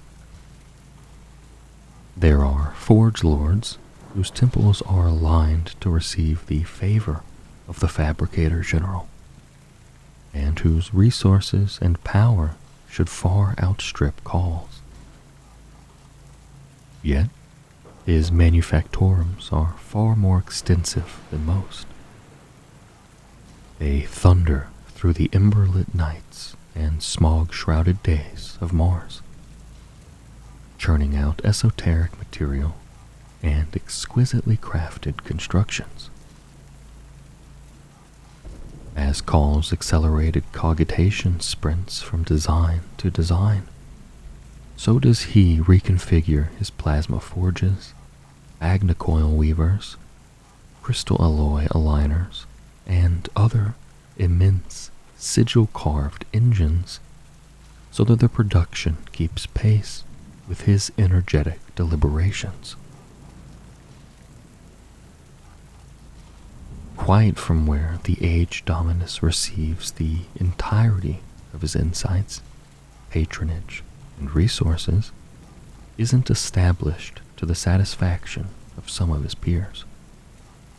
Junior adepts whisper that Kahl's cubic miles worth of interlaced workshop fortresses hum with the secrets muttered by millions of obedient machine spirits, and that his occasional lapses of memory signal the effort of constantly processing the binaric babble. Since reloading a portion of his stored memories, the ancient tech priest has become forgetful, prone to spending recuperative decades within his own stasis crypts. Yet such prolonged periods offline inspire Kahl to once more take to the field in his hunt for knowledge. It is during such times that Kahl dons the mantle of Archmagos Dominus, gathering about him Skitarii legions and maniples of the Legio Cybernetica. Although Mars is his homeworld, other Forge worlds often place troops beneath Kahl's command, asking only that he shares any knowledge accumulated. On the battlefield, Kahl is a force to be reckoned with, and he fearlessly scuttles into the thick of the fighting. Most enemy weapons fire is thwarted by Kahl's refractor field. Yet even when parts of his mechanized body are blasted off, cables snake out to effect immediate repairs and to swarm any foes that come close.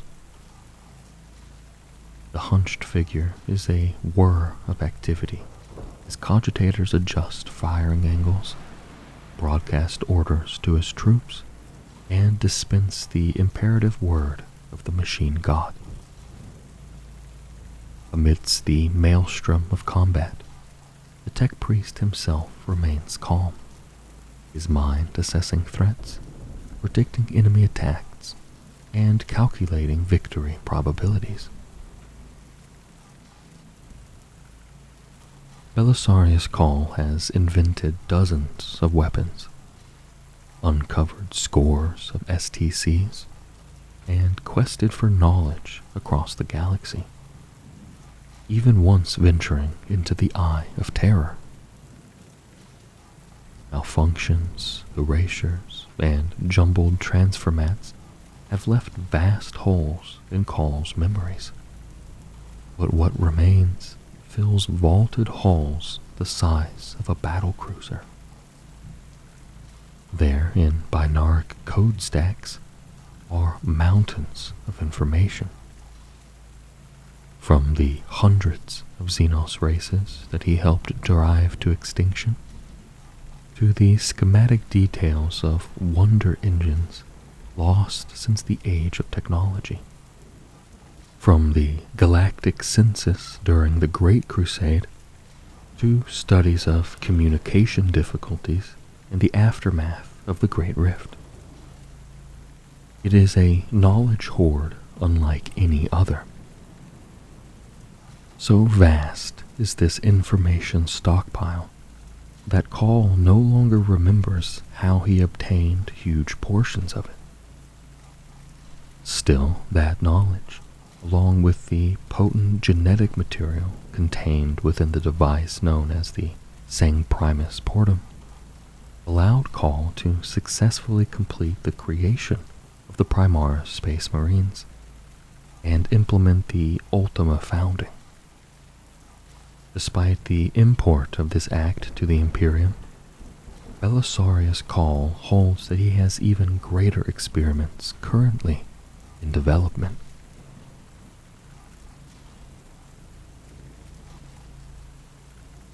Mars, the birthplace of the cult Mechanicus.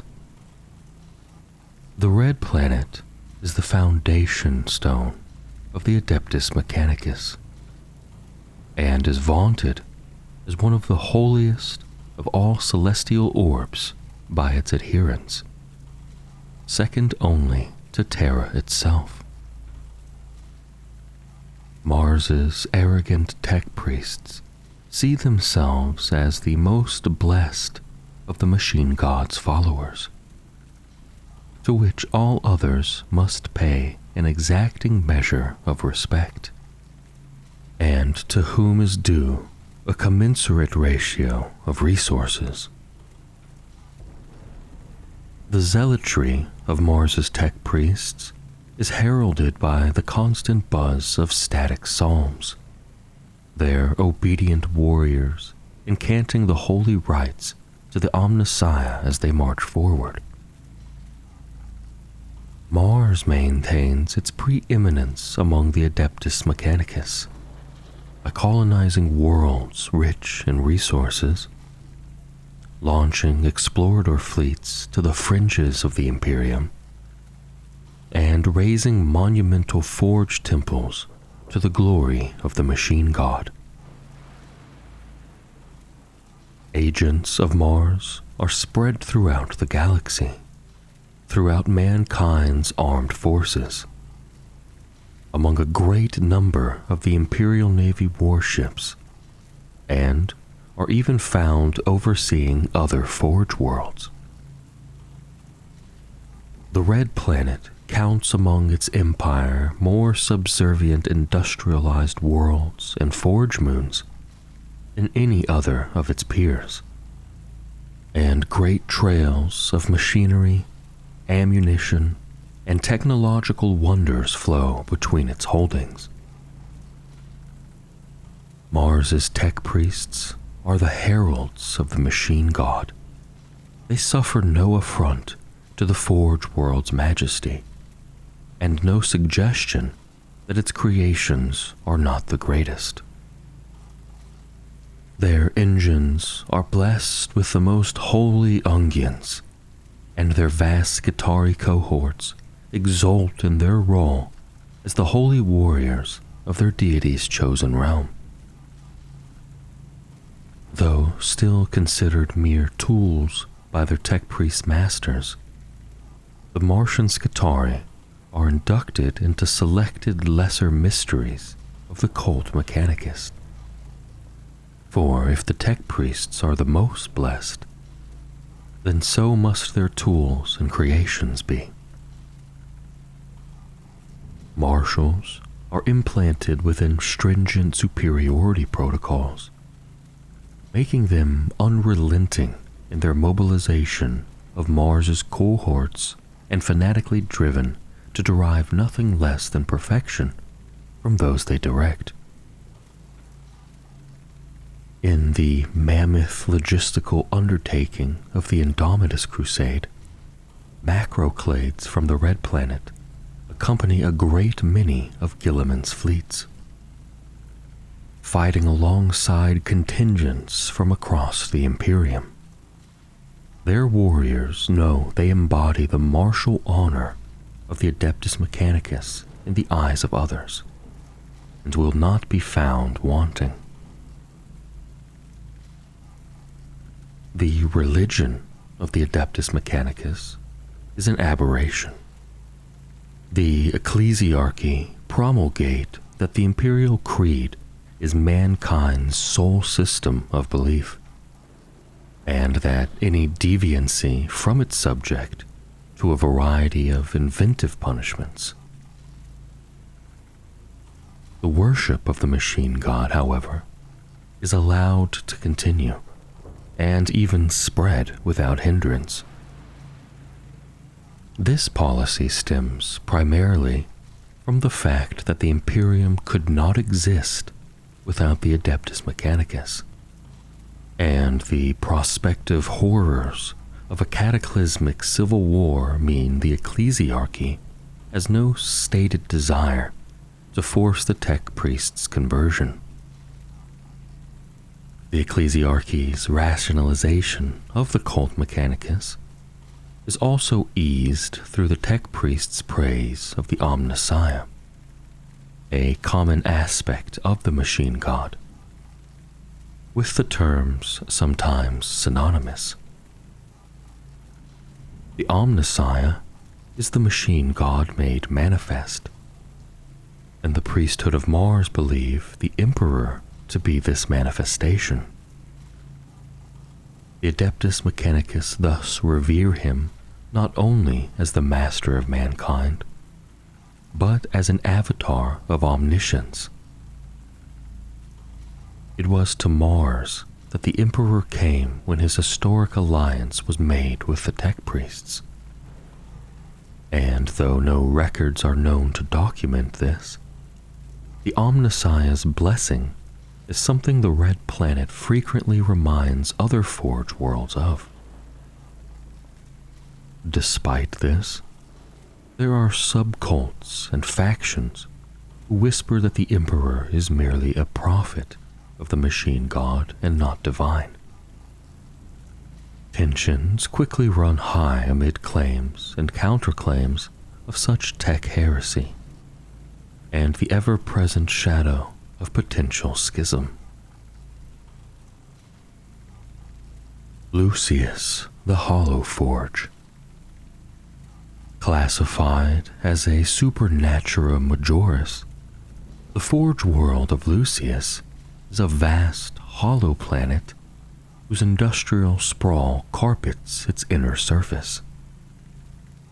In the planet's empty heart burns an immense artificial sun, a fusion mega-reactor that the Lucian tech priests claim to have built, but whose origins may be more mysterious by far. Once in its history, has Forge World Lucius suffered the perils of doctrinal dissent. Long ago, the planet's Forge Star was almost sent into critical overlord during the infamous Inculcata Schism,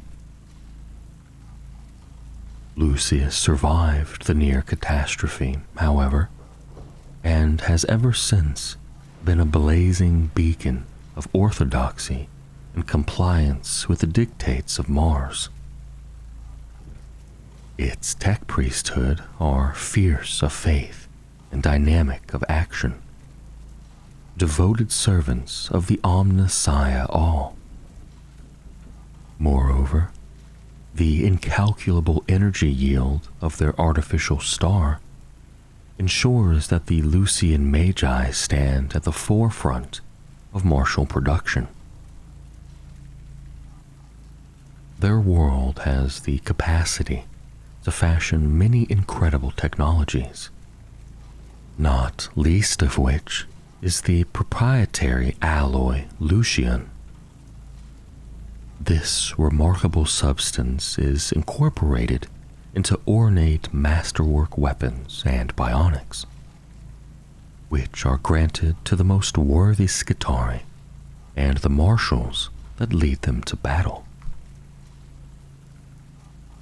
More than this, Lucius pattern weapons and war engines have all garnered a well-deserved reputation for excellence across vast swaths of the Imperium.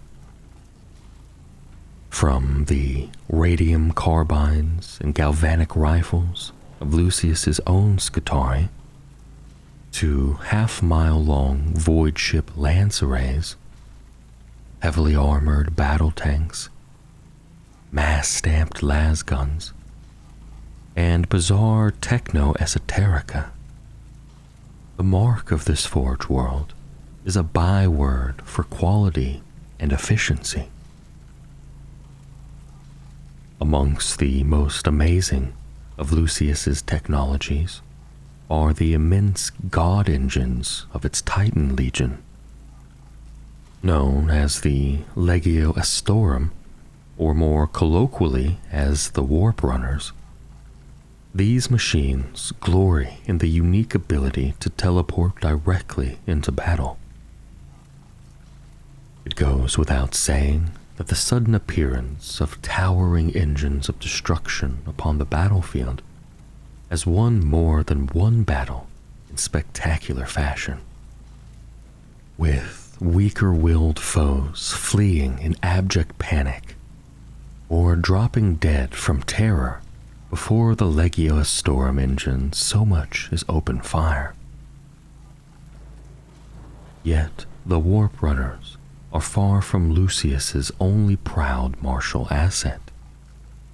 Ever eager to strike out into the galaxy and wrest from it the natural resources to feed the blessed forges, Lucius's macroclades are amongst the swiftest and most aggressive fielded by any forge world.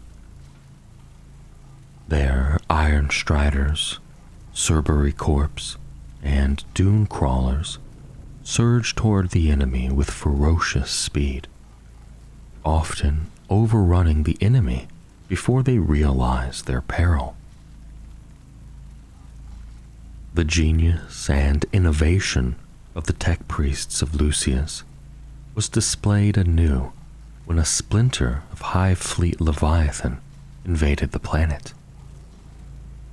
Dispatching their Legio Cybernetica and a great host of battle servitors to the planet's outer surface, the tech priests' Dominus largely fought their battles from below the planet's crust. By tracking the motions of their servant clades and controlling activities via data tethers, they waged their war without risking direct harm. Wherever the Tyranid swarms overcame their servitor armies, the tech priests waited for the Xenos predators to devour the meager biological components, before sending servo-skull swarms to carry the most vital of the remaining machine parts below the crust of the planet. There they were installed into fresh recruits, and the next wave sent back up to the surface. Though it took months to accomplish, the resultant war of attrition ended in victory. Deprived of biomatter, the Tyrannid splinter fleet was forced to feed upon itself to generate replacement broods, and the Xenos could not keep pace with the recycled machinery parts and refurbished robots. Agrippina, Orb of a Million Scars. Agrippina is a world scarred by war, its legions forged in conflict's crucible and tempered through the fires of countless hellish battles. Long has this forged world resisted the hostile attentions of the Dark God's minions, for it stands perilously close to the warp maw known as the Eye of Terror. Once, Agrippina labored day and night to supply the fortress world of Cadia with munitions for its endless vigil over the Eye of Terror. So integral to the Forge world was that mission that some tech priests had interpreted the hermetic symbol in Agrippina's heraldic iconography as representing the Cadian Gate standing supreme over the forces of chaos. Cadia's fall has forced these and countless other assumptions to be rethought. Even before Abaddon's victory during the 13th Black Crusade, Agrippina was already a heavily fortified and war-scarred world. Heretic raiding parties struck at the Forge world often, some seeking to plunder its technological secrets, while others hoped to disrupt the planet's crucial supply lines to key worlds throughout the Cadian war zone. Since Cadia's fall, the frequency and severity of those attacks has increased tenfold. Agrippina exists in a state of near constant conflict, fighting wars of both attack and defense as its macroclades seek to drive back the endless tide of forces spilling from the Eye of Terror. Typically dispassionate, planet's tech priests take every opportunity to hone their armies and defenses both, dissecting every data psalm and noospheric inquisition extracted from each battle, and employing their learnings with dogmatic determination. Yet the priests of the Omnissiah are not above emotion when pushed to it. The assaults upon their world by unclean servants of the Dark Mechanicum, by obliterator cults, acquisitive warpsmiths, and even loathsome traitor Titan legions have instilled in the tech priests of Agrippina a cold and unbending hatred for the worshippers of the Dark Gods. The priests have perfected countless methods of slaughtering their heretic foes, and will fight on against them even until the collapse of all logic and reason. Such is their disgust. While Agrippina's stoic defenders have refined their protocols of repudiation and dogged resistance, its tech priests have formulated complex strategies of aggressive counter-sieges as well. Huge wedges of Cerberus sulfur hounds are unleashed into advancing enemy formations in shockingly brutal and seemingly reckless maneuvers. Smaller units of Skitarii Rangers and Cerberus Raiders harry the enemy, while flights of Archaeopter Fusiliers and Stratoraptors strike simultaneously, sometimes adding greatly to the Forge world's own casualties. Any surviving Skitarii of the first charge are pulled back into the second wave, and then the procedure repeats. By the time the enemy reaches the guns of the stationary defenders, they are fractured, bloodied, and demoralized, their cohesion ready to fall when Agrippina's precision volleys fall upon them. As with many powerful and well-fortified worlds throughout the wide Arcadian Gate, Agrippina has become a focal point not only for conflict, but also for refugees. It is natural that fleeing imperial citizens and soldiery alike would put aside their prejudices in such desperate times and seek shelter behind the ironclad bulwarks of the Adeptus Mechanicus. Agrippina welcomes all willing to serve the Omnissiah. Many have chosen starvation over what the planet's magi see as a logical contribution to ultimate victory. But countless others have stepped willingly into the Omnissiah's embrace. This influx of raw organic materials has thus far allowed Agrippina to replace losses amongst its labor clades and Skitarii cohorts as swiftly as they are inflicted. Whether this will continue to be the case remains to be seen. Styges 8, the ever-staring Cyclops. The Magi of Styges 8 are not well trusted by their peers from other Forge worlds.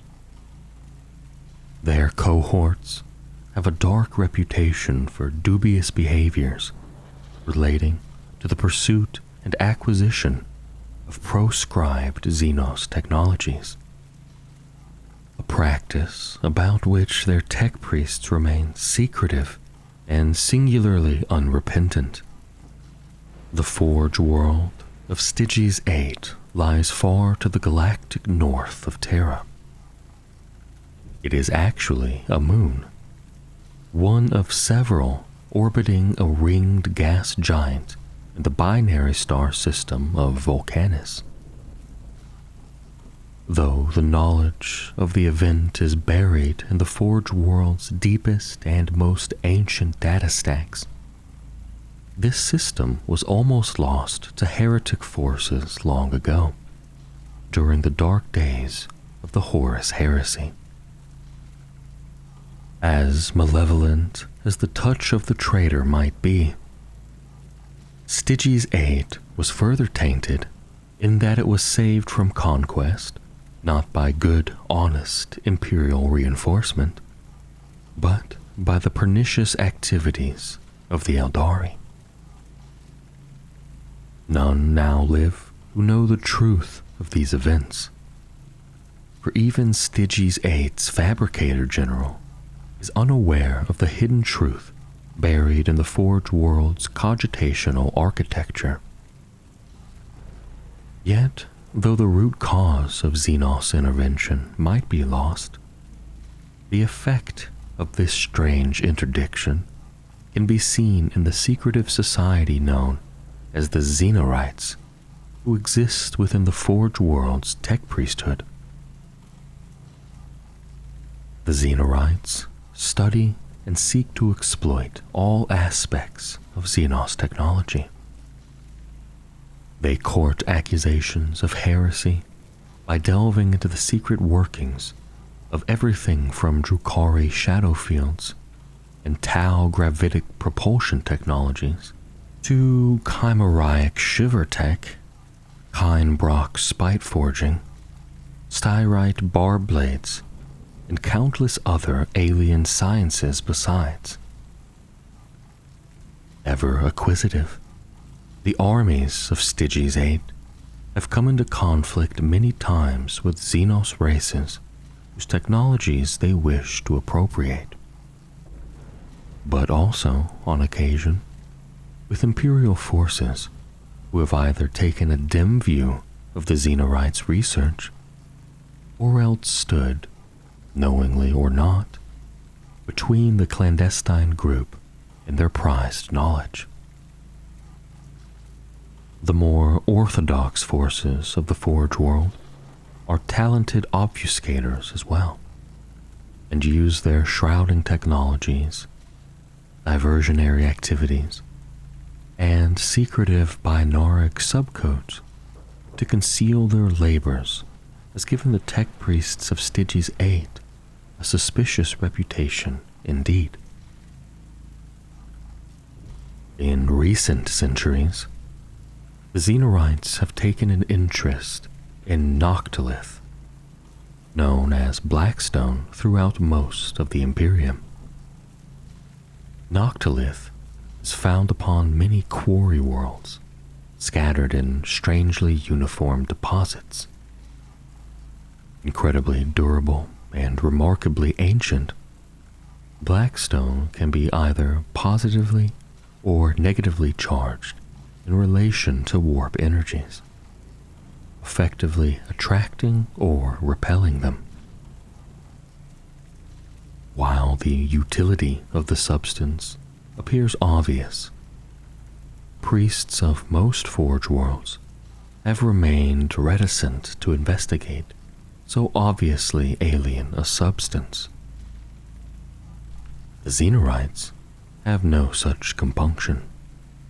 Thus, they were among the first to make the connection that Noctilith is in fact a material first employed by the ancient galactic empire of the Necrons.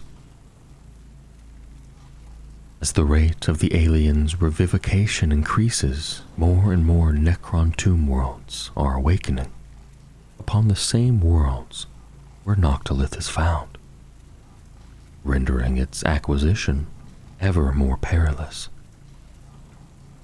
This has not dissuaded the legions of Stygies 8, however. Many of their most recent campaigns have been waged in an effort to wrest vast Blackstone deposits away from their ancient owners. Graia, the crown of miracles. The armed forces of Forge World Graia are amongst the most indomitable, indefatigable, and downright stubborn to fight in defense of the Imperium. They are a byword for martial discipline and obstinacy both, advancing into firestorms with inhuman fearlessness that is as unsettling as it is inspirational.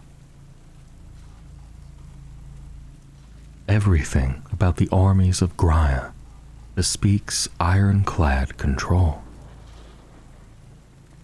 So hardwired is their logic, it is said that they can even shield themselves from the malign attentions of enemy psychers. Prior to entering battle, the ruling tech priests of the Graian military draw up resilient battle plans and doctrinal subroutines based on dispassionate logic. These are then disseminated to their foot soldiers with the weight of Holy Writ. So commanded, every Graian warrior knows their role in the wider shape of the battle and strives to fulfill it with unswerving determination. Many are the eyewitness accounts from other Imperial forces of Graian Skitarii, acting more like battle automata than living, thinking beings. Neither terrifying inhuman enemies nor thunderous incoming fire can halt the warriors of Graia while their orders remain unfulfilled. Indeed, their macroclades have been described as pressing forward unto their own destruction with an almost mindless determination. This tenacity has proven an asset upon many battlefields where Graian soldiery has crushed their foes under a relentless advance, or waged attritional battles that eventually broke the enemy with the horror of their cost. Yet, it has also proven detrimental in battles such as the Olga Gulch offensive, where prudent retreat or rapid tactical flexibility would have prevented the wholesale annihilation of Graia's advancing cohorts. Of course, such tragic defeats carry little emotional weight with the Forge World's tech priests. Instead, each disaster is simply analyzed, dissected, and broken down into strategic data, which is fed into their predictive models for future conflicts. Graia itself is unusual in that the Forge World is crested by a geometrically perfect ring of space stations known as the Graian Crown. It is within this megastructure that the Forge World's armies reside, and from it they deploy en masse to repel those who would seek to invade the world below. Moreover, the entire vast structure can move under its own power and even translate into warp space, allowing the armies of Graia to forge out across the galaxy and exploit the resources of distant worlds. Though knowledge of this technology is suppressed as much as possible, travel aboard the Graian Crown is an imperfect process. The megastructure has repeatedly attracted the hostile attentions of both warp entities and the ancient Necrons, and entire battles have been fought within its weirdly symmetrical depths to prevent it being overrun or captured. Yet so great an advantage is this immense battle fortress that the logical value of its use to Graia far outweighs the potential risks of its loss to a hostile enemy force. When the Graian Crown leaves its Forge World, its fabrication temples are stocked with munitions and its holding decks provisioned with thousands of volunteers. Once a suitable, resource-rich world has been discovered, the Crown's Corzine shunt thrusters lock into a stationary orbit like a tick. Fleets of industrial harvesters descend, leeching the world of its assets. Should an enemy be foolish enough to attempt to board the Crown, its production subroutines adapt. Hundreds of freshly built Skitarii and servitors pour off the production line every minute, and servo carts deliver vast quantities of ammunition to the immovable defenders. While the foe are being bled, the plunder of their world below continues unabated. Metallica, the gleaming giant of Ultima Segmentum. Metallica is a world sheathed entirely in adamantine, iron, and steel. Its surface is covered with immense, interconnected industrial clusters and forge shrines interspersed with landscapes of industrial waste. It is an unsleeping crucible of war production, whose polluted skies ring to the endless clangor of manufacture. Located deep within the Ultima Segmentum, Forge World Metallica is the piston-driven industrial heart of the Caradon sector. In a region located close to the ever-expanding Ork Empire of the Ork Arsonist, and now also the raging fury of the Great Rift. The role of this world could not be more pivotal. Metallica's endless production quotas see dozens of war fronts kept supplied with arms and armor. Meanwhile, its renowned macroclades of Skitarii and cohort Cybernetica deploy with machine-like efficiency to crush threats both piratical and heretical throughout the entire region. Such is the Metallican fervor for optimized industrial production, and their worship of mechanical sterility over organic impurity, that the Forge world has been scoured of all native flora and fauna. Yet to think the planet lifeless would be an error. From pole to pole, Metallica seethes with indentured labor. Dead-eyed servitors and conclaves of tech priests avidly overseeing the production of yet more terrifying war engines and deadly weapons ready to fight in the Omnissiah's name. The cacophony of thundering pistons, roaring generatora, clattering assembly lines, and endless binaric plainsong roar across the artificial landscape like sonic tidal waves. The racket booms along ironclad canyons like the bellow of the machine god himself. To the metallic and faithful, this endless industrial din is inspiring to the point of being transcendental, for it is the sound of their world worshipping the Omnissiah through deed and output both. They even ensure that it is echoed in the purposely amplified blare of the weaponry and machines they employ. Thus, every volley of fire or crushing armored advance is a prayer to the machine god writ large on the field of war. Metallica stands proudly apart from Mars, both physically and doctrinally. The Metallican priesthood have long resisted any Martian attempts to impose remote rule.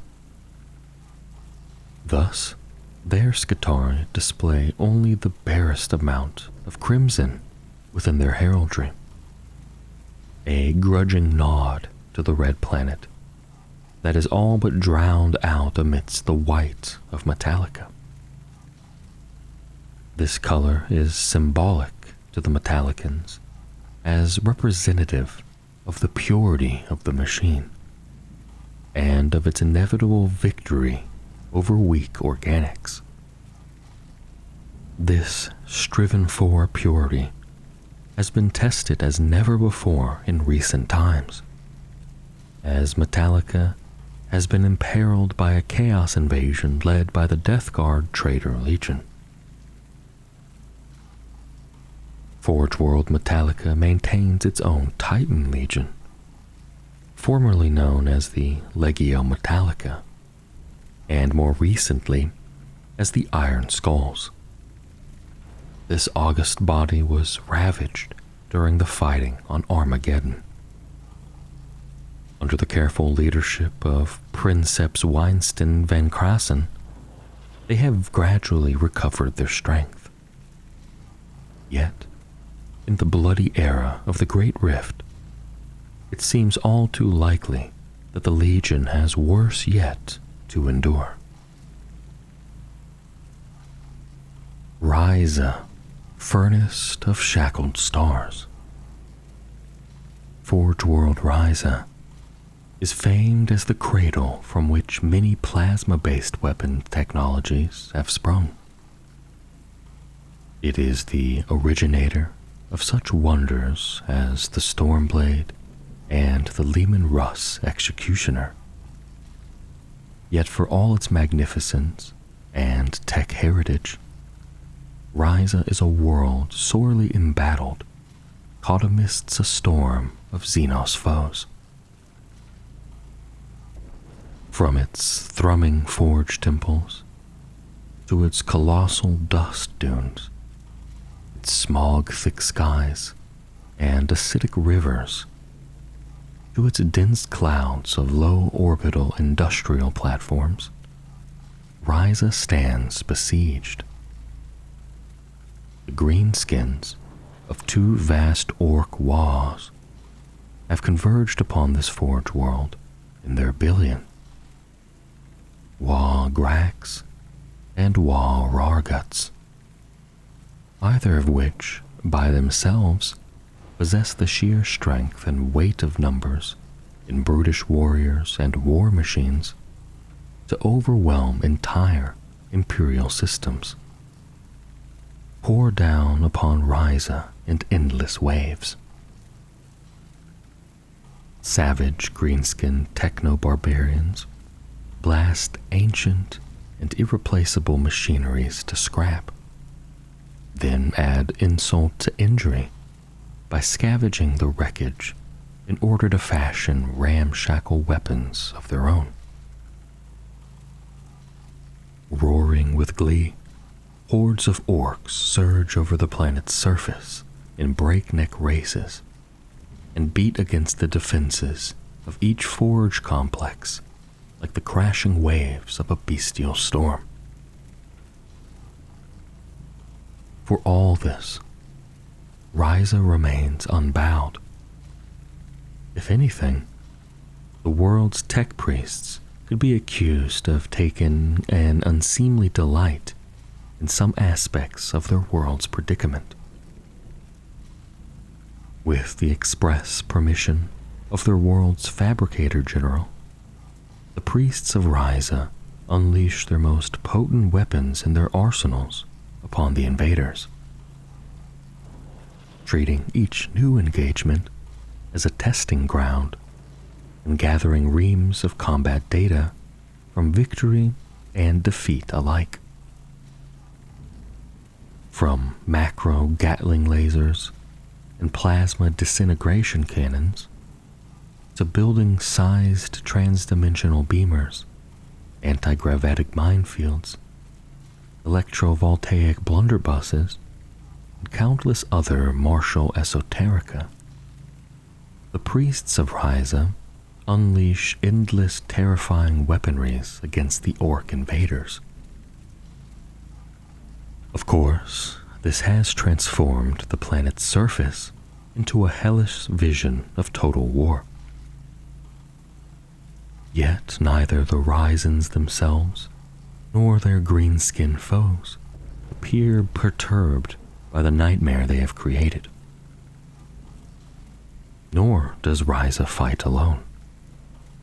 Colossal titans wade through the wreckage of blasted Manufactura, with guns thundering. Regiments of hard-bitten Catacon Imperial Guardsmen battle their alien foes through the toxic swamps of the Ryzan hinterlands.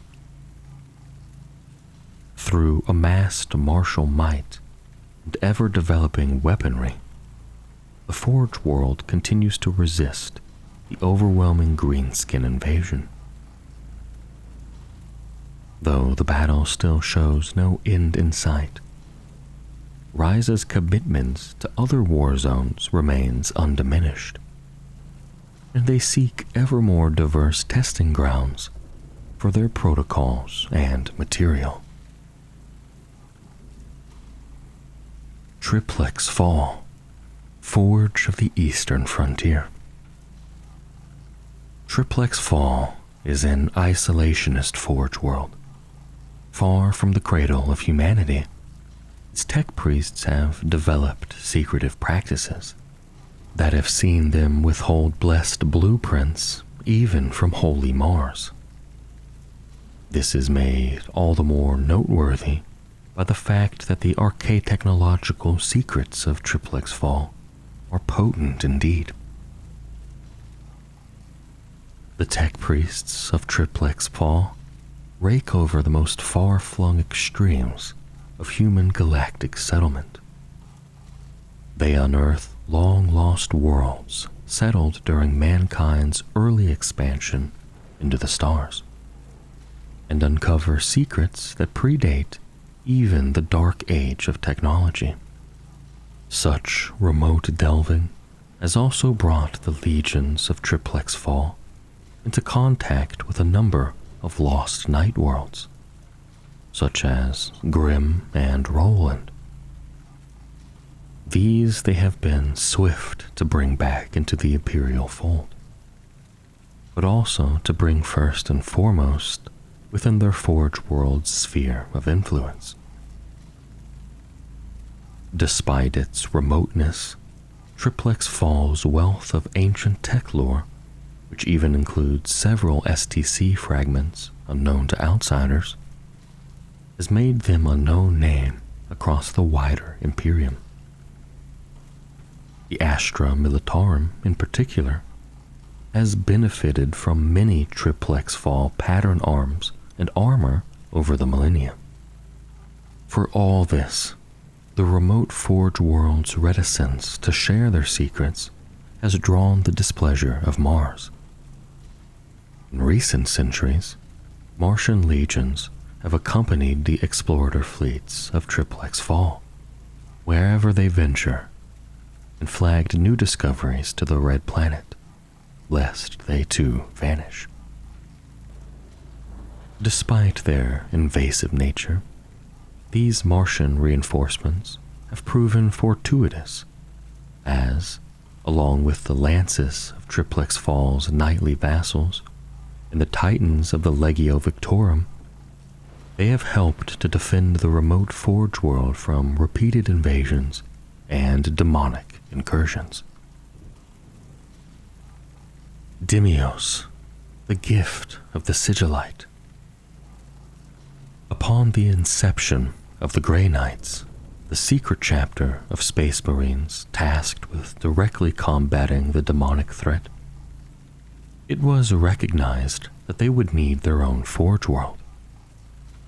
Demios is that Forge World, and a more secretive or powerful subsect of the Adeptus Mechanicus it would be hard to find. Demios was once a moon of Mars. When the decision was made to provide the Grey Knights chapter with their own dedicated Forge World, potent technologies were used to spirit the moon away and relocate it in orbit above Titan, the Grey Knights' adopted homeworld. Since that time, the weapons required by the Emperor's demon hunters have been produced within the manufactorums of Demios. This includes standard Adeptus Astartes armaments, as well as all the specialist gear required to combat warp-based foes, from psi cannon ammunition to deadly psych-out grenades.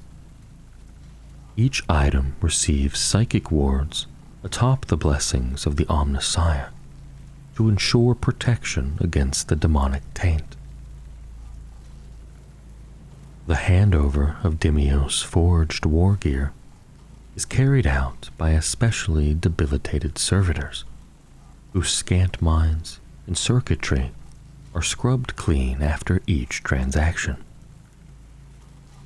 Such extreme measures ensure that the secrets of the Grey Knights can never be learned by the tech priests, and conversely, that the psychic Grey Knights cannot themselves glean any of the clandestine mysteries of the Adeptus Mechanicus. Demios is blessed with a great many macroclades, all bearing the triple blessing of the Omnissiah.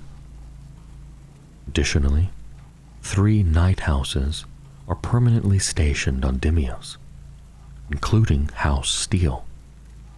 whose vows of silence and service to the Adeptus Mechanicus have lasted since the Great Crusade. Dimios' armies are used as guardians and procurement forces, and upon request, march forth to battle alongside the Grey Knights. Vos Prime, the right hand of Mars. Reunited with Mars even before the Great Crusade, Vos Prime is a forge world modeled after and wholly loyal to the Red Planet. The integrity and faith of the planet's tech priests has never been in doubt, and neither has their exceptional material production rate, which is exceeded only by the Mars itself. Vos Prime's constant and remarkable output of weaponry and war engines is owed in no small part to the Forge world's merciless exploitation of the Mordon Belt. This vast swath of asteroids has provided for Vos Prime even over the thousands of years that the Forge world has existed, and still has not been exhausted.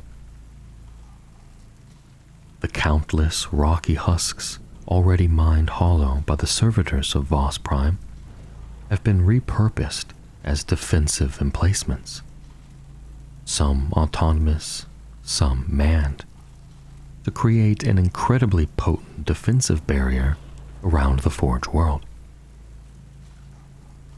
When coupled with Vos Prime's ability to deploy vast numbers of superior armored fighting vehicles and Legio Cybernetica battle robots, these defenses have proven sufficient to see off countless invasions by Xenos hordes, heretical raiders, and even a nightmarish demonic incursion. Although some of the most profitable of the Mordon Belt's asteroids have been mined dry, opportunity for seemly expansion has arisen within the Dominus Crusade, and Vos Prime has unleashed huge armies with the intention of securing new asset streams at any cost. If there's a weak point in Vos Prime's armor, it is that their plasma weaponry has never been as reliable nor as effective as that produced by other Forge worlds. That they have not asked for aid in rectifying this issue, and that it has not been offered even by their close ally Mars, is indicative of the pride and secrecy that exists even among the most devout of the cult Mechanicus. Griffon 4, the Lost Forge. The tale of Griffon 4 is a caution against the prideful and stubborn tendencies of the cult Mechanicus. Yet this is a warning almost wholly unheeded, even by those of the Forge world's legions who escaped its doom, and who still seek a new planet upon which to build their technological empire. Griffon 4 was long a name associated with industrial grandeur and implacable martial conquest. Enduring alone through the nightmarish age of strife, Griffon 4 was eventually rediscovered by the Great Crusade and brought back into the imperial fold with much honor and glory. The legions of this Forge world only built upon their hallowed reputation as the centuries passed, marching resolutely to battle alongside the armies of the Imperium and crushing entire worlds beneath the tread of the god engines of Legio Griffonicus.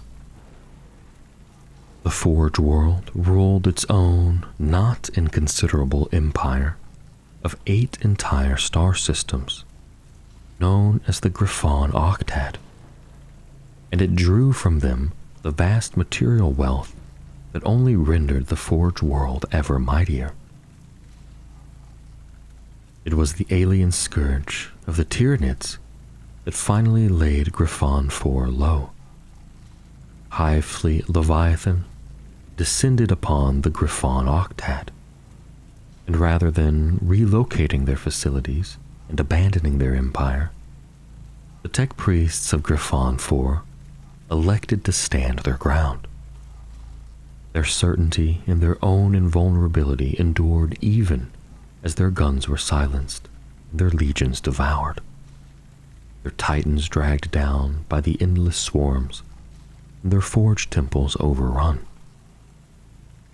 Only in the last desperate hours did a handful of tech priests escape the doom of their world, fleeing along with their Skitarii and all the precious data stacks they could salvage.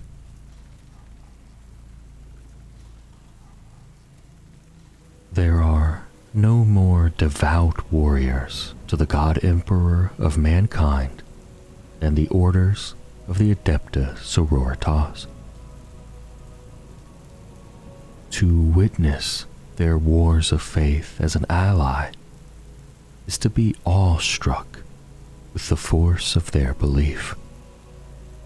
Deafening peals of battle psalms ring out, blaring from consecrated emitters and shouted from the lips of these zealous, holy soldiers. Angelic hosts descend on columns of holy fire as warriors equipped with winged jump packs deliver the Emperor's judgment to the craven foe, no matter where they hide. Their elaborately crafted war gear and archaic tanks are illuminated with the sacred writings of saints and anointed with holy unguents. The battle sisters of the Adepta Sororitas bear the holy weaponry with which the Emperor's legions conquered the galaxy, and illuminate the faithless in lethal volleys from the holy trinity of bolter, flamer, and melta weapons. It is said the Emperor's benediction touches each of these warriors, manifesting as a nimbus of holy light in which his power is revealed in miraculous deeds of fortitude and divine strength. To face such righteous faith and holy ire is to face the conviction of belief itself. From blasphemers, heretics, and mutant strains to Xenos breeds, idolaters, and iconoclasts, all cower before the judgment of the God Emperor and his sisters of battle. The Imperial Creed. To humanity, the master of mankind is a deity, the God Emperor.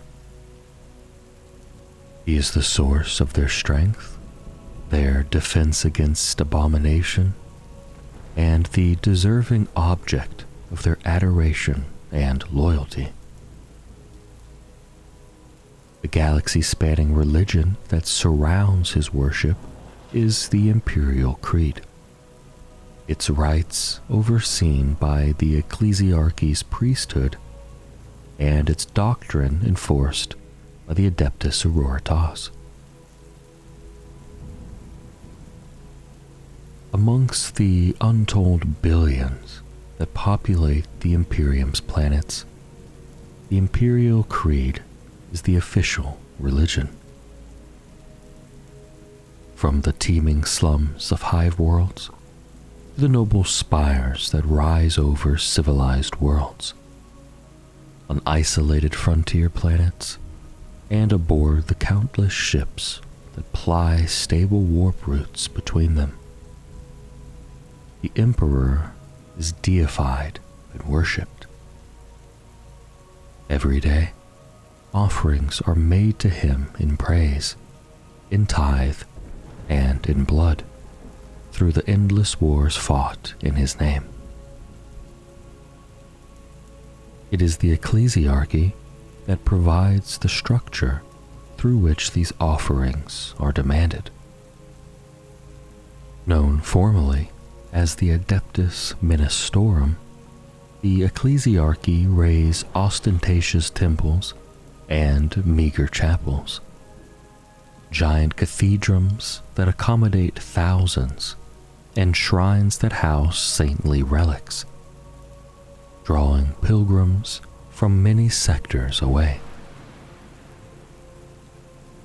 The ecclesiarchy's complex hierarchies of cardinals, missionaries, preachers, and zealous laity, under the overall leadership of the ecclesiarchy on Terra, ensure the prescribed prayers and invocations are made, and teach the masses to guard against heresy and deviancy. These priests are tasked with maintaining and spreading the faith of the Imperium, converting the denizens of rediscovered worlds and giving sermons to warn against laxity of vigilance. What would grow into the ecclesiarchy began as one disparate group of religious cults, and the emperor still walked among his subjects. Their illicit worship fomenting in secret.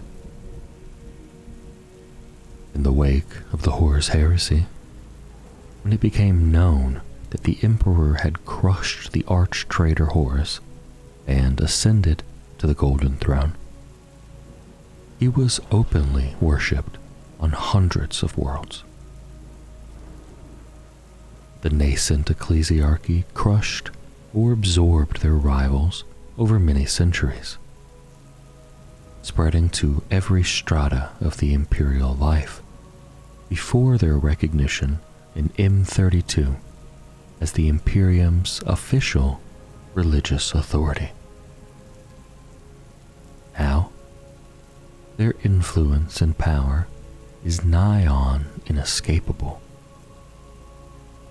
From workers in munitorum complexes and sump-dwelling gangs, to cloistered bureaucratic scribes and guardsmen fighting on the front lines.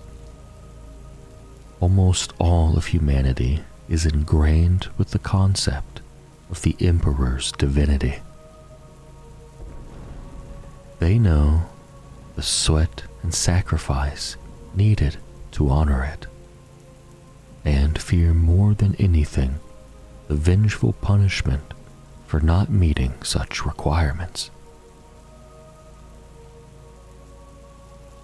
The ecclesiarchy's priests keep a close watch on their congregations, ever alert to the seeds of heresy. Witchcraft and mutation are rooted out, and whole populations are whipped up into frenzied zealotry, incited to turn on anyone suspected of consorting with Xenos or demons. The Adeptus Ministorum has the authority to seize, painfully interrogate, and execute those it suspects of crimes against the imperial creed, often in the most horrific and public manner. Some heresies, however, run far deeper than individual blasphemers and isolated cells of impure cults. When widespread deviancy rears its head, when idolaters amass in armed rebellion, or the ecclesiarchy's sacred holdings are under threat, the Adepta Sororitas are unleashed in a storm of righteous fire. They stand as the Adeptus Mechanicus's enforcers and its most zealous defenders. Commonly known as the Sisters of Battle, the Adepta Sororitas are the spiritual descendants of a warrior sect known as the Daughters of the Emperor. Rather than be disbanded upon their discovery by the ecclesiarchy, as most such sects were, their incredible skill and utmost dedication to the God Emperor were viewed as useful assets. During the reign of the then ecclesiarch, the notorious Goge Van Dyer, they rose to become the Adeptus Mechanicus's elite holy warriors, under the leadership of their founding matriarchs. The Adepta Sororitas are upheld as the most pious of the Imperial Creed's adherents, fighting in its name to eradicate any who threaten the purity of mankind.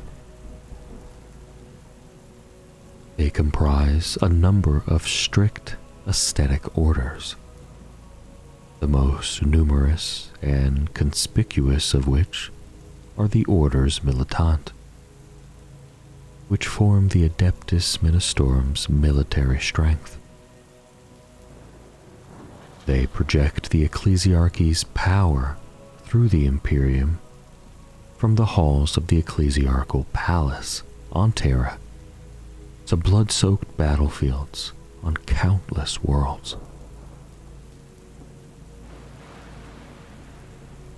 The Adeptus Sororitas' primary charge is to wage wars of faith against those whose very existence is a danger to the Imperium. The wretched heretic, the unsanctioned psyker, and the abominable mutant. Yet, they also fight to purge the galaxy of the hated Xenos, driving back any creatures that dare taint the God Emperor's realm. The Sisters of Battle carry out the annihilation of those whose faithlessness has placed them beyond hope of redemption, and they do so as a sacred duty. The act of fighting in defense of their faith against the foul heretics that would tear it down is itself deemed a hallowed honor. When not at war, they spend much of their time in prayer to the saints of the Imperium for guidance. These acts of worship carry over into their rigorous combat drills, periods of fasting, and moments of reflection on the deeds of their founders, ensuring that their physical conditioning goes hand in hand with their spiritual fortitude. The Matriarchs. Imperial history has known thousands of saints, many of whom were martial exemplars in life and worshipped by those who continue to purge the Imperium. The Adepta Sororitas revere 6 saints before all others, for these were the matriarchs. Warriors all, they fought for their faith at the sisterhood's very founding during an era of faithlessness. When the Adeptus Mechanicus was established as the Imperium's official religion, records from the Imperial Palace show that the ecclesiarchy sought to consolidate its hold by outlawing and dismantling the other emperor-worshipping cults. With its growing wealth, the armies at its disposal were enormous, and the ecclesiarch's position became so powerful that he and his successors became High Lords of Terra. In M36, the ecclesiarch Goge Vandire usurped the position of High Lord of the Administratum as well. Through bribery, assassination, and coercion, Vandire was afforded unprecedented authority. With it, according to the Hagiographia Primus, he sought to bring the Imperium under his heel. But those who opposed his tyranny grew in number. Thus flourished a time of terror lasting for decades, during which billions died, whole planets burned, and faith itself wavered under Vandire's despotic regime. The histories refer to this period as the Reign of Blood. The original daughters of the Emperor were discovered on the little-known agri-world of San Leor at the height of the Reign of Blood. They were a small and isolated cult of a few hundred sisters, devoted to worshipping the Emperor and maintaining an inner purity. The daughters studied ancient arts of war, clearing their minds of worldly considerations in order to hone their battle skills. Illuminated biographies by Vandire's scribes describe the way in which the ecclesiarch honored San Leor with an ecclesiastical visit, taking oaths of fealty from the daughters after deceiving them into thinking he held the God Emperor's favor. The daughters of the Emperor, headed by their leader, Alicia Dominica, were instated as Vandire's bodyguard. They were his blade of judgment and his tool of vengeance against any slight perceived by his increasingly fragile sanity. Despite his vast forces and the bloody defense offered up by his elite bodyguard, Vandire's combined enemies eventually besieged the ecclesiarchal palace. What transpired next is not recorded fully or consistently. Some sources contend that a number of the Emperor's own bodyguards, the mysterious Adeptus Custodes, advanced into the ecclesiarchal palace through hidden means, and spoke humbly with 6 members of the ecclesiarch's bodyguard. Others suggest that the custodians fiercely declaimed Vandire as an enemy of the Emperor. However, all surviving fragments of the encounter, remembered in choral plain song, electro-tapestries, and illuminated scripts, agree on its outcome.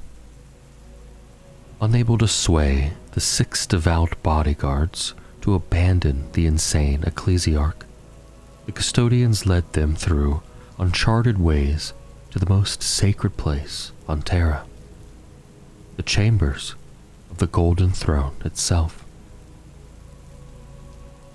Alicia Dominica and her sisters Catherine, Lucia, Mina, Silvana, and Arabella entered the chambers alone. None alive now, save the God Emperor himself, know what was imparted to them. Yet, when they returned to Vandire's side, Alicia denounced the High Lord's corruption to her order. Surrounded by her 5 senior warriors, she beheaded the mad priest with one fell blow of her blade. Morven Val, Abbess Sanctorum of the Adepta Sororitas. Spiritual and military leadership of the Adepta Sororitas is vested in Morven Val, the recently elevated Abbess Sanctorum. By her uncompromising command is the might of the Order's Militant unleashed to scour worlds clean with the fire of her aggressive piety. Val does not direct such crusades from afar, but plunges into battle at the forefront of the fight. Morven Val issues her directives in clipped and severe tones. Her young features always set in an expression of stern resolve. Her strident devotion to the God Emperor and the defense of the Imperium is beyond question, and she is the beacon to which the entire sisterhood looks as their spiritual and martial exemplar. Val is a warrior first and foremost. She is a superlative frontline commander and expert combatant.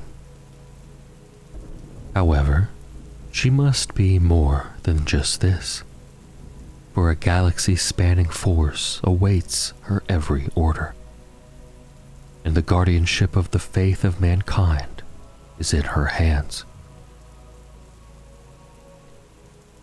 These are heavy burdens to bear.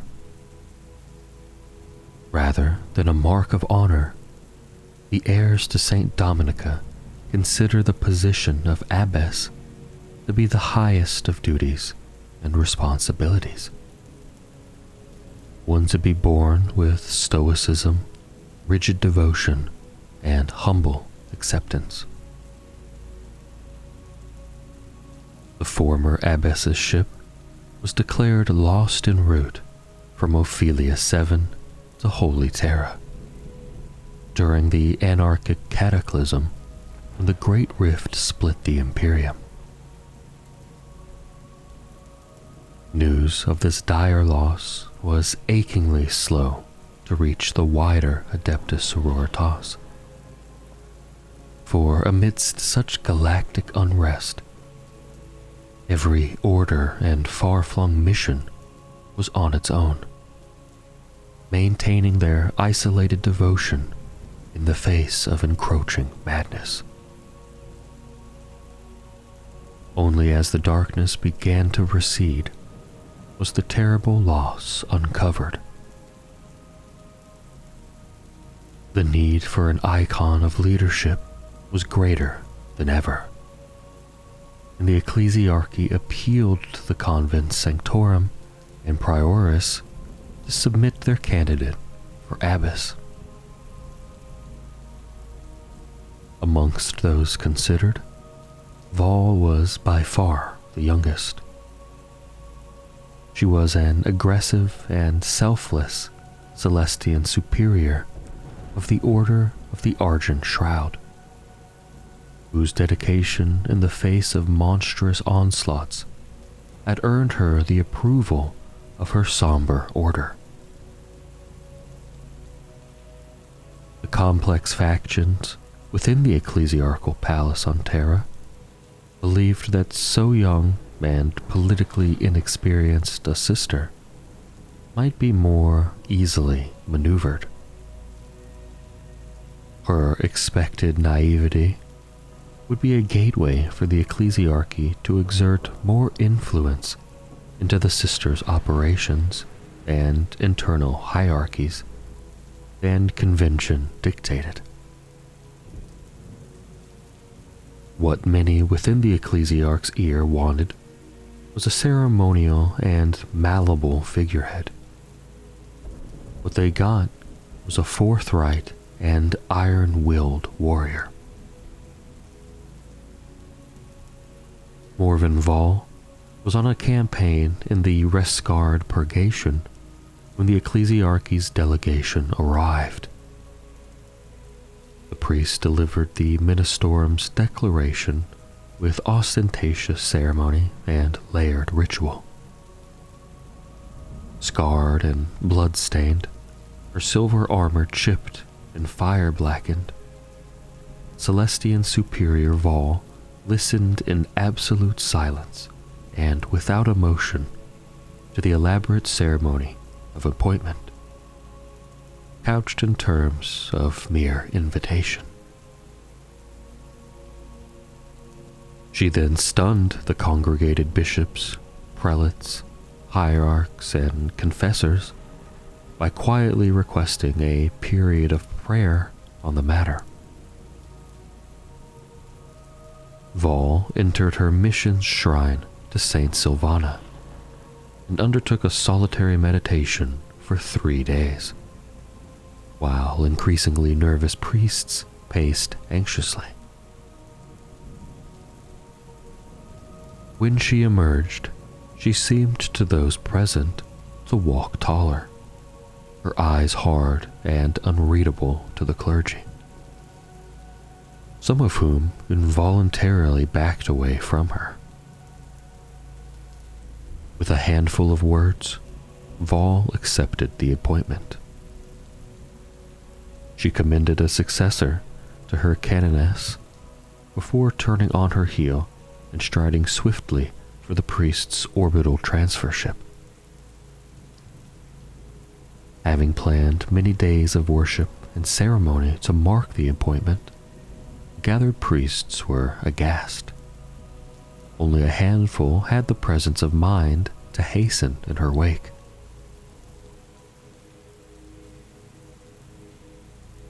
In the months after her arrival upon Holy Terra, Vol soon proved herself a dreaded opponent to those who sought to control her. She continued to wear full battle armor when receiving senior members of the Holy Synod, intimidating and unnerving them with her pitiless stare and brusque responses. Vol threw herself into re-establishing personal contact with as many orders as possible, firmly deflecting any priests who tried to assure her that matters were already in hand. She sought to satisfy the orders that the Abbess Sanctorum once more stood as their commander, absorbing data on their current crusades, demanding field reports and strategic dispositions, and ascertaining what they were doing to throw back the flood of impious savagery that boiled out of the Great Rift. It can be expected that Vol, young as she was, and propelled so suddenly to the rarefied heights of power, must have wrestled with questions of faith and self-confidence. Yet, whatever struggles took place behind the doors of her mind remained private. Not once did the new Abbess Sanctorum allow even a crack to show in the armor of her faith. It did become clear, however, that Vol chafed at the reins of what she saw as personal inaction, when so many other sisters of battle were fighting and dying. Even when, upon the recommendation of Rabute Gilliman, Vol was elevated to the status of High Lord of Terra, it did little to cool her ardor for battle. Few within the Adepta Sororitas were surprised when the Abbess declared herself the commander of the Ecclesiarch's crusade against the traitorous trade worlds of the Philosopher's Belt. Since then, she has taken to the field in person dozens of times during her short tenure, leading the forces of every order majoris, Not given to rousing sermons and uplifting oratory, Abbess Vol instead leads by example on the battlefield, letting her deeds and service to the God Emperor speak for her. Numerous senior sisters from several orders Dialogus and Famulus complement Vol's command staff, deftly dealing with the slew of generals, planetary governors, admirals, and more that daily clamor for her attention.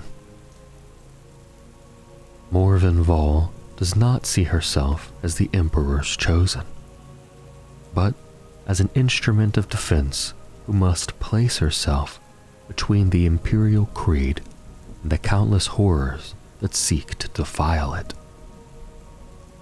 Her sense of duty to this lofty position means that she will never recklessly submit herself to an unwinnable war.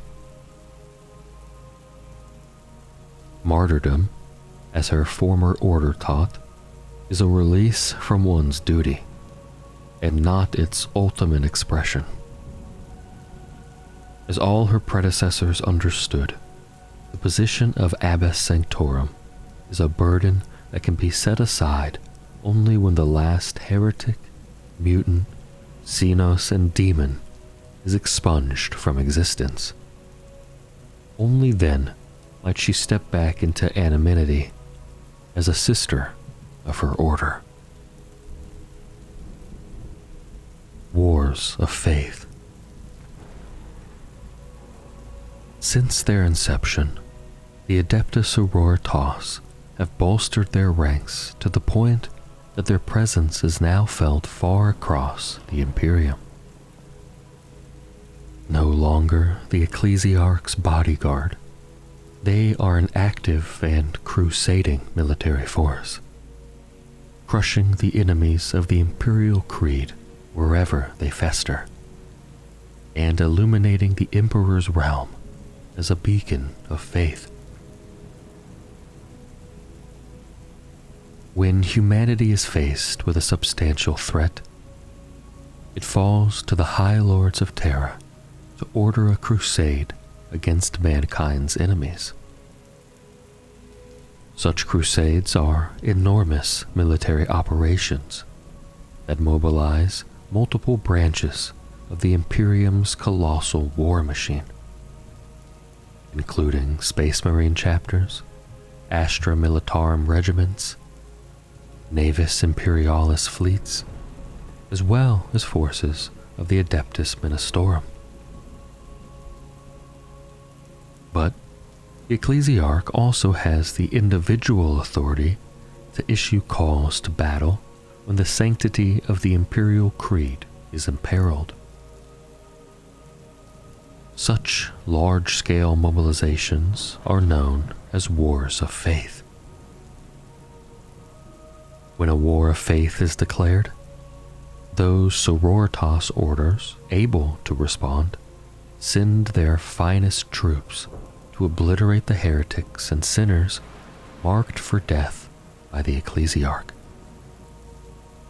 Fleets of Ministorum vessels descend upon the planet, system, or sector that has been targeted, ferrying sisters of battle and non-militant adjutants by the thousands into the war zone. Yet, it is not only the sororitas who will answer the call to war. Other servants of the Ministorum join themselves to the sisters' commanderies. Missionaries who have spent decades spreading the Imperial Creed to the inhabitants of a rediscovered world will instantly turn their ire on the populace if a war of faith is declared. Operating with small contingents of hand-picked warriors of Fraterus militia, these missionaries are more than happy to combine their purgatorial efforts with those of the incoming Adeptus Sororitas. Similarly, preachers who have been operating in nearby systems gather all manner of zealous recruits to their cause. The most impassioned cults of the Imperial Creed are roused to action, and through tearful prayers, their members beseech the Emperor for the chance to loose their righteous fury upon the faithless. As one, the massed ranks of believers envelop their enemies, slaughtering and burning those whom the Emperor's light cannot redeem. A war of faith may last decades, or even centuries, and is not considered over until all trace of the heretical enemy is scoured from the galaxy. Since her appointment to the position of Abbess Sanctorum, Morven Vol has overseen the unleashing of many more wars of faith. As the Imperium reestablishes contact with multiple sectors and systems in the wake of the Great Rift's torturous opening, tales of demonic incursions, heretical cults, sorcerous mutation, and Xenos infiltration have soared. Abhorring in action, Vol has committed large forces of the Adepta Sororitas to the chain worlds of Quand, the Ragorsh Straits, and the reconsecration of Marlia's tomb, among a host of other sacred campaigns, while also ensuring the Sisters of Battle accompany as many of Gilliman's Indominus crusades as possible. At her direction, dozens of Orders Militant have dispatched forces to embattle and stalled wars of faith as the Abbess seeks to bring them to swift conclusions and ensure her armies are ever on the advance. Vol has also assigned crusades to seek ways across the Great Rift and the dark wells of silence that grow even within the Imperium Sanctus, to investigate the fate of Adeptus Sororitas forces whose every trace seems to have vanished. She intends for Saint Josemin's Traverse, the Nakaman Gauntlet, the Shield Worlds of Baal, and the Pariah Nexus to all ring to the shouted prayers of the Adepta Sororitas, reigniting the beacons of the Imperium's faith. Celestine, the living saint. Sculpted wings spread wide, halo blazing, an ardent blade in hand, Saint Celestine is an embodiment of the God Emperor's might. She shines like a star amid the smoke and fumes of the battlefield, radiating holy light. The faithful are filled with strength and courage by her presence, even as heretics recoil in terror. Those who flee are wise to do so, for Celestine strikes like the Emperor's own judgment, smiting the unrighteous with a strength that belies her human form. With a gesture, the living saint calls fires of retribution down from on high, or infuses her sick and injured allies with healing energies. Of her life before she was declared a living saint, very little is known of Celestine, other than that she was a Sister Repentia of the Order of Our Martyred Lady. She was but one warrior amongst those who fell in war against the heretics of the Palatine Schism. But after her body had been cleansed of the blood and filth of battle, she rose once more, standing flawless before the faithful in attendance. The remainder of the Palatine Crusade passed in a bloody whirlwind of vengeance, as Celestine was hailed as the Crusade's figurehead.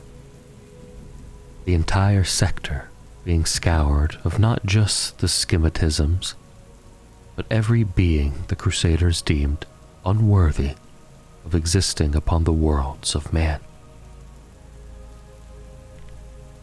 Lord Ansgar, the Crusade's leader, believed the Holy War would reach its conclusion at the capital world of the Palatine sector. But Celestine insisted upon first liberating a small backwater world named Sanctus Lees. Unknown to all but her, the world was home to the ancient shrine of the Fiery Heart, once visited by Saint Catherine. Celestine ordered a broken altar moved aside and the flagstones beneath it taken up, uncovering the entrance to a hidden crypt. Barring any from following her, she descended dusty steps that none had trodden for millennia. As first light broke above the ruined shrine, Celestine rose from the tomb, borne aloft on a column of divine radiance, and attended by cherubs and doves. She was now clad in a suit of shining golden armor, and wielded a blade wreathed in sweet-scented petals, its blade so bright none could bear look upon it. She gazed around, and all who dared meet her eyes were struck down by equal parts heavenly adoration and infernal terror. After her apotheosis, Lord Ansgar and a conclave of his Thorian compatriots declared Celestine a living saint. Her presence invested the faithful with an unprecedented fervor, and hundreds of thousands of heretics met a fiery end at the hands of her armies. Many were fearful in her presence, for to stand before her was to submit to the judgment of one whose example could never be emulated. Celestine has fought the faithless over long centuries, and in all corners of the Imperium. Many times it has appeared that she has been struck down in battle, but wherever she falls, she inevitably rises once more like the radiant dawn. The Gemini Superior often fight at her side. Each of these champions is possessed of a portion of Celestine's grace, and would lay down their lives to protect her. It is difficult to predict where Celestine and her Gemini Superior will appear, but wherever they go, the Emperor's will is made manifest. Ephrael Stern. Ephrael Stern has fought insurrectionists, mutants, abominations of the warp, and Xenos monstrosities beyond count in her defense of the Imperial Creed. Her skill at arms is beyond question, though accusations of heretical powers manifesting in her presence have led her and her Eldari comrade Kaiganil to exist as nomadic outcast warriors. Ephrael Stern was once a seraphim of the Order of Our Martyred Lady, though she has since been known by many other epithets. Thriceborn, the Demon Fuge, Sainted Savior, and Heretical Witch have all been used either in laudatory praise or hate-filled condemnation. No records of her existence remain in the sanctuary in which she once trained and prayed. If any survive, then they may be inside the Order's fortress shrine within the Covenant Sanctorum, or perhaps in the private archives of certain high-ranking Inquisitors Hereticus. That such individuals are concerned with her deeds is a reflection of the suspicion in which Stern is now held. But it was not always thus. It was on Parnas, during an expedition to discover the fate of a lost order Pronatus, that Stern was slain in battle against the minions of a greater demon of Slaanesh. This loathsome demon had physically ensnared 700 sisters of the Lost Order and forged them into a single flesh prison, formed of their bodies. The creature's followers called the unholy creation the Screaming Cage, for the sisters who formed it suffered endless agonies. Yet, while the Screaming Cage tormented their conjoined bodies and magnified their pain, the damned sisters were also fused in mental and spiritual might, united in their faith. Stern's selfless attack gave the entities of the Screaming Cage their chance. Seizing the opportunity, they poured their spiritual strength into Stern's fallen form.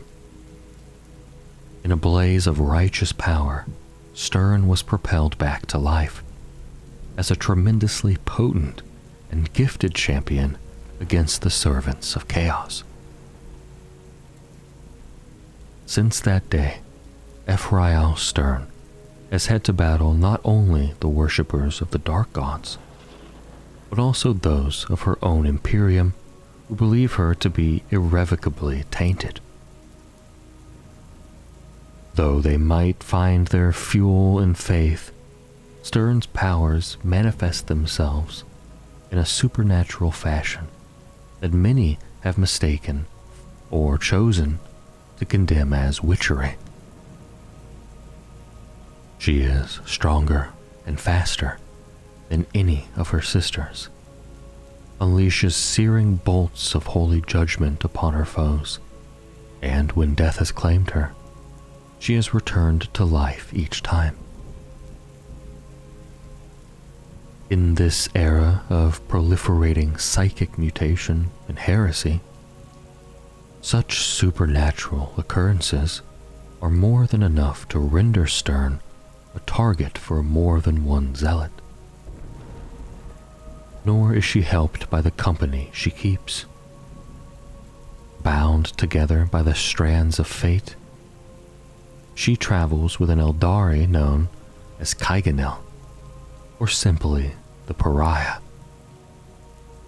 Once, this warrior was a harlequin of the Laughing God. Now, he is a wanderer, an outcast from his own people who has found his place at Stern's side. Kaiganil has brought Stern by dark paths to the repository of forbidden lore known as the Black Library, and it is through him that Stern has made contact with the Inari, though none but she yet know the true purpose in this. The Adepta Sororitas is necessarily sprawling in size and structure. Their ranks comprise multiple orders scattered across the galaxy, allowing them to combat threats to the faith wherever they arise. It is the holy duty of the Order's Militant to expurgate such dangers through vehement faith in the destructive power of their sacred weapons. The Orders Militant are the most widely known orders of the Adepta Sororitas, their members commonly known as the Sisters of Battle. Warriors all, each one dedicates themselves to achieving purity of spirit through martial perfection, and follows the most stringent training regimens and doctrines. The number of sisters comprised by the Orders Militant pales in comparison to the sheer scale of soldiery wielded by the Astra Militarum. But the Adepta Sororitas boast a degree of elite martial prowess that is almost unmatched amongst the Imperial Guard. The nominal and ceremonial headquarters of each order lies within the fortified shrine complex of their parent convent. Together known as the Great Convents, each one is a gargantuan physical edifice and represents the senior tier of the organizational hierarchy. The convent sanctorum lies on Ophelia 7, the oldest of the cardinal worlds, while the convent prioris was built within the ecclesiarchal palace upon Holy Terra. Beyond the great convents, each of the Orders Militants oversees a parish within the wider Imperium, throughout which their presence is established via fortified sanctuaries.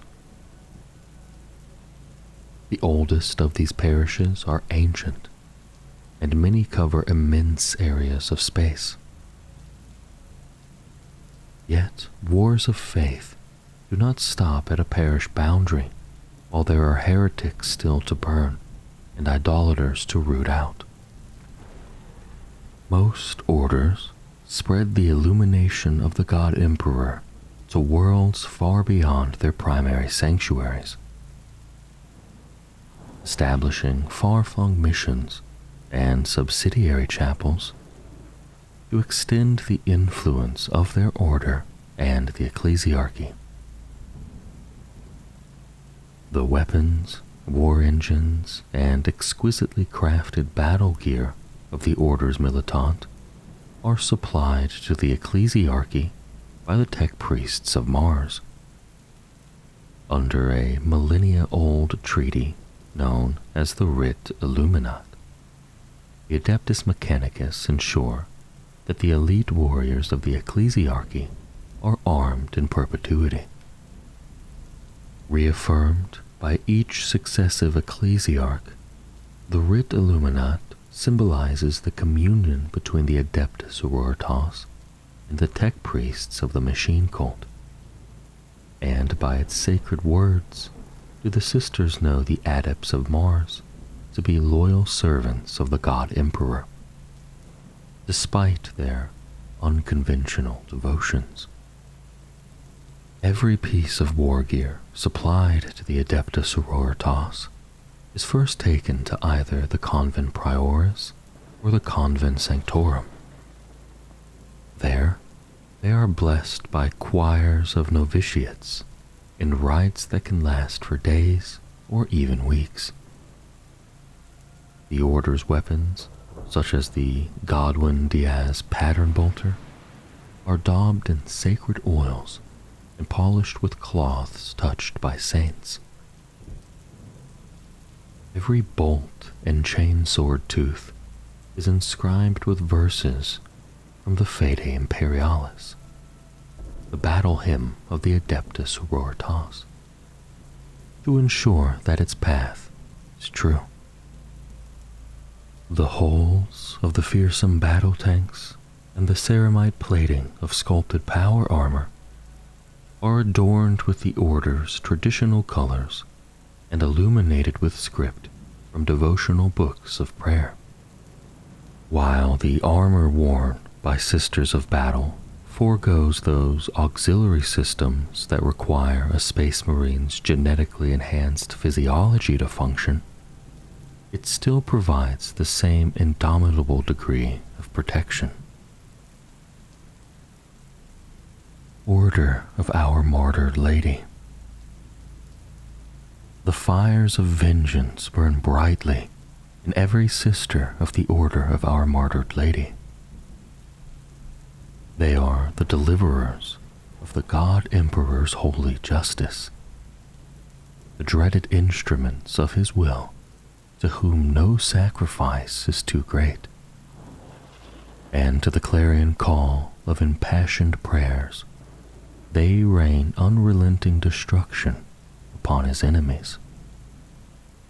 Of all the orders Militant, there are none more numerous or more widely spread than the Order of Our Martyred Lady. Their name is known by the ruling elites and unwashed masses alike in countless worlds across the galaxy, evoking hope in the righteous and fear amongst the faithless. The Order is renowned for its unrelenting pursuit of those who defy the Emperor by doing harm to his Imperium and its citizens. Xenos marauders, chaos armies, and heretical cults are met with burning fury by the Sisters of Our Martyred Lady, who gather wherever the enemy is found to scour them from existence. The Order was one of the first 4 orders Militant to be created in the wake of ecclesiarchal reorganization. Originally founded as the Order of the Fiery Heart, its sisters were led by Saint Catherine. Her death, during one of the Order's many wars of faith, sent waves of anguish throughout the Adepta Sororitas. Channeling their grief, Catherine's own order embarked upon an endless quest for retribution. In honor of their fallen matriarch, they became the Order of Our Martyred Lady, and have pursued vengeance against the enemies of their faith ever since. Since the death of their matriarch, the Order of Our Martyred Lady has developed a cult of martyrdom that is unparalleled amongst the sisterhood. All sororitas are taught that to die serving the Emperor is the purest fate his servants can hope for. But amongst the Sisters of Our Martyred Lady, this ideal is expressed so fervently that it can appear as though they have a death wish. Isolated battle sisters stand bravely against onrushing hordes of foes. Hymns of defiance and reports of bolt guns rising to a simultaneous crescendo. And when the blades of the foe hack into the sisters' flesh, they give their souls willingly up to the God Emperor. Such noble deaths are met with shouts of praise from the slain sisters' comrades. For it is by such unwavering loyalty and faith that the Emperor's gaze is drawn to the battlefield. The Sisters of Our Martyred Lady employ tactics that see their formations spread like fire, advancing inexorably as they reduce all who stand before them to ash. Yet, their approach to warfare is far from undisciplined. Catherine was a devoted student of military doctrine, and the Order of Our Martyred Lady has upheld her teachings. Its sisters are able to switch from one strategy to another with frightening speed and efficacy. The Order of Our Martyred Lady holds fortified sanctuaries on many imperial worlds. Some of these sanctuaries operate in relative isolation, existing far beyond the established boundaries of the Order's parish. But the majority are located in the Segmentum Obscurus. The broad distribution of the Order's preceptories has seen the Sisters of Our Martyred Lady engage in many of the Imperium's most grueling war zones. On Armageddon, the Sisters defended the Sanctorum of St. Catherine against the rampaging Ork hordes of the belligerent warlord Ghazghkull Thraka. Though fully half of their number was martyred, the sheer grit of the Sisters drew Orks from other battlefronts to join the siege. The Order also fought on Cadia during the 13th Black Crusade of Apollon the Despoiler. Their faith and unflinching firepower making the traitors pay in blood for every step they took. Although the Great Rift now divides many of the Order's sanctuaries, the Sisters of Our Martyred Lady have not relented in their quest to avenge the Imperium's fallen heroes. They stand dauntless against the chaos forces that pour from newly opened warp storms, and they march out to annihilate any foe that would prey upon humanity's beleaguered defenders. The fire of their spirit is a sign of hope, that even in this time of horror, the Emperor has not abandoned his faithful servants. Junith Eruida sweeps into battle wreathed in holy fire and holding high the mace of castigation. Riding within the pulpit of St. Helene's Basilica, she hovers across the battlefield upon thrumming waves of holy energy.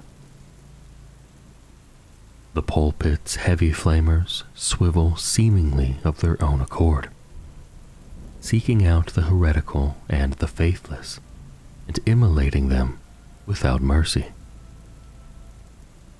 As the pyres blaze higher, the Canoness Superior's voice rings out over their furious crackling, her every utterance as sharp and clear as the bells of Ophelia 7. No matter how outnumbered, how bloodied they may be, every true Imperial servant who hears her words feels the fire of faith kindle anew in their breast. They surge back into the fight with a prayer on their lips and righteous hatred in their eyes. This is Eurida's greatest gift from the Emperor, this undying flame of absolute belief that leaps to all those around her as though their souls were dry tinder and her words the blazing brand. In this inferno of faith have countless heretics, witches, and aliens burned, and by its white heat have manifold imperial victories been forged.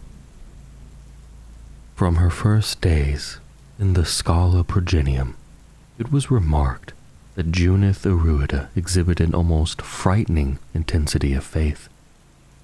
Orphaned during the Gethsemane massacres, Eruida's traumatic experiences had clearly scarred her. Yet she did not break, but rather focused her rage against mankind's enemies, while cleaving to the absolute belief that the Emperor watched over his people. By the time she joined the ranks of the Order of Our Martyred Lady, Eruida was already being watched with keen interest by its then Canoness Superior, Maria Somnadian. Eruida's talent for inspirational address, her intensity of faith, her somewhat maniacal fondness for and prodigious skill with flamer weaponry, all had been noted by her drill abbots and suggested great things to come. Somnadian was not disappointed. Sister Eruida took the role of retributor with fervor, becoming both the inspirational linchpin of her squad and a truly ferocious warrior with her anointed heavy flamer. In the fullness of time, Eruida rose to the position of Celestian, plying her flames of purgation as one of the Canoness Superior's personal bodyguards. In that role, she fought at Somnadian's side across the killing fields of Fedora, through the purge of the Nightmare Hive, and even to the gates of the city of the Poisoned King. Then came Hauline's Hope, and a fateful advance under fierce shelling from the heretical forces of the Iron Warriors. The Sororitas had just secured the blasted shell of St. Hauline's Bacilla when a salvo of missiles crashed down upon it. The vaulted roof collapsed, the tall bastion towers fell, hundreds of sisters died as the structure caved in, and Somnadian was amongst them. It was then that the wounded Sister Eruida scaled the stair leading to the miraculously untouched pulpit from which St. Hauline had once preached. Fire rained down around her, but neither shot nor shell touched the pulpit as Eruida delivered a blistering address to her surviving sisters. Every eye lit with faith renewed, and with a mighty cry, the order of our martyred lady swept onwards to a costly but decisive victory. Junith Eruida ascended to replace Maria Somnadian that day, appointed by the grace of the Emperor himself, and has ridden to war in the blessed pulpit ever since as the true blazing heart of her order. Order of the Valorous Heart. Girded by their unshakable faith, the Order of the Valorous Heart perseveres through the most grueling hardships to bring death to the Emperor's enemies. No amount of suffering is too great for them to bear, and all they endure is paid double to their foes. In both their battle tactics and acts of worship, the Sisters of the Valorous Heart adhere to the doctrines of stoicism and forbearance. Their practices stem from the teachings of their founder and matriarch, Lucia, who amongst Dominica's companions was said to be a paragon of constancy.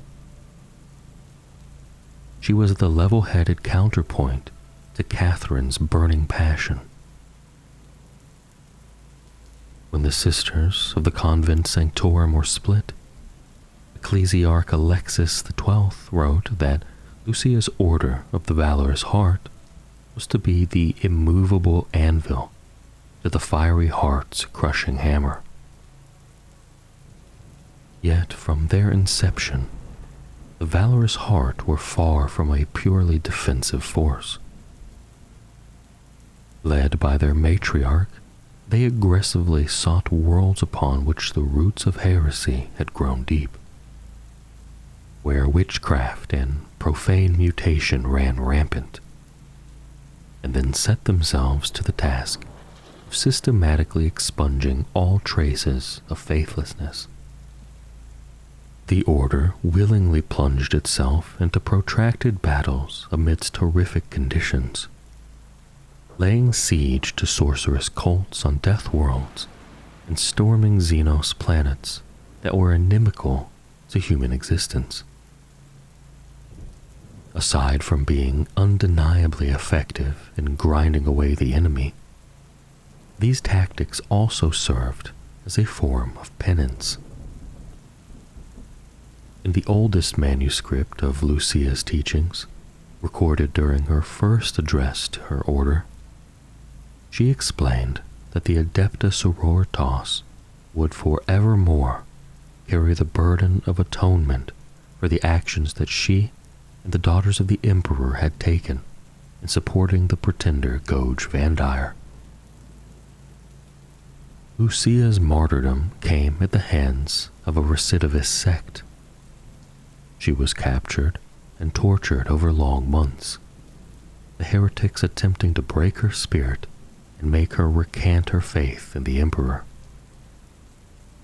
Lucia's eyes were gouged out, and she was forced to listen to the screams of 1,000 innocents as they themselves were tortured to death. Unknown to her, a group of her own sisters were amongst those killed in this way. But it is said that not one of them uttered a sound as they endured their torments, so as to not cause their matriarch any more pain than she had already suffered. Lucia eventually died, and the recidivist claimed loudly that they had shattered her resolve.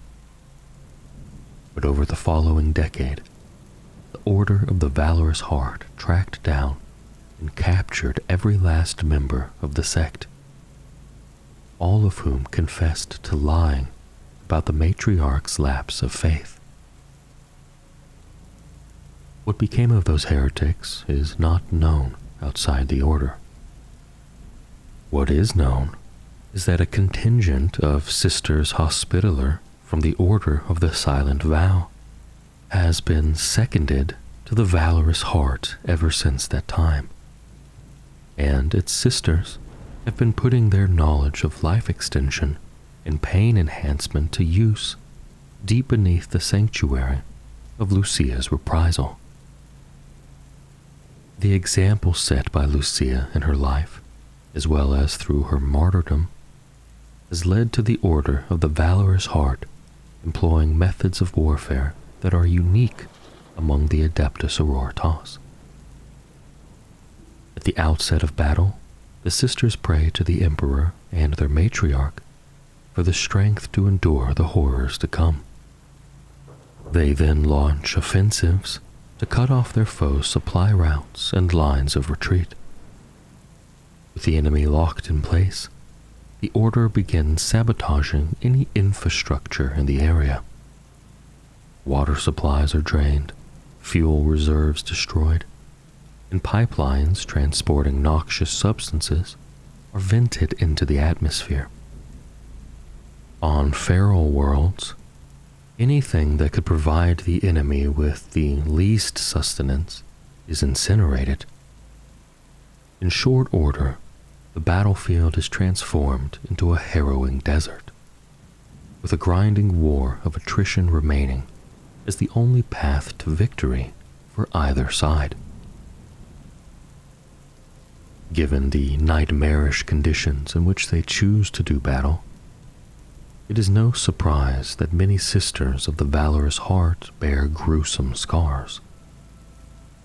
The stigmata of torn flesh is seen as a badge of honor amongst the Order, for it is a reminder of the sufferings of Lucia.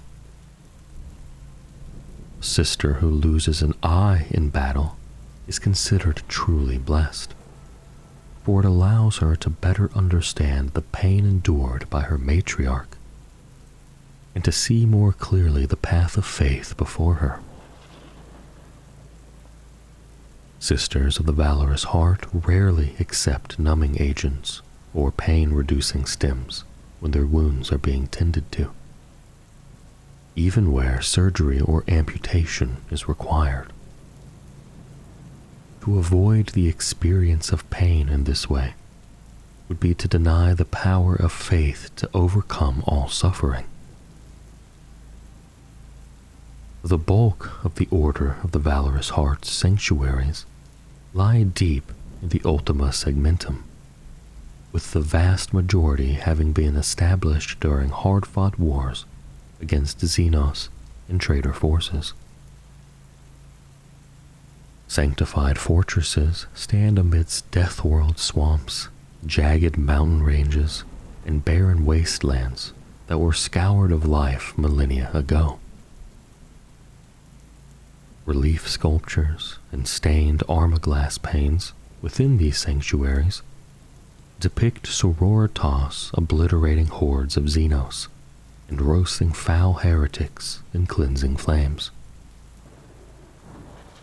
Many of these sanctuary planets were plunged into darkness when the Great Rift tore open, and were invaded by demons or subjected to mass Drakari raids. Yet the Order has not wavered in its faith. Though many of its preceptories are cut off from the light of the Emperor, they believe he still sees their struggles. They refer to this time of great trial as the hour of a bacchanation, for the Imperium Nihilus has been blinded, just as Lucia was. But like their matriarch, the Order of the Valorous Heart have steeled themselves to endure whatever torments are thrust upon them. Order of the Bloody Rose.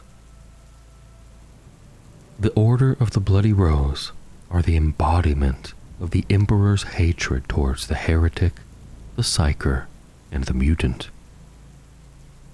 Their wars of faith are not waged to save the innocent, but to slaughter the guilty. For only in death can the vile be made pure. The matriarch of the Order of the Bloody Rose is Saint Mina, who was as renowned for her dark, brooding nature as she was for her deadly skill in battle. What few records survived through the Reign of Blood suggest that she served as Alicia Dominica's champion, and that when Sebastian Thor's armies descended upon Terra, she slew some of the mightiest invading warriors in hand-to-hand combat.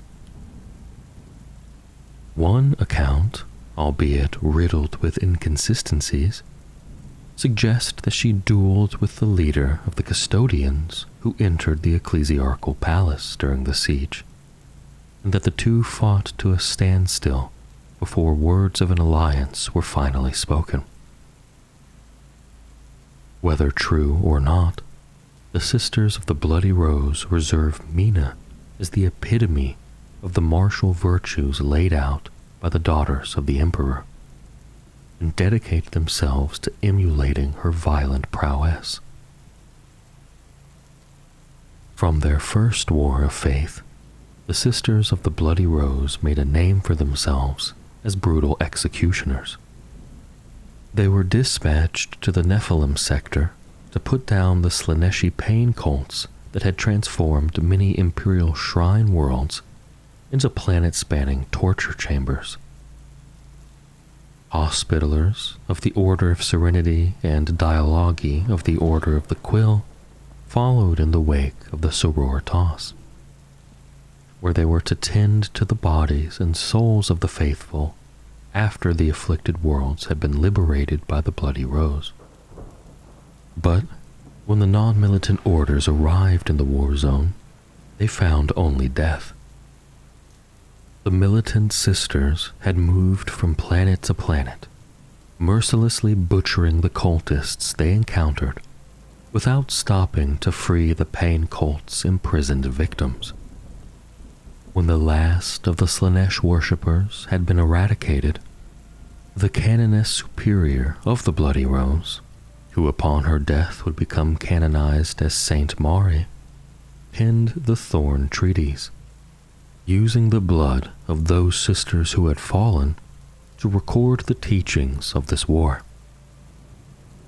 In the treaties, she outlined that the path of least evil lies always with the swift extermination of those who oppose the faith, and therefore mercy in any form must come after the meting out of righteous anger.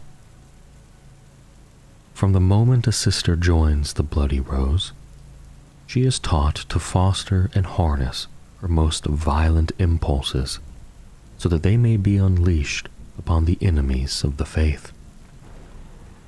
Litanies of heretical deeds are intoned as novitiates engage in combat trials, the tales of spiritual traitors and vile apostates filling the trainees with hatred.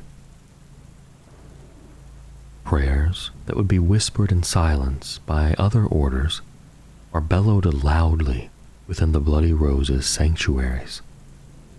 In place of contemplative meditation, the sisters learn to light the fires of rage within themselves, even when they are not faced with provocation. Alongside such practices, they also train to focus their anger, for they are taught that to allow oneself to be overtaken by apoplexy is as great a sin as indulging in the notions of clemency. Through constant drilling, they learn to unleash their inner hatred only when it is most effective, channeling it with the explosive force of a shot fired from a bolt gun. The Bloody Rose's precepts of anger have truly brutal results when unleashed upon the battlefield. The sisters advance with disciplined maneuvers, using weight of fire to gain advantage over a flank, or employing cunning feints to draw their enemy into overcommitting.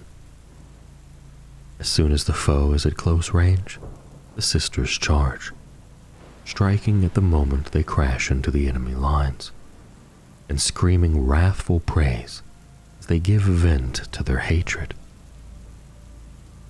Gun stocks are swung with enough force to shatter helms and the skulls within. Chain swords are driven mercilessly through torsos, then wrenched out and thrust again before the spilt innards hit the ground. The power-armored warriors deliver murderous kicks, punches, and elbows to crack bones and burst organs. But in this flurry of carnage, each sister attacks with practiced precision, her rage only manifesting in the instant of impact before it is once more reined in. The Order of the Bloody Rose believes sheer martial ferocity to be a manifestation of the Emperor's will. They pray to be granted the skill, alacrity, and outrage of their matriarch in battle. Often, a sister facing down a hulking chaos champion or Xenos monstrosity will glow with rage. Rivulets of energy gather around her into a crackling nimbus. Her eyes become a deep red, and tears of blood streak down her cheeks. She moves with lightning speed, dodging and parrying numerous death blows from her hated foe, before landing her own immaculate killing strike. Such miraculous transformations are met with cries of exaltation, for they know that Mina's soul is inhabiting the body of that blessed sister. Throughout the Imperium, there are many worlds once held by heretics that the Order of the Bloody Rose have sanctified by spilling of blood. Amongst these planets is Hydrafer, where Mina was martyred. It is said that the servants of Khorne attacked the matriarch while she was alone in prayer. No other soul saw what transpired, but when Mina's body was discovered, it was surrounded by the brutalized corpses of her enemies.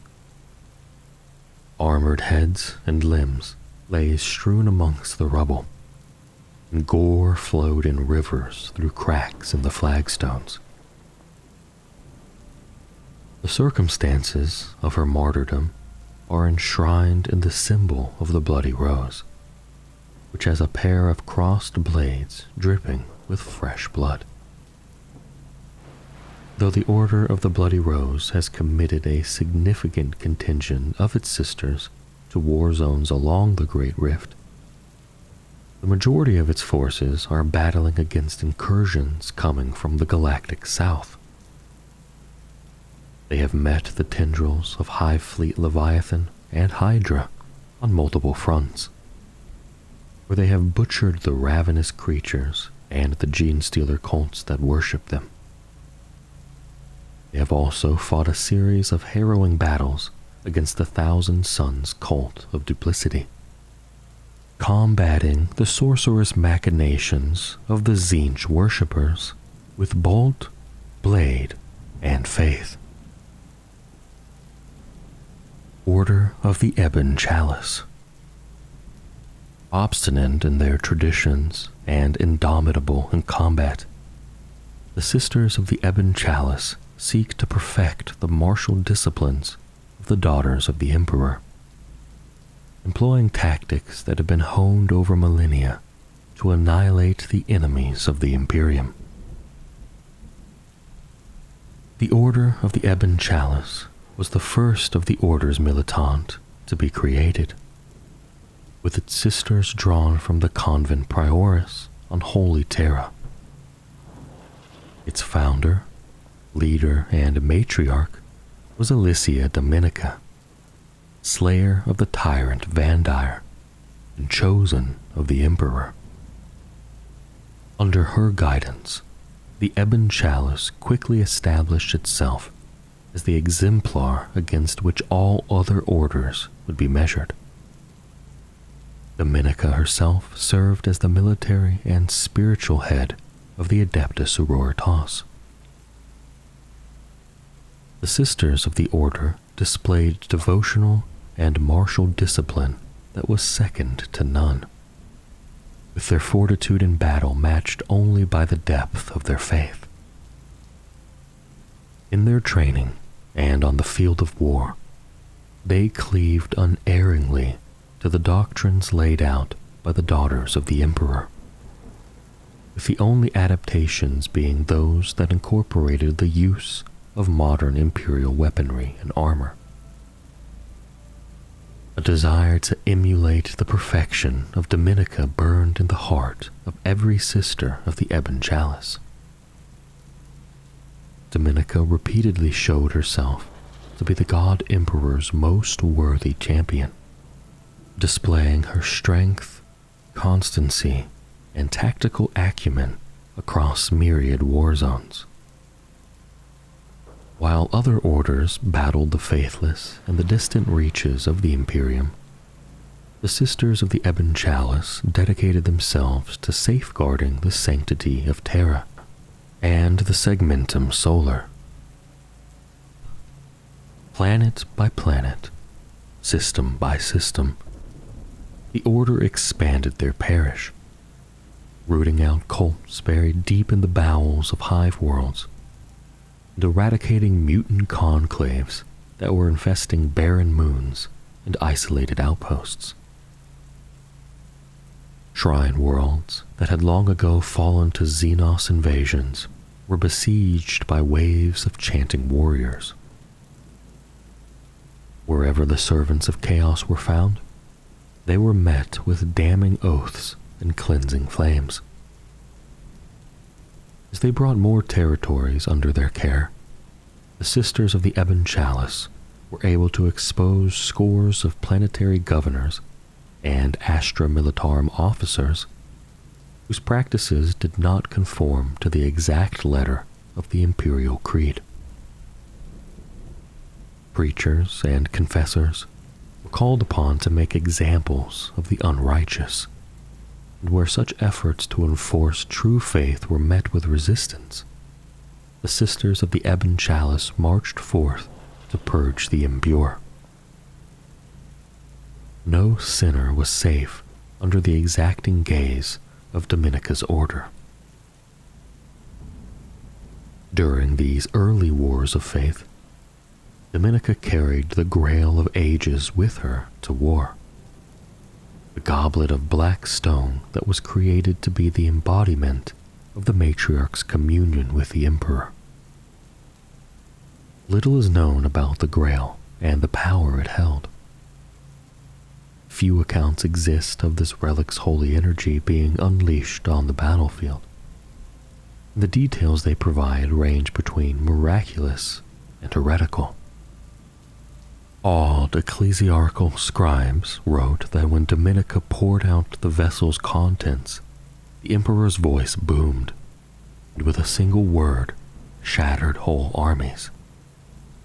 Well-guarded records of the Astra Telepathica show instances in which every psyker on a planet spontaneously burst into flames when the matriarch of the Ebon Chalice carried the Grail into battle.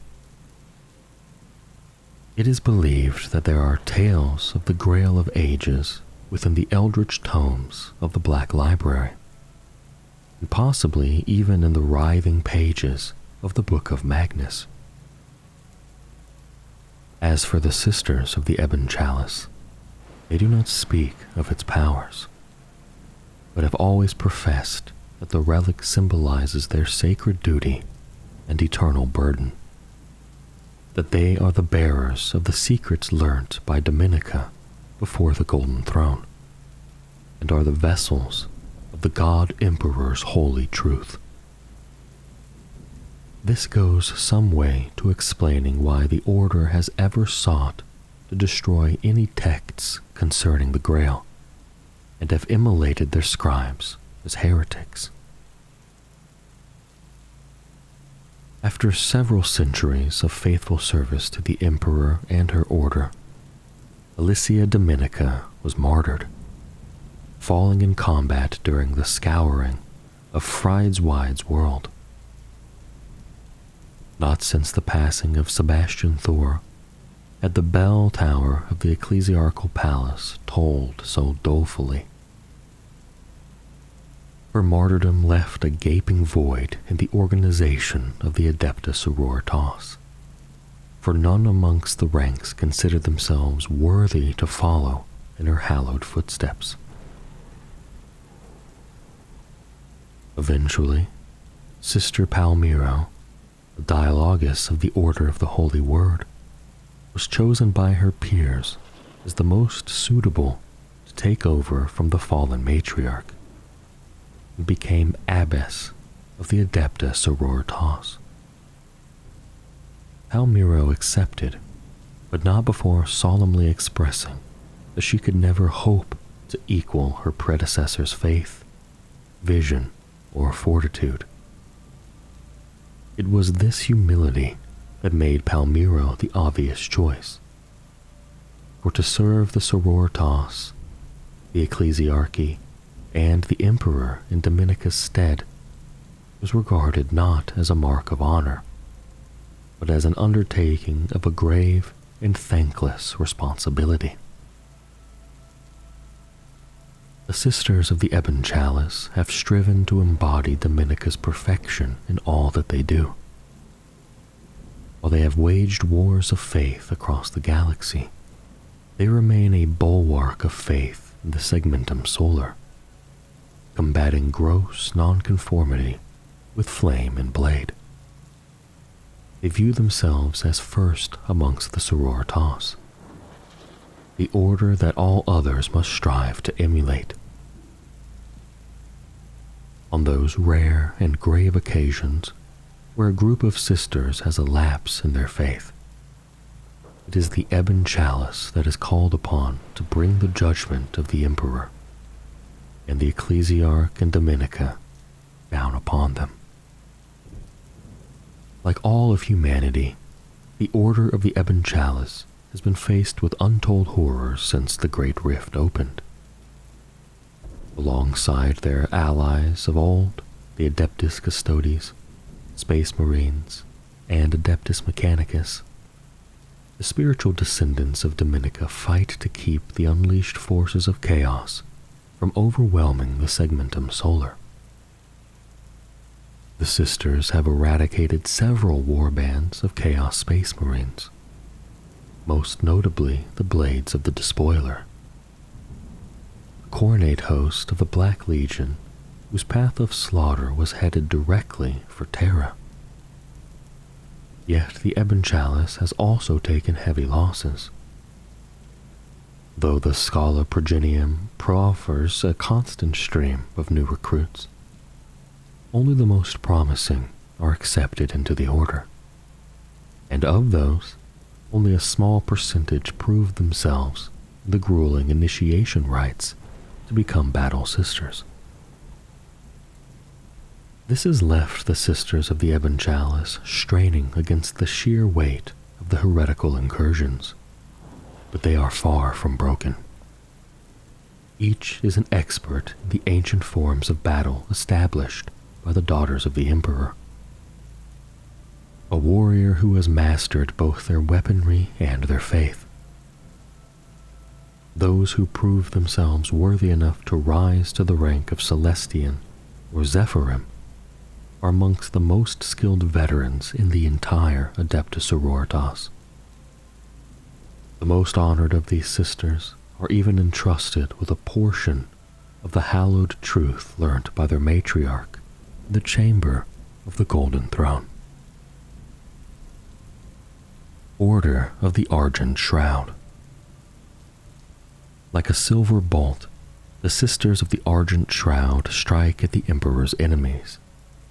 They are renowned for their speed in combat, and are often first into the fray, where their faith in their protector saint shines bright.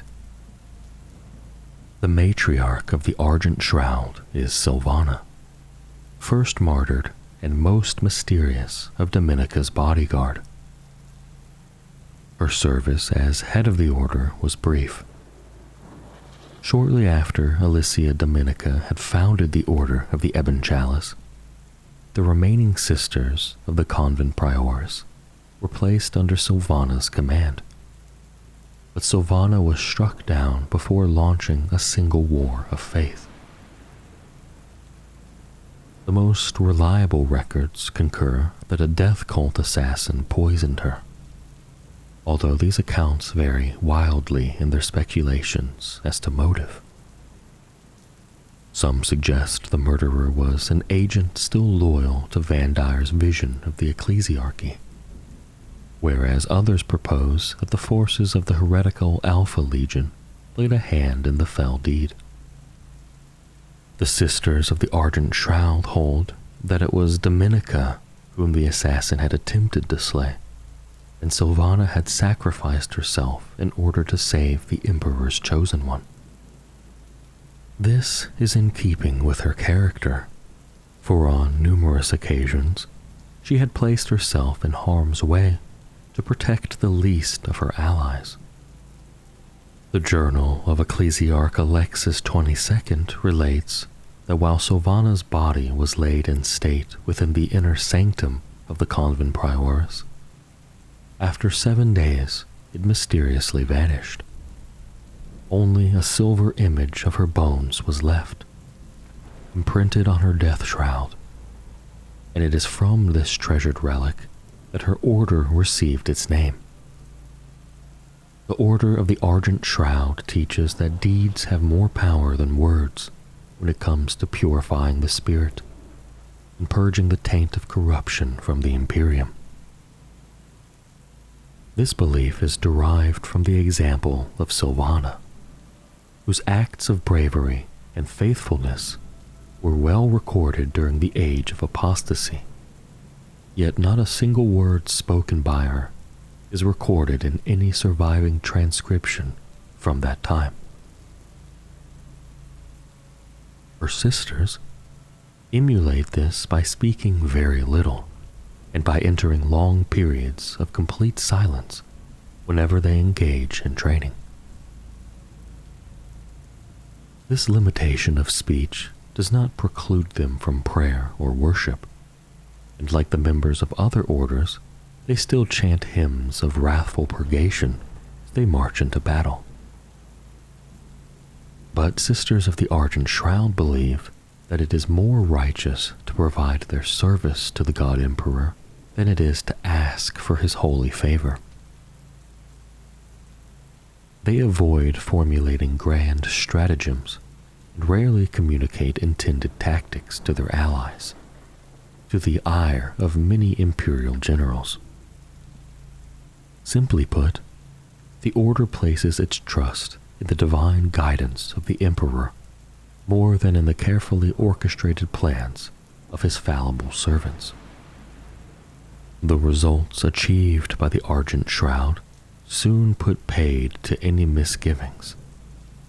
Spearheads of silver-clad warriors raced toward teeming Xenos throngs, and invasion cathedrals hurtle onto worlds writhing with chaos energy. With swift surges, the Sororitas smash through the defensive formations of far larger armies, destroying monstrous artillery batteries stationed behind the front lines, and permanently silencing the debauchery of heretical enemy commanders. Lightning-fast assaults are followed by rapid withdrawals, and as the foe reels in confusion, the Sisters of the Ardent Shroud reform and strike again. By committing themselves so boldly to these offensives, the warriors of the Argent Shroud often leave themselves cut off from support, surrounded, and outgunned. But it is in such dire circumstances that their faith shines brightest. Filled with divine conviction, the Sororitas fight on against impossible odds, standing strong amidst the carnage as they drop their foes one by one, knowing that Sylvana watches over them in battle. Those sisters who fall often save their entire squad from annihilation with their dying action, throwing themselves into the line of fire just as their matriarch would have done. Due to their propensity for hit-and-run assaults, the Sisters of the Argent Shroud have some of the deadliest and most experienced shock troops of all of the Adepta Sororitas.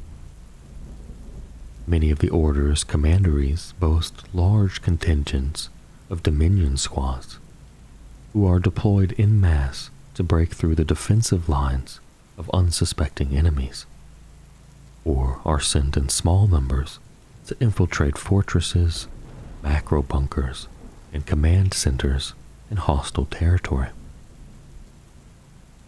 These dominions are also leaders in many of the Order's rites of worship, their prayers on the battlefield often being the first intoned before being echoed by the other sisters.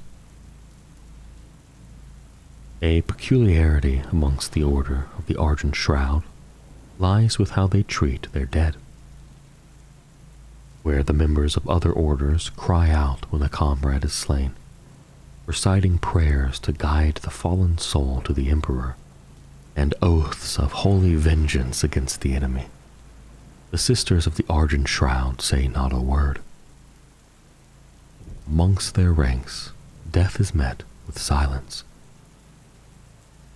Certain ecclesiarchal scholars attribute this to a belief within the Order that martyrdom is a luxury, a reprieve from a sacred duty that should only come when there are no more enemies left to slay. Yet the dead Sororitas are still handled with great care after the fighting has finished. The martyrs are removed from the battlefield in somber processions, their wounds cleaned and dressed, their armor repaired and polished. They are laid to rest for 7 days in the sanctuary in which they served. After that, the bodies are removed, though what becomes of them after this point is not known by anyone outside the Order. The majority of the Argent Shroud sanctuaries lie in the region of space that abuts the jagged mass of warp storms known as the Great Rift. During the Noctis Aeterna, when chaos energies were blasted across the galaxy, and the light of the Holy Astronomicon was temporarily extinguished, many of these sanctuary worlds were thought lost. Screaming maelstroms enveloped entire sub-parishes, while countless other worlds under the Order's watch were bathed in the warping glow of the Cicatrix Maledictum. In the harrowing years since, the Order has continued to fight against the marauding chaos forces without showing any signs of diminishment The Sororitas appear without warning in raging war zones along the breadth of the Great Rift, striking with crippling speed at their unprepared enemies. Multiple preceptories that were thought lost have since been seen in battle, and though they say nothing of the fates of their sanctuary worlds, they fight with unmatched hatred against the servants of the Dark Gods. Order of the Sacred Rose. Wreathed in holy light and possessed of divine serenity, the Sisters of the Sacred Rose are the calm at the center of a violent storm. Their hymns of hope and salvation are underscored in battle by the crack of bolts and the roar of burning promethium. More so than any other order, the Sacred Rose avow that they are not only devout servants of the God Emperor, they are the conduits of his divine will. Through them is his glory made manifest in the galaxy, for their words and actions are guided by his infallible wisdom. The Order teaches that victory comes from faith and faith alone. If a warrior has enough faith, she can command the stars to consume her enemies, and the Emperor will make it so.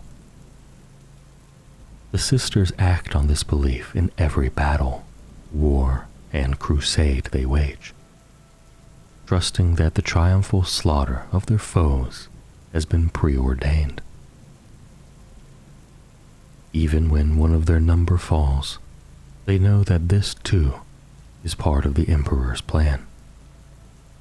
A single martyr can spark a fire in 1,000 souls, giving rise to an inferno of faith that can never be extinguished.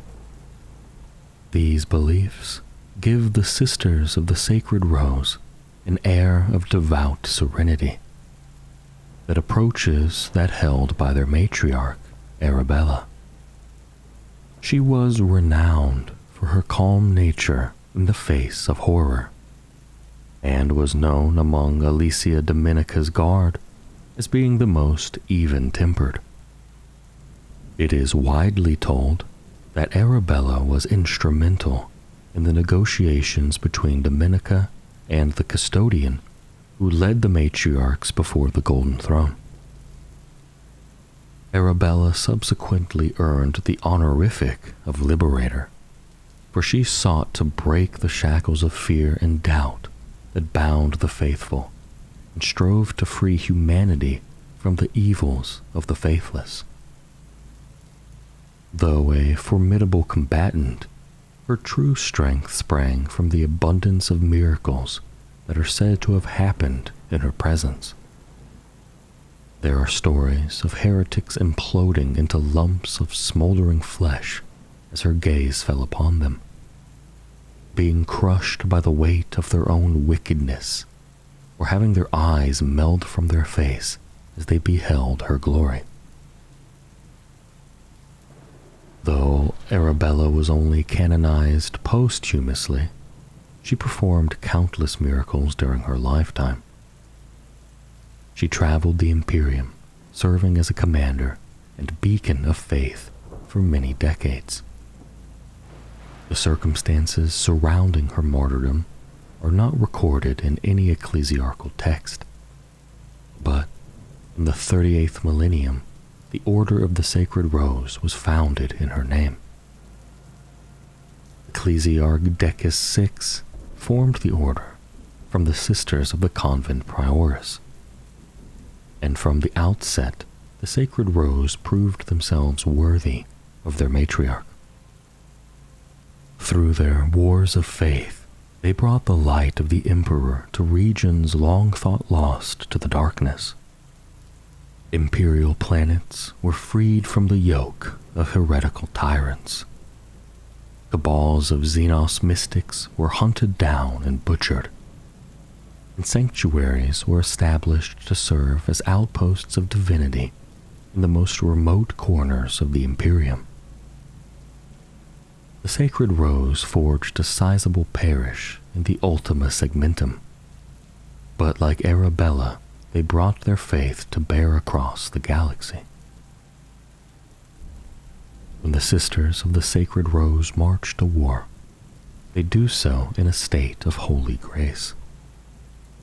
Scores of sororitas advance in perfect tactical harmony, adapting fluidly to the shifting tides of battle. Squads unleash the firepower of the Holy Trinity with measured discipline. As they do so, they lift their voices, singing lilting hymns in praise of the Emperor. This symphony of choral worship and roaring weaponry quickly drowns out the screams of dying mutants and the wet tearing of heretical flesh. The Sisters press the attack wherever the enemy shows weakness, sending frag grenades sailing into gaps and formations, and blasting the exposed flanks of artillery with superheated melta beams. Where the foe shows strength, the sororitas stand firm, locking ranks against assaults and cutting down onrushing attackers with deliberate and devastating salvos. Yet it is their seamless pairing of faith with physical prowess that makes them a truly indomitable force. Miraculous bursts of speed are factored into redeployment maneuvers, whilst the spontaneous combustion of nearby foes is relied upon as much as any chainsword or bolt pistol. Assured of the Emperor's providence, the Sisters of the Sacred Rose maintain their ineffable serenity as they slaughter all before them. The Order of the Sacred Rose are often accompanied to war by an inordinate number of ecclesiarchal followers. Ministorum priests and their fanatical conclaves flock to the sororitas, eager to witness the miracles that will unfold. As such, even small missions are rarely short of soldiers.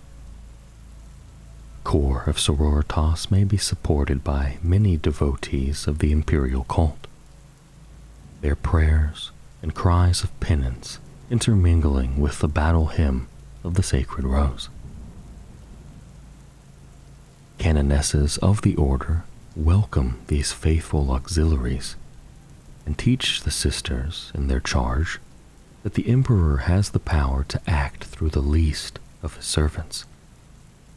Arabella herself was known to gather the unwashed rabble to her banner times of battle, and it is said that the power of her conviction transformed them into armies of indomitable warriors. The Order's ability to draw others to their cause has been of crucial value since the Great Rift tore open. The occluding mass of warp storms has plunged hundreds of thousands of worlds into perpetual darkness. Astropathic lines of communication have been severed by the psychic upheaval. Billions of distress calls have been lost in the screaming void. Cut off from the light of the Astronomicon, navigators are unable to guide ships between distant stars. And so even those cries for help that are received can rarely be answered with action. The majority of the Sacred Rose's sanctuaries lie deep within the Imperium Nihilus, but few have succumbed to the nightmares unleashed across that half of the galaxy. The Sisters of the Sacred Rose have remained a steadfast beacon of hope, and have fought the enemies of the faith with the same resoluteness of spirit that they have always possessed. Where many worlds were consumed by panic and fear, even before the servants of the Dark Gods fell upon them, those under the care of the Order have become bastions of defiance. Sororitas patrols execute anyone who expresses doubt in the security of the Imperium. At the same time, Astra Militarum regiments are commandeered by the Order, and soldiers showing the slightest hints of mutation are expunged. On each planet, the Sororitas lead defenses against legions of demons and heretic Astartes. Yet it is not only their own worlds they fight to protect. The Sisters of the Sacred Rose have miraculously appeared in multiple war zones across the Imperium Nihilus. Few question how the Sororitas were able to hear their calls for reinforcements, or how they managed to navigate amidst the darkness and horror. Those that do are told by the Sisters that Arabella always provides guidance, even when the Emperor's will is not clear. The Emperor's realm is a fortress forged of blood and bone, of fire and iron, and courage and hate. Its walls are the corpses of martyrs beyond count. Carrion mountains rise like foothills about them, the last remains of its myriad foes mingling with the dust of time itself. Neither can fell this endless edifice. The Imperium stands eternal. Sleep well, and enjoy the tale of the Saga Imperialis. But first, if you are interested in a completely ad-free Lord Asleep 2 experience, consider joining this channel. For just 99 cents a month, you can get access to all past and future Lord Asleep 2 content absolutely ad-free, as well as an RSS feed to listen to Lord Asleep 2 on your favorite podcasting app, excluding Spotify. Click the join button to learn more. Ages of Mankind. The road the human race has walked through history stretches long and bloody at their collective heels. Its origins are hidden by the swirling dust of eons, its present wreathed in the flames of war, and ahead, the future yawns like a dark and forbidding pit. Still, Imperial historians do what they can to preserve the truth of humanity's journey, even if none may survive to read it.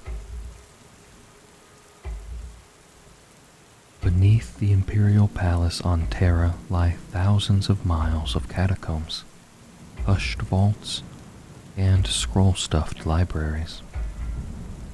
They are protected by rune-sealed bulkheads so formidable they could endure sustained orbital bombardment. Their guardians are shadowy terrors, unsleeping, ever vigilant. So vast is their sprawl that predatory things that have evolved amidst the shadows and the dust, ruling over trammeled ecosystems of pallid troglodyte vermin. The knowledge kept here under lock and key spans the great ages of humanity. Even this ultimate repository is moldering and much eroded by entropy's inescapable touch.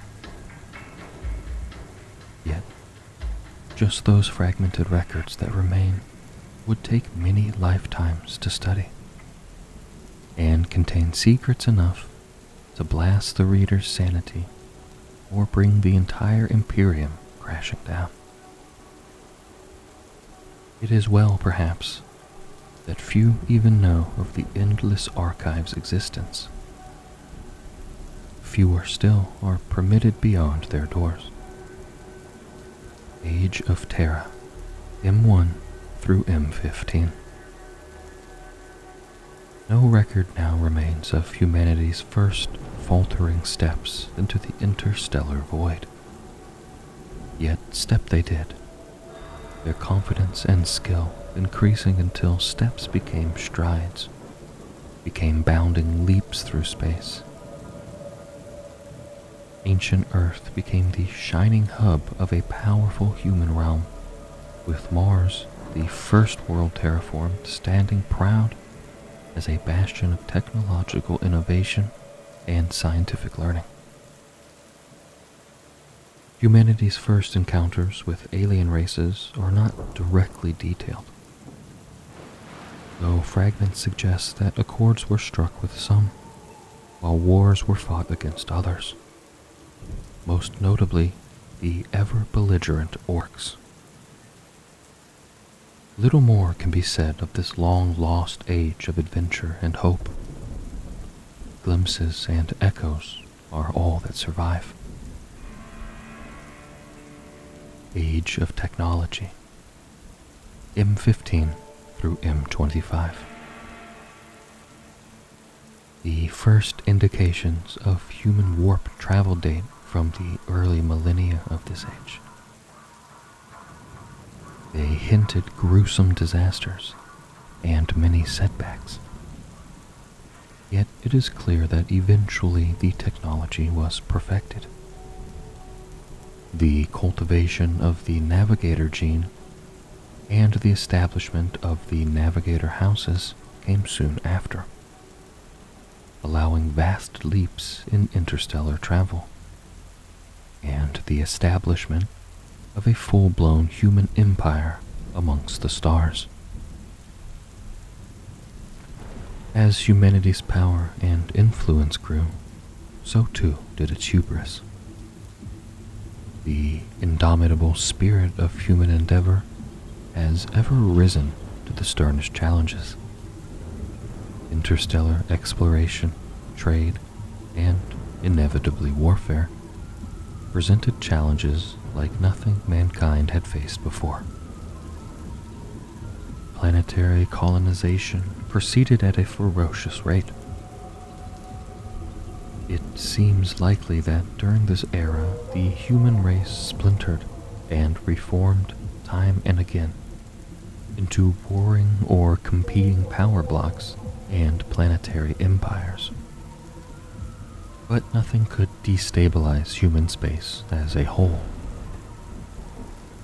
Human scientists, engineers, inventors, and innovators became the new gods. They worked alien technologies into their race's devices to increase their efficacy with little thought to the risks. They modified their species' genome to ever greater degrees, fashioning vast armies of tailored gene troopers whose humanity was all but lost amidst the array of freakish alterations worked upon their bodies and minds.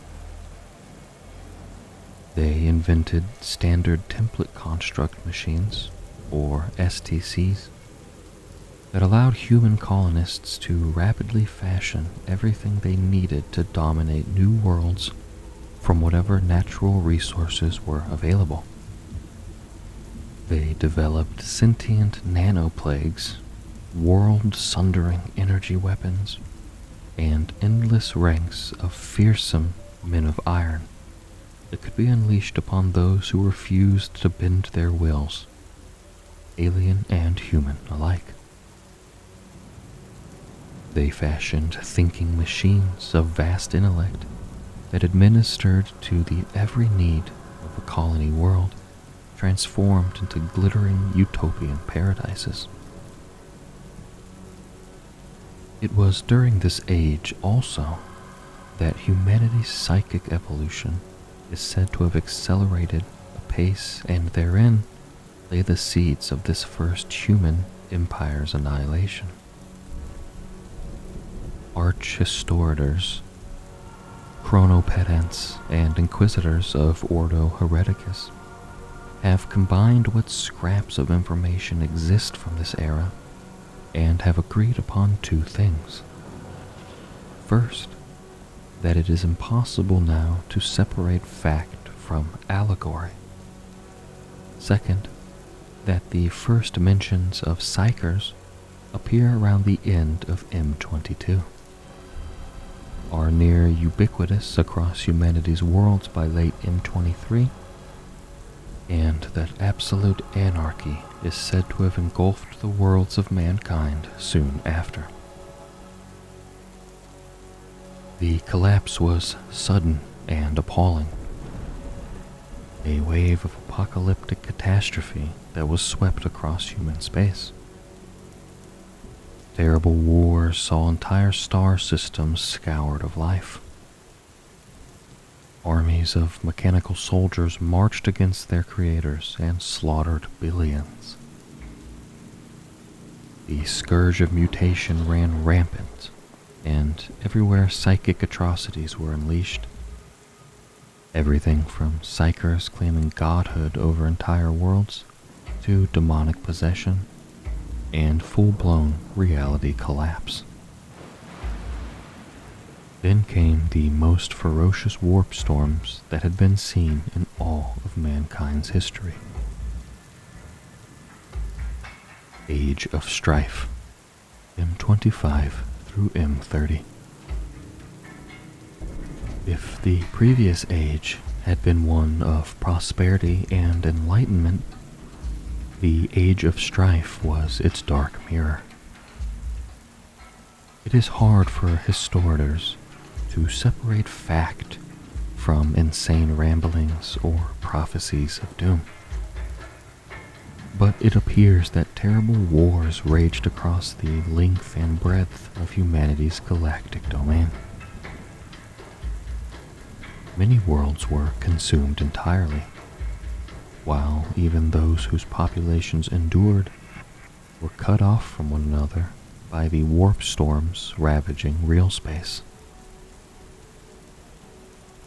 During this era of isolation and hardship, many colonies underwent drastic and widespread mutations. Some were destroyed by it, for those mutations were the result of warp energies saturating their flesh and engulfing their worlds.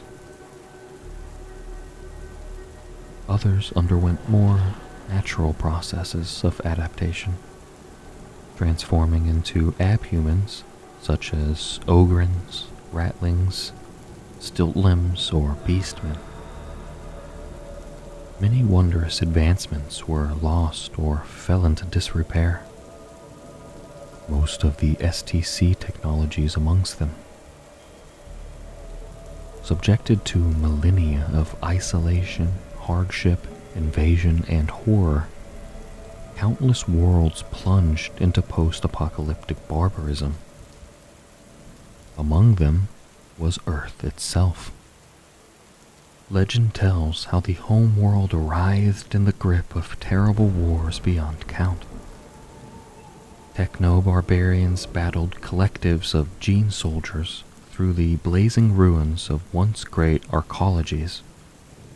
Cannibal savages unleashed unholy powers upon legions of cyborg zealots. Grand warlords, demagogues, and proto-deities rose and fell, each one threatening to finally take the planet and its people with them into damnation. And then, in humanity's darkest hour, came the Emperor.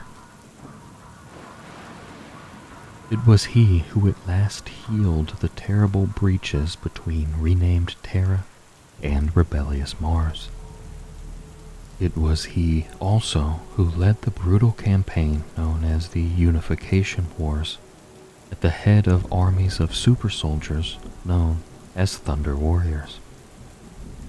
These were the precursors to the Emperor's mighty Space Marine legions, and at their head the Emperor cast down all rivals for the throne of Terra. Yet this was only the beginning of his endeavors. At last the Age of Strife was over.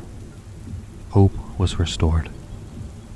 Yet hope has never been humanity's addiction, and curse both. Age of Darkness, M31. Seeking to unify not just Terra, but rather all of humanity's lost domains, the Emperor gathered his might and launched the Great Crusade. Here was the single grandest undertaking mankind had ever known. Only one as charismatic and uncompromising as the Emperor could have even conceived of a plan so far-reaching.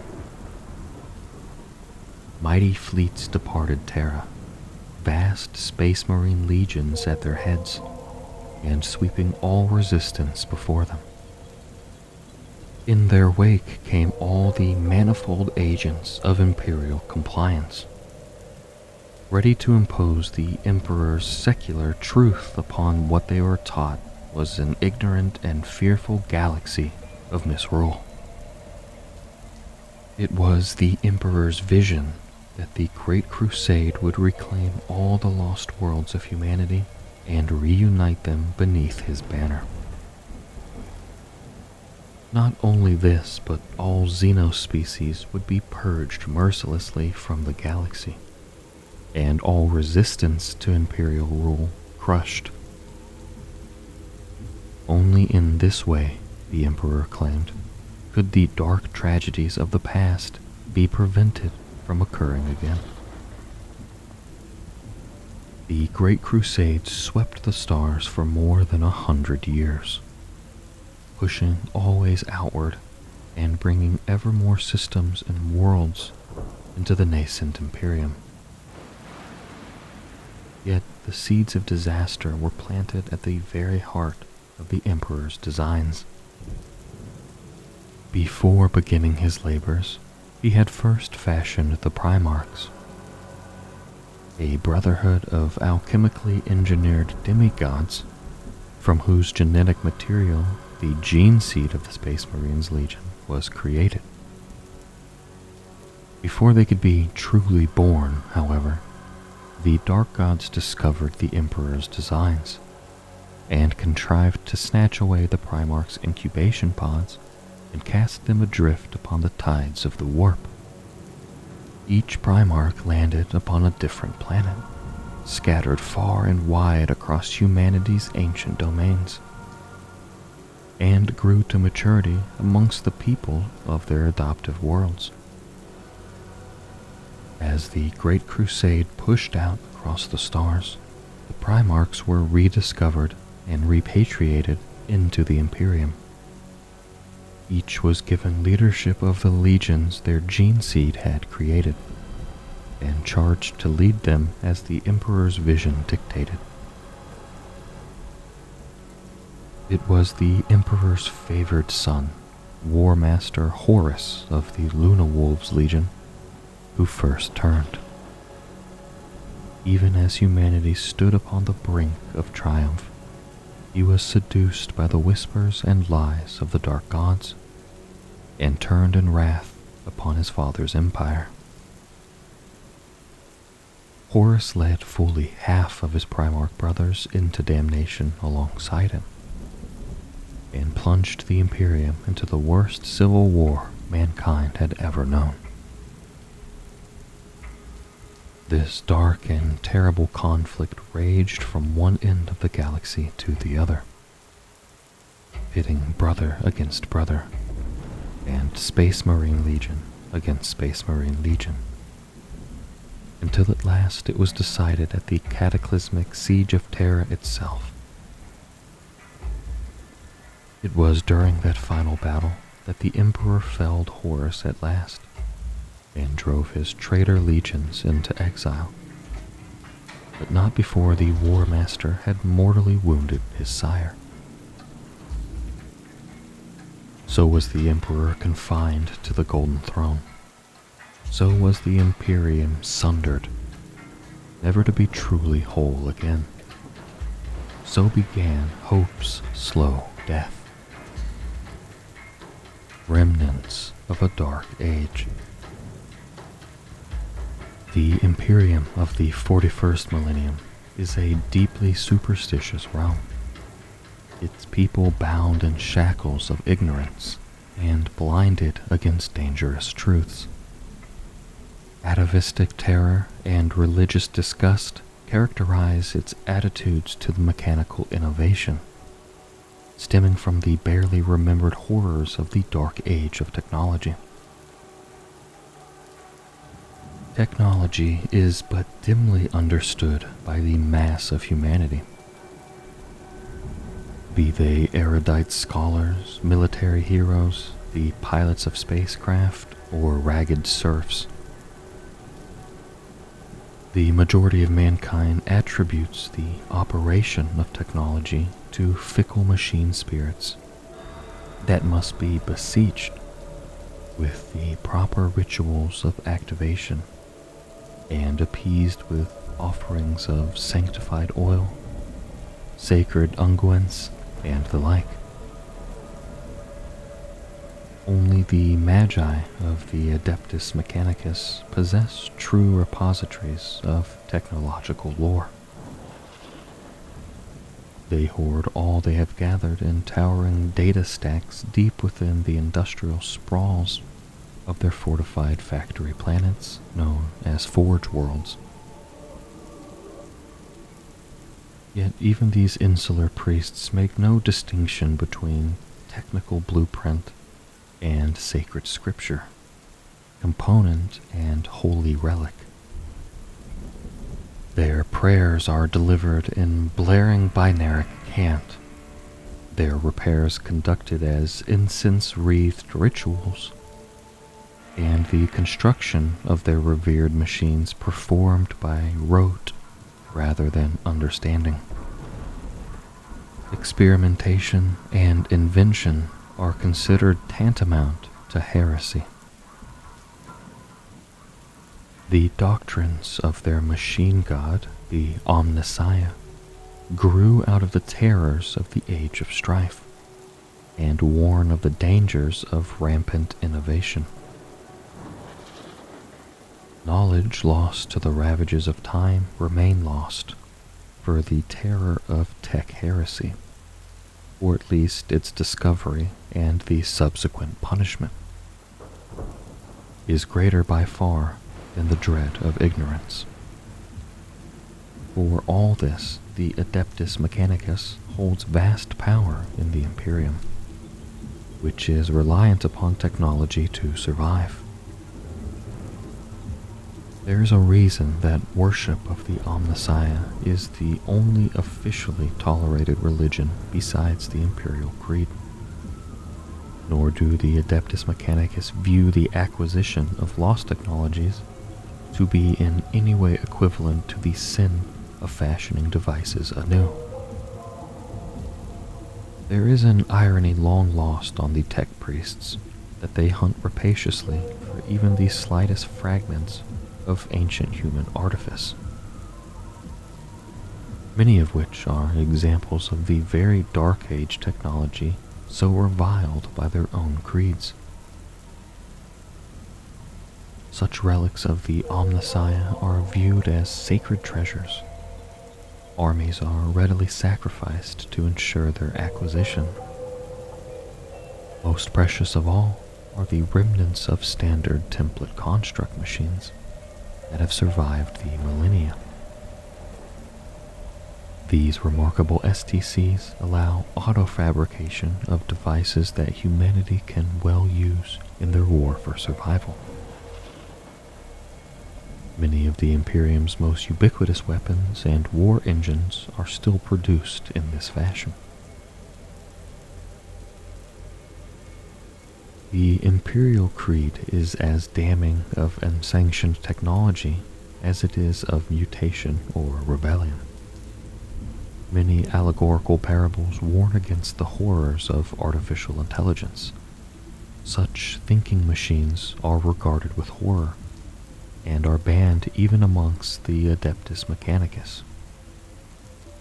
The average Imperial citizen views tech heresy as akin to witchcraft, and reacts with equal intolerance to either.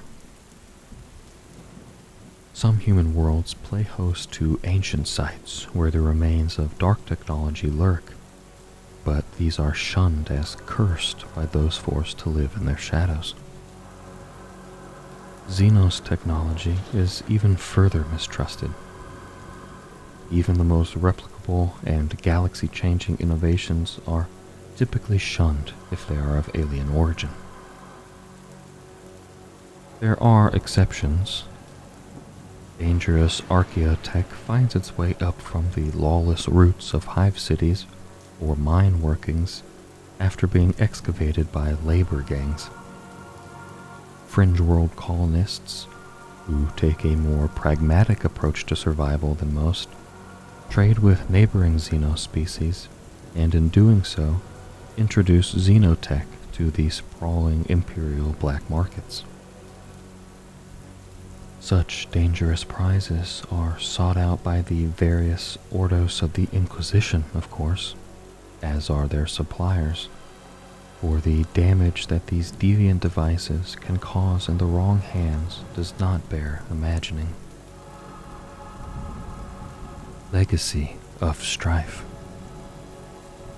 The human race bears deep scars upon their collective psyche, thanks to the horrors of the Age of Strife, which ground on for almost 6 millennia. Mankind survived its ravages in only the most fragmented and desperate fashion, emerging from its shadows and into the Emperor's light as a species much changed. The collapse of society during the Age of Strife brought a violent end to millennia of human confidence. It shattered the species' sense of galactic destiny. Never before had there been a peril or challenge human ingenuity could not best. Worse, the dangers that laid mankind low came from within, unmarked until it was too late. The damage done to the gestalt human psyche by thousands of years of galactic catastrophe ran so deep as to become instinct, mistrust of curiosity and invention, of alien influence and psychic witchcraft predominated.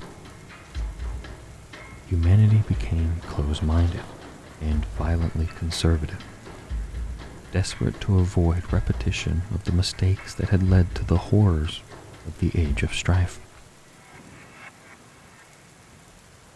Where lore and record-keeping failed, mythology and religion kept those fears alive. Perhaps this explains the fervor with which the Emperor's Great Crusade was greeted. Though, of course, countless warlords and isolationist societies fought his rule, the Emperor's unification brought a safe and secular comfort that banished the ghosts haunting the human soul.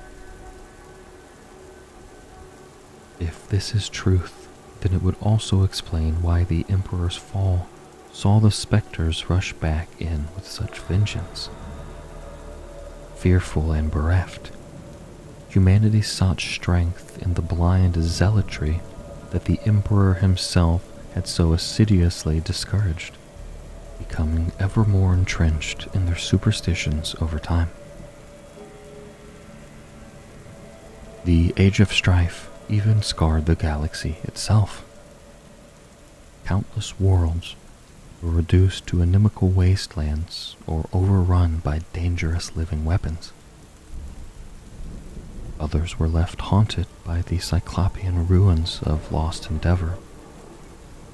Vast halos of decaying orbital machinery, looming spires crackling with strange energies, echoing tech vaults still concealing deadly threats behind bulkheads buried in the dust of ages. Every time the Imperium discovers another such remnant of its former glory, it is but another reminder of the hubris that damned humanity, and the dangers of daring to hope in such a dark and terrible age. Age of darkness. The Horus heresy tore the Imperium in two, pitted brother against brother, and saw countless Imperial worlds burn. Yet, for all the devastation and death that occurred across the span of that dreadful conflict, its after effects were perhaps even more catastrophic, echoing down through the ages even unto the 41st millennium. Many dreams died when the Emperor was sealed within the Golden Throne. Mankind was shorn of his guidance. Lost, too, was the wisdom of the Emperor's vizier, Malcador the Sigillite, who perished during the last battle for Terra. And more than half of the Primarchs lost either to death or betrayal. Their surviving loyalist siblings vanished one by one, fading into history and leaving humanity ever more bereft. It was left to the High Lords and the Imperial cult to do what they could in the Emperor's stead. The Age of Darkness cost the Imperium its wisest minds. But more than that, it also shattered what certainties humanity had managed to rebuild. The secular imperial truth was undone.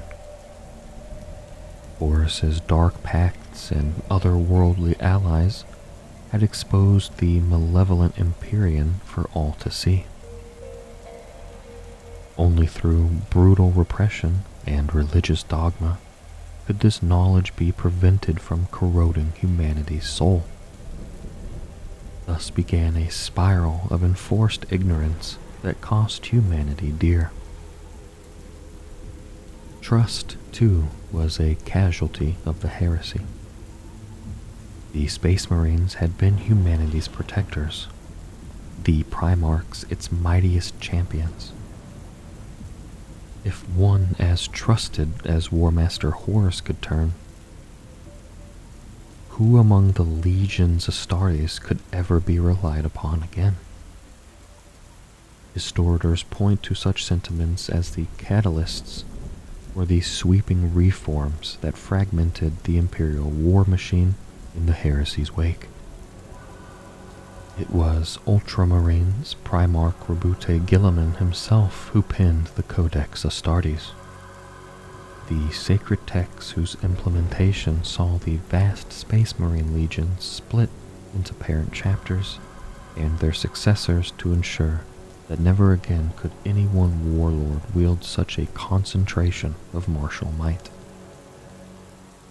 The Imperial Army and Navy were both massively compartmentalized, spread across the Imperium's vast reaches, and commanded by layer upon layer of officers and bureaucrats.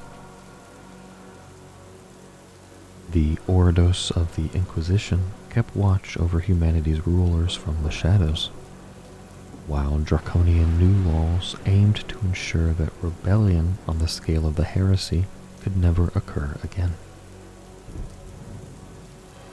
In the wake of the Age of Darkness, there was hope again for a time, albeit hope of a bloody-minded and insular sort very different from that inspired by the Great Crusade.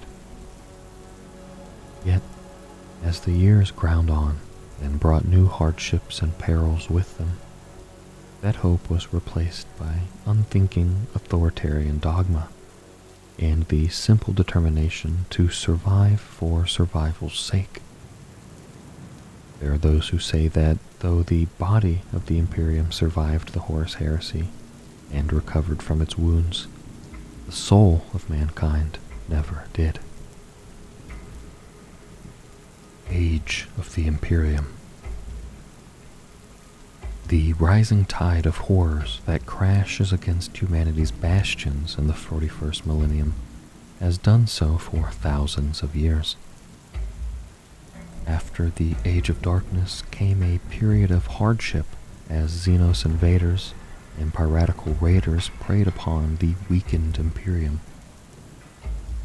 Though repulsed time and again, their attacks have never ceased.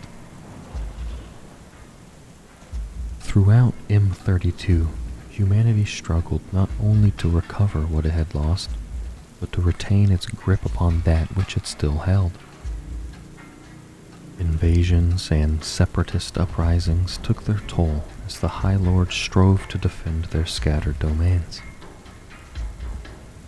The last loyal Primarchs were lost during this turbulent era. Jagatai Khan of the White Scars and Layman Russ of the Space Wolves vanished into the stars while hunting their foes, while Vulcan of the Salamanders and Korax of the Raven Guard disappeared under more mysterious circumstances. Rogal Dorn of the Imperial Fists was said to have fallen in battle with the traitor legions, while his brother Rabute Gilliman of the Ultramarines was laid low by Fulgrim, demon Primarch of the Emperor's Children. Gilliman was spirited away from battle and encased in a shimmering stasis field that preserved him in a long sleep through the millennia to come. Through M33 and M34, the Adeptus Terra secured an ever more ironclad grip on power. Many of the astropathic sanctums that transmit messages even today were established during this era, as were a great number of the fortress worlds and deep space naval bases that still watch over subsectors of Imperial space. Over the same period of time, the Imperial Creed became the sanctioned religion of the Emperor's realm. The mailed fists of bureaucracy and religion took a tight hold of mankind's reins, and for a time they endured, even prospered. Then came the era of Nova Terra Interregnum. For over 900 years, the Imperium was split in two, after the Council of Nova Terra claimed sovereign rule of the entire Segmentum Pacificus. Also known as the Time of the Two Emperors, this turbulent period of imperial history saw countless civil wars, uprisings, and trade disputes. Documentation from this era suggests that many such disturbances had their roots in heretical subversion, though heavy redaction by the Ordos Malleus makes it hard to say for certain. A legacy of mistrust and prejudice lingered long after the Imperium reunification, such that even in M41, the Segmentum Pacificus is still the most under-resourced in the Imperium. What followed in M36 has become known as the Age of Apostasy, for it saw devastating religious schisms threaten the very survival of the Imperium. Goge Van Dyer's Reign of Blood very nearly brought the Imperium to its knees, and saw the worst internecine imperial conflict since the Age of Darkness. It was followed by the horrors of the Plague of Unbelief, a galaxy-wide uprising of corrupt demagogues that saw the followers of the Dark Gods wreak havoc. In the wake of such heresy and strife, the era from M37 to M41 became known as the Age of Redemption. Crusade after crusade was launched by Imperial forces, many of them penitent in nature and oath sworn to reclaim those worlds lost to infighting, heretical overthrow, or Xenos invasion in prior centuries. The Imperium knew many victories during this era. Yet the zealous fervor that drove mankind's armies onward had scant regard for the sustainability of the worlds it won. The Makarian conquests were arguably the last and greatest of these crusades, for they saw 1,000 worlds claimed for the Imperium in just 7 years. Yet the subsequent collapse into rebellion and heresy of those same worlds was characteristic of the years that followed, a period known as the Waning, in which the overextended and martially exhausted Imperium saw control begin to slip from its grasp. The rule of Imperium law became ever more draconian in response, and portents of doom were both incessant and relentless. The Prescient foretold great ripples in the warp, like the water disturbed by a colossal but unseen menace. Darkness was coming for the Emperor's realm. The Alien Tides. For as long as humanity has sailed the stars, they have encountered alien races. These races, broadly classified as Xenos by the Adeptus Terra, have on occasion proved valuable allies alongside whom to battle mutual foes. More often by far, they are themselves the enemy, and must be fought to the death, lest they butcher, devour, or enslave the worlds of mankind.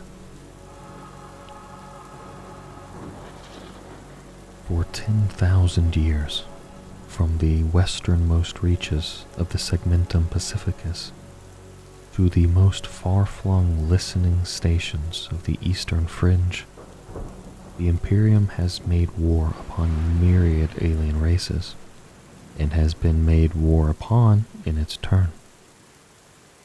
To an authoritarian regime such as the Adeptus Terra, there is little room for ambiguity when it comes to the hated Xenos, and no consideration given to the possible benefits of alliance or truce with any of them. That which is inhuman is unclean, and must therefore be destroyed. The realities of combat in the field are rarely as binary, however. On many occasions throughout its long history, the armies of the Imperium have found common cause with the more comprehensible Xenos species, even on occasion those deemed monstrous, when faced with yet worse perils. In particular, this is true of the craft world Eldari, or the mysterious Harlequins, with whom many temporary accords have been struck. Yet even these pacts seem always to manipulate mankind's destiny in unforeseen ways. Aware of the eldritch abilities of the Eldari, plentiful Imperial commanders have embraced mutual annihilation on their own terms, rather than set aside their ingrained xenophobia.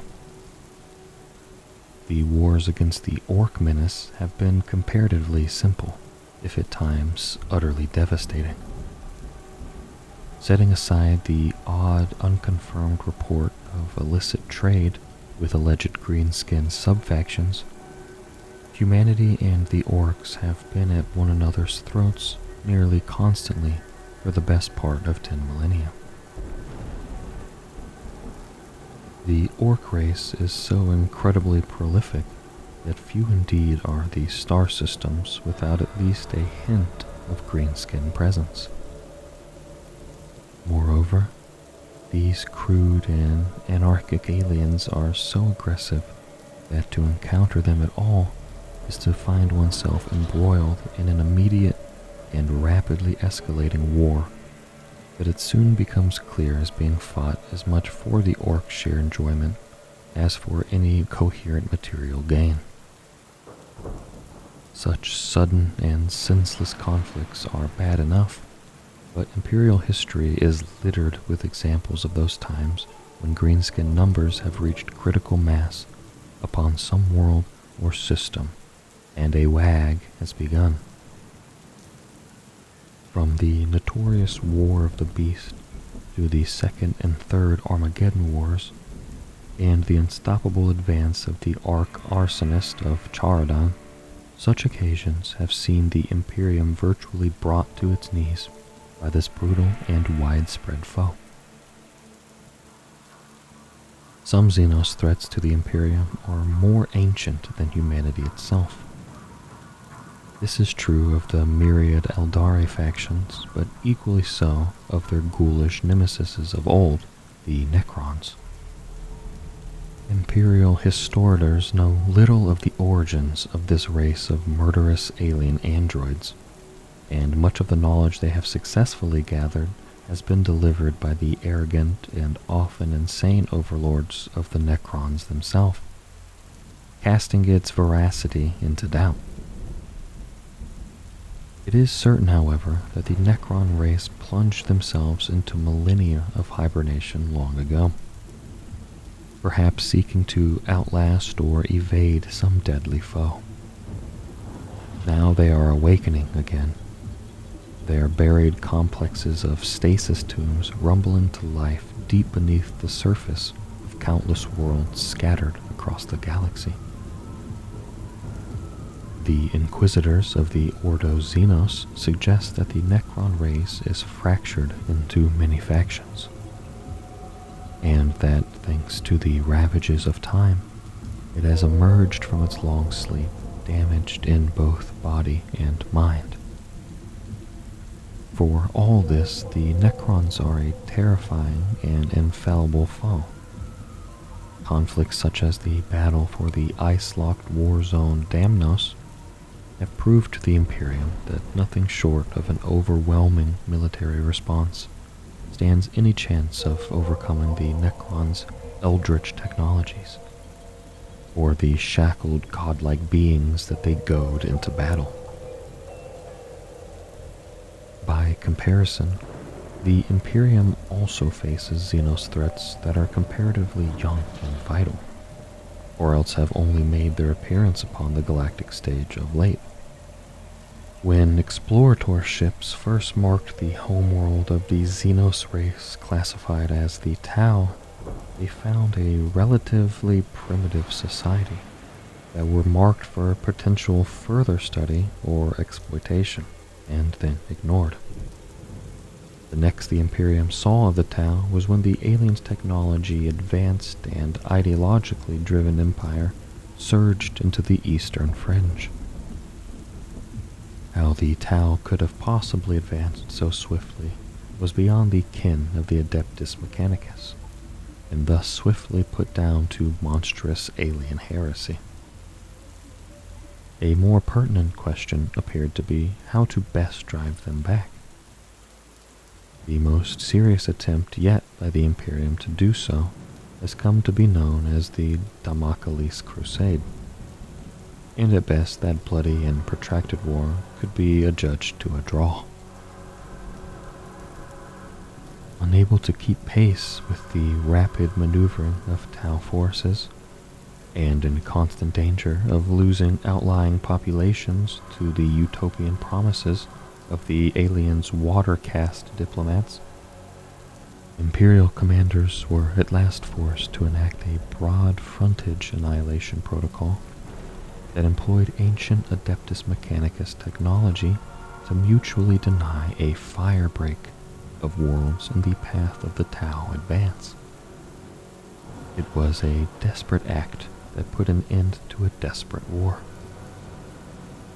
But it seems unlikely that this is the last the Imperium will see of the dynamic Tau Empire. In the meanwhile, however, the Tyranids had begun to assail the fringes of the galaxy, and it rapidly became clear to the beleaguered Imperium that here was a new terror to rival any alien they had faced before.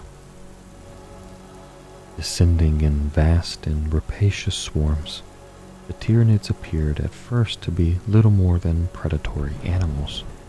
Incredibly dangerous, certainly, but limited by their lack of higher intelligence or motivation. Yet as more and more Tyranid tendrils push into the galaxy, as the hive fleets adapt rapidly to each new military encounter, seed mutant cults through the Imperium societies and react with ominous cunning to each fresh attempt to understand or destroy them. And understanding has spread through the Ordo Xenos and beyond that these aliens are driven by some vast hive mind that seems focused on the eradication of all non-Tyranid life in the galaxy. All races must now face this terrible threat if they wish to survive. But with the Great Rift sundering the stars, and the agents of the Dark Gods spreading death and anarchy through every sector of Imperial space, can any one power truly muster the strength to turn back the Tyranid tide? The horrors of chaos. Time passes strangely in the warp, and its corrupting energies make a mockery of that which the human race considers possible. So it is that those same traitor legions who pitted themselves against the throne world 10,000 years ago still endure, sustained by sheer bitterness, the fires of their hatred of the Emperor unquenched by the long passage of years.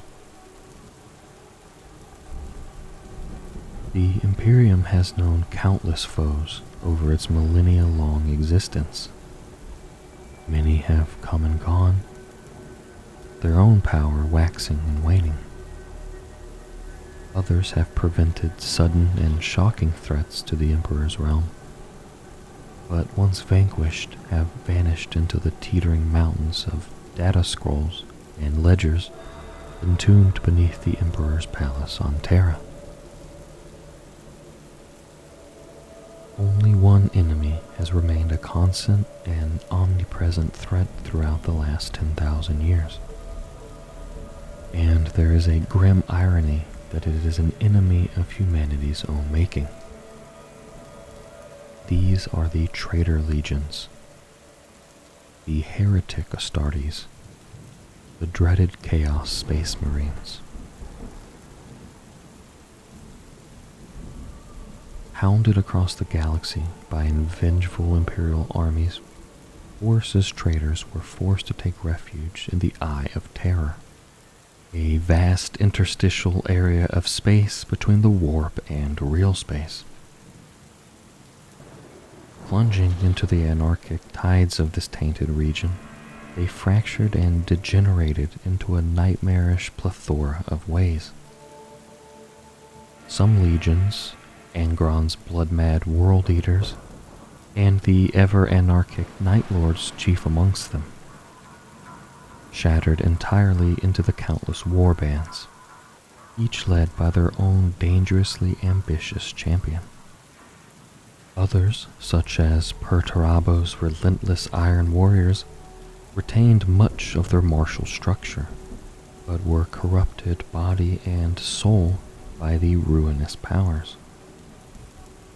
During the horrors of the heresy, a number of the Primarchs had pledged themselves and their legions to a particular dark god, and now those monstrous beings became the rulers of their own demoned worlds.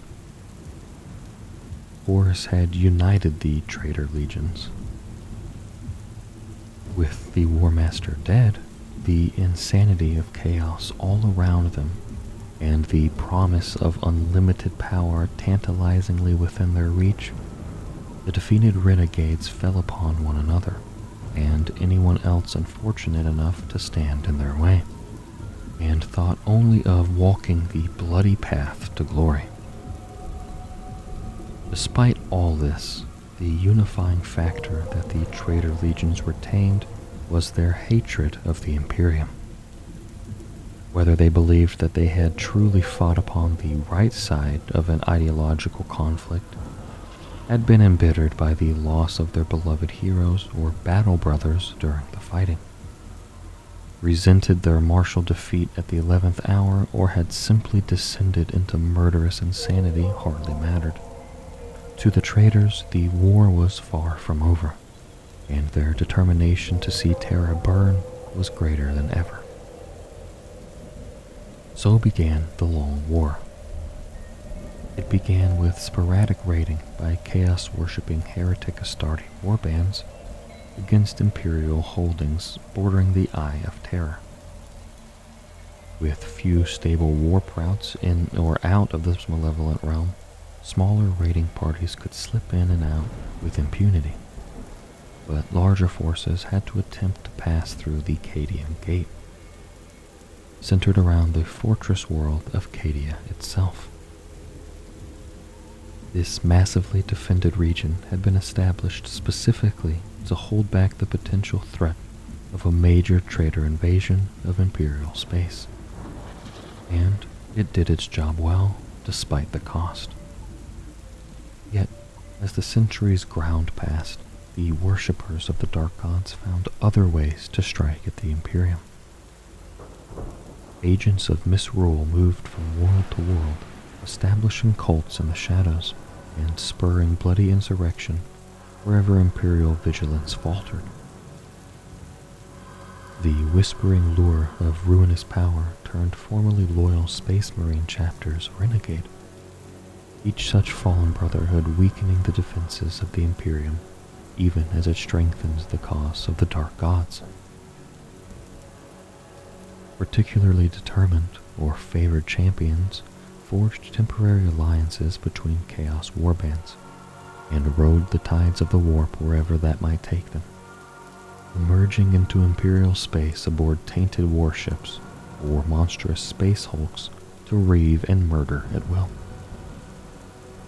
The Imperium fought back, of course.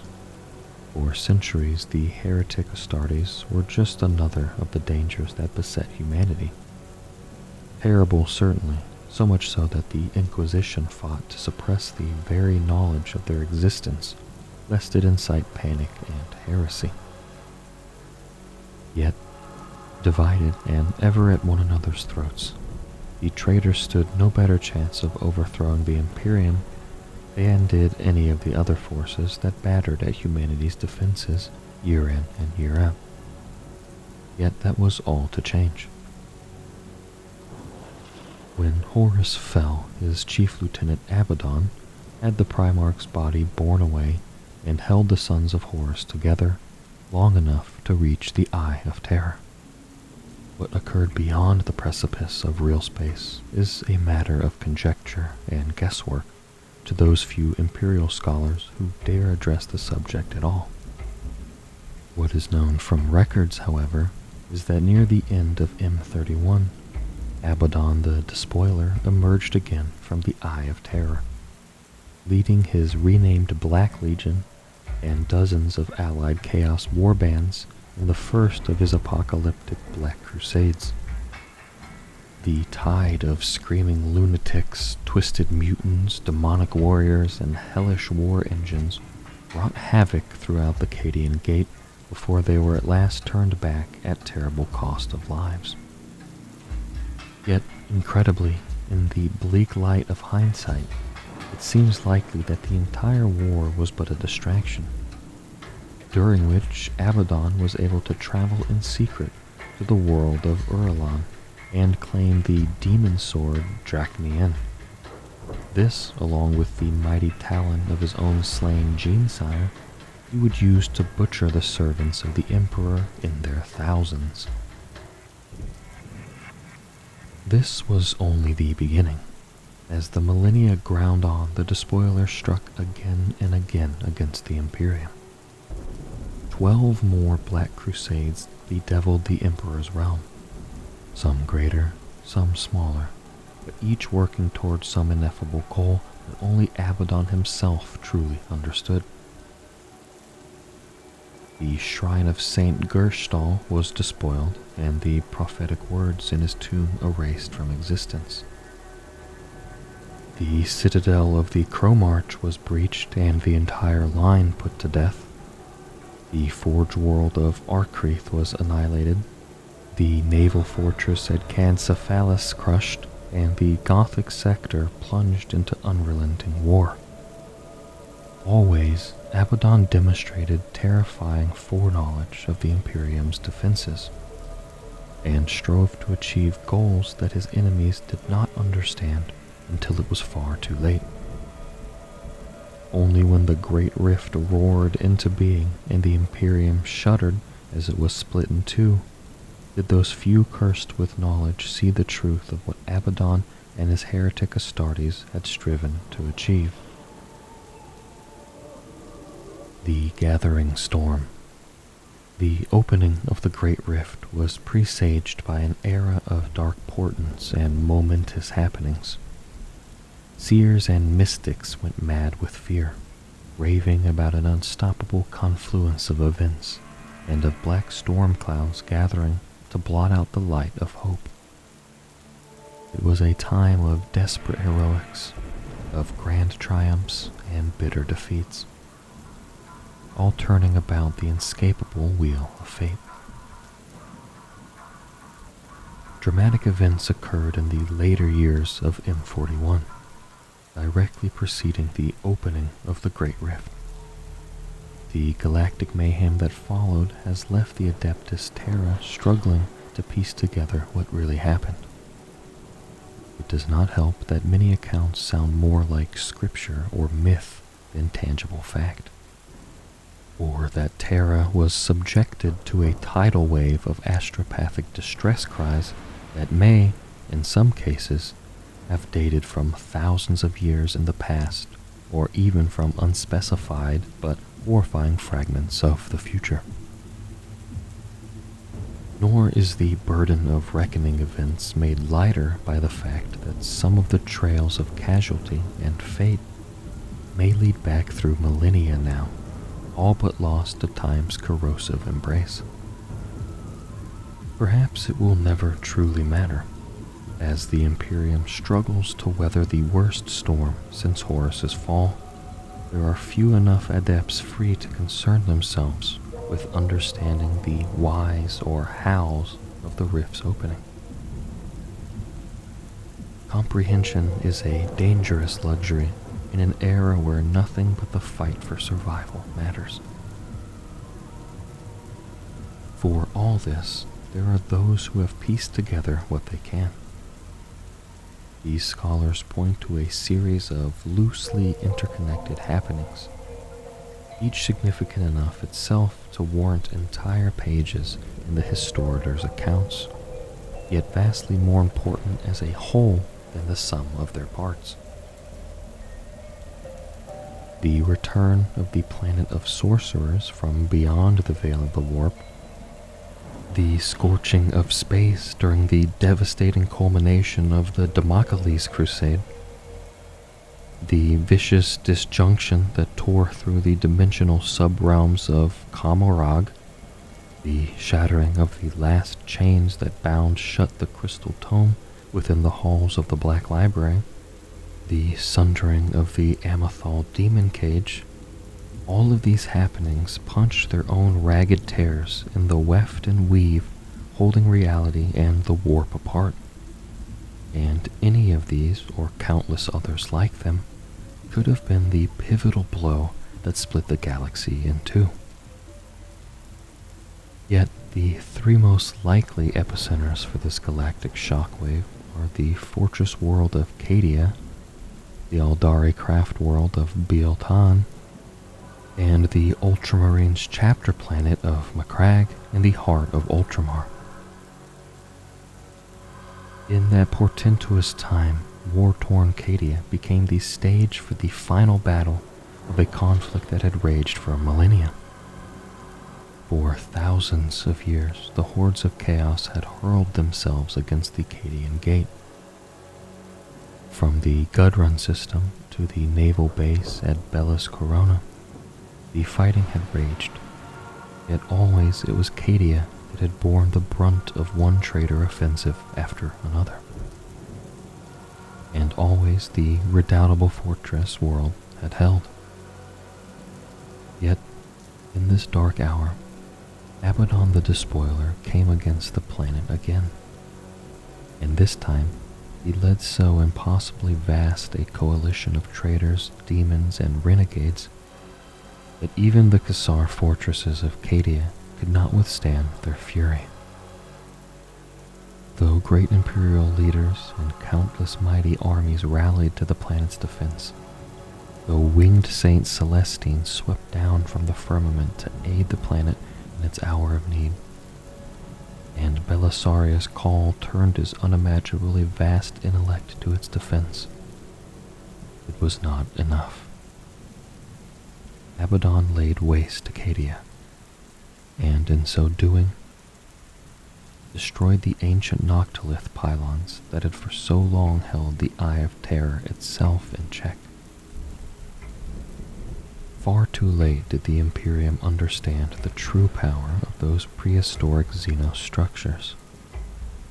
Far too late did they wonder whether more such pylons had existed upon other worlds that Abaddon had ravaged during his millennia of war.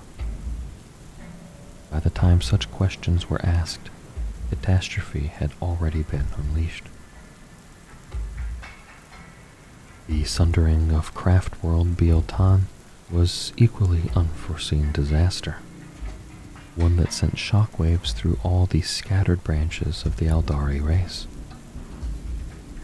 Imperial comprehension of how or precisely why the craft world met its end is hazy to say the least, and much of the knowledge possessed is sealed behind layers of inquisitorial security protocols. It is apparent only that within the ancient Xenos race arose a sect preaching of an ancient death god, and that their coming factionalized, and continues to factionalize, the Aldari entire, from Kamorag to the most distant Maiden worlds. Years of desperate maneuvering, factional infighting, and the bloody manipulation of countless strands of fate were to culminate in a vicious demonic onslaught against craft world Votann, and its subsequent shattering. That this same event somehow manifested the corporeal avatar of the Aldari god of death is beyond question. But what other devastating effects it created both in the warp and through the fabric of real space remain in question.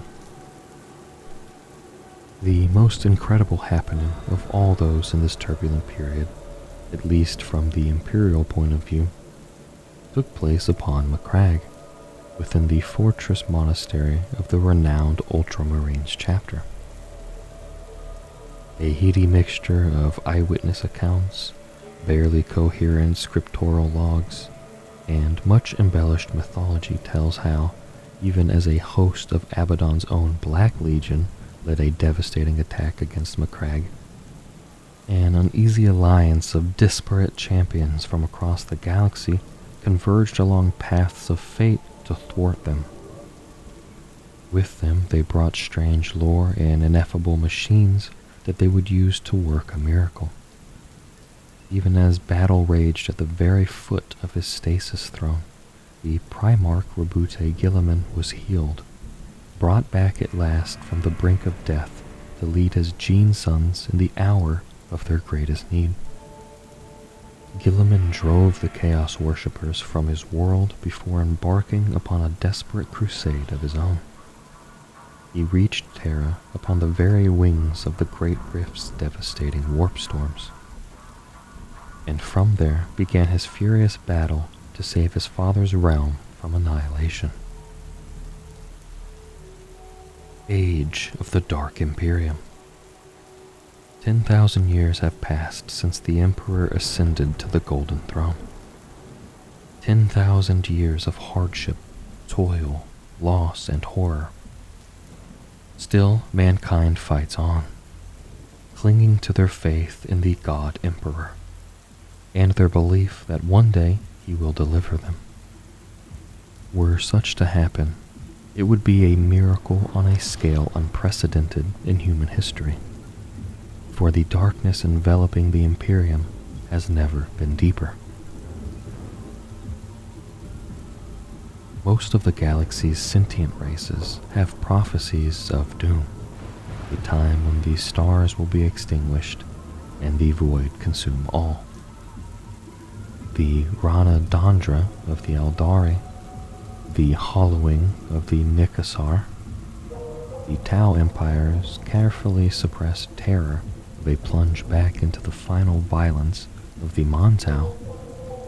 Humanity has known many apocalyptic predictions, that no single scholar could collate them all in a lifetime. Always they have been averted or proven false. Yet, as the 41st millennium accelerates towards what must surely be a catastrophic conclusion, the peoples of the galaxy could be forgiven for believing that the end has truly come. The Great Rift did worse than simply disunite the Empire. It bifurcated it, severing Sanctus from Nihilus as surely as a clean sword stroke will lop off a warrior's head. Its erupting warp storm swallowed hundreds of star systems whole, along with countless indigenous species. It distorted the flow of time and causality and vomited tides of uncontrolled energies into the void. Humanity was, perhaps, the worst affected race.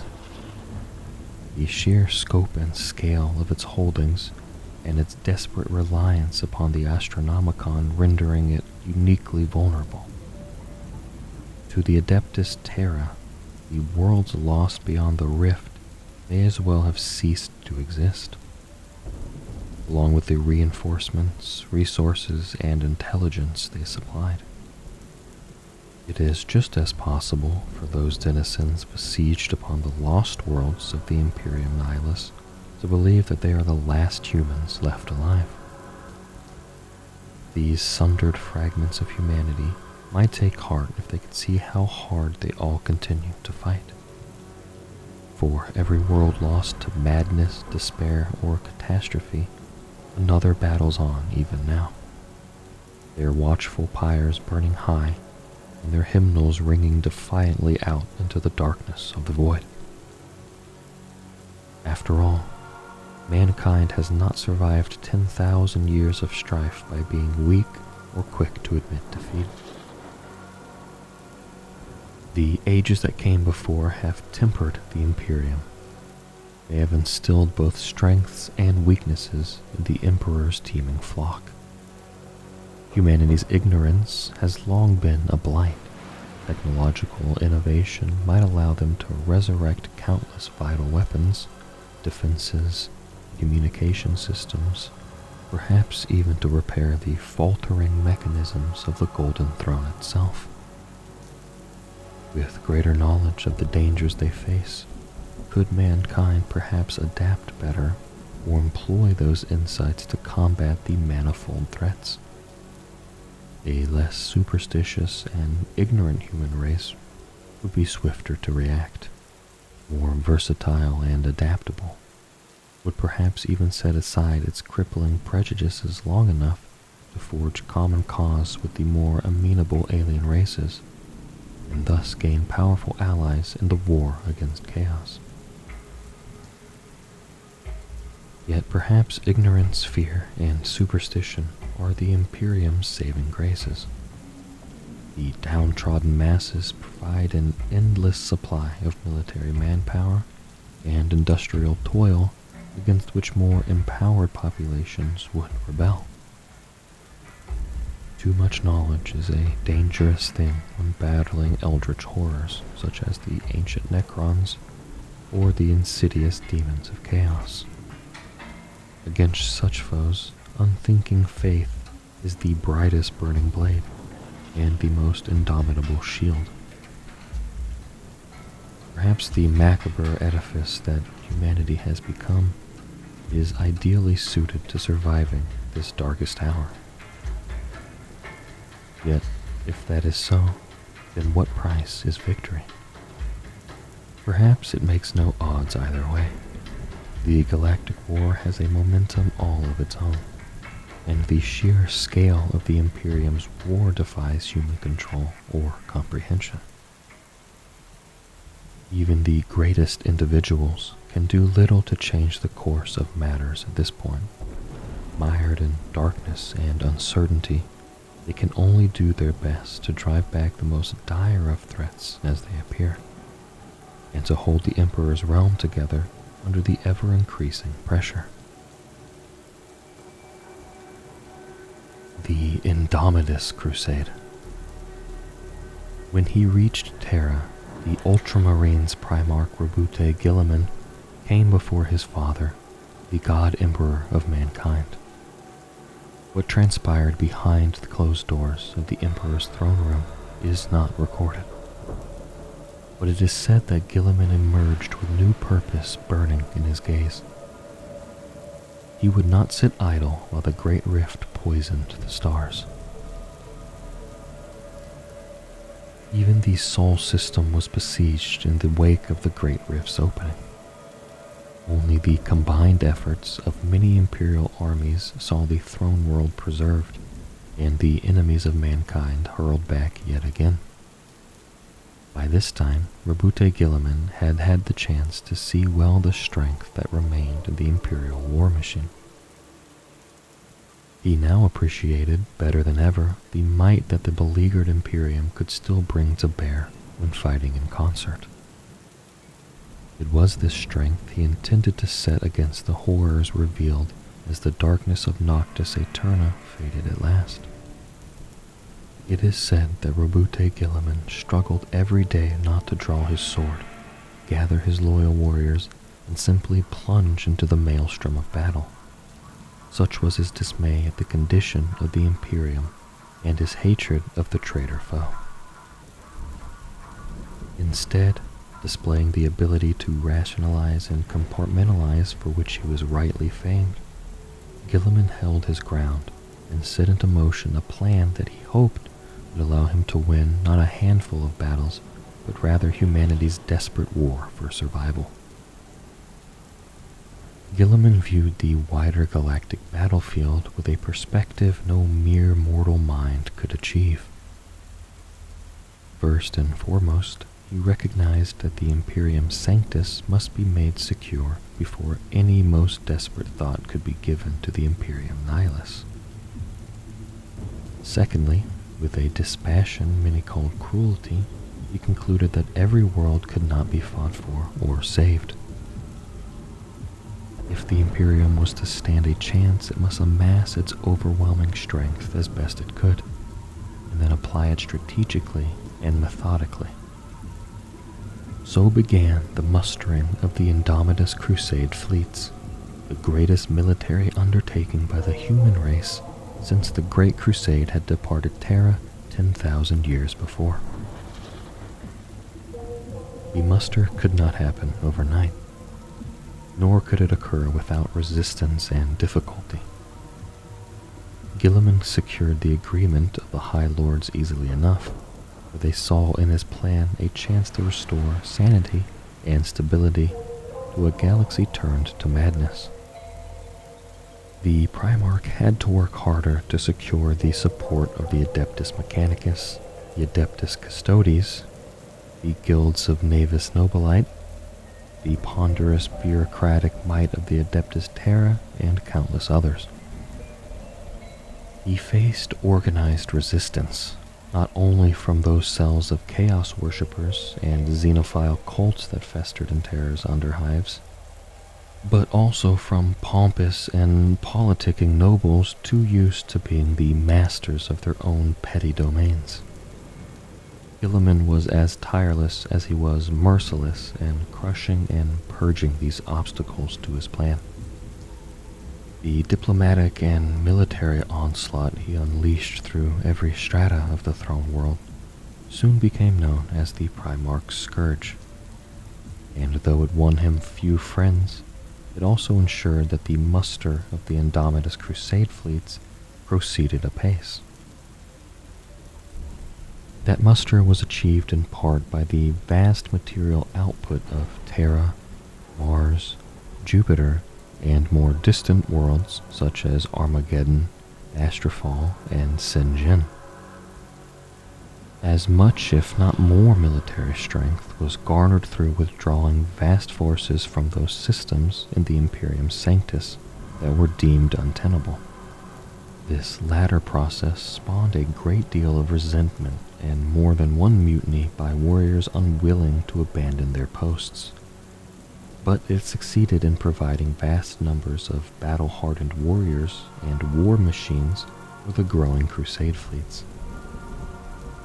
Those fleets were now taking shape at designated muster points around the Sol system, the Gehenna system, and several others. Guilliman had created a new administrative body called the Officio Logisticarum, and it was this army of scribes, diplomats, macro-talliers, and others that smoothed the integration of elements from every strand of the imperial war machine into vast, self-sufficient, and coordinated military forces. Guilliman's plan envisioned an initial wave of 10 Indomitus Crusade fleets, codified Fleet Primus, Fleet Secundus, Fleet Tertius, and so on. Though varying enormously in composition and size, each fleet had its own assigned grand strategic mission, determined by Guilliman himself to interlock into a robust counteroffensive strategy intended to prevent the final collapse of the Imperium.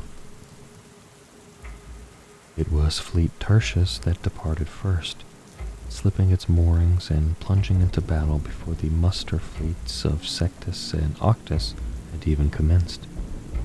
Tertius was loosed to meet a vast, coordinate crusade of slaughter on a collision course with the Sol system, before arcing out into the Segmentum Pacificus with a view to swinging thence into the Segmentum Tempestus.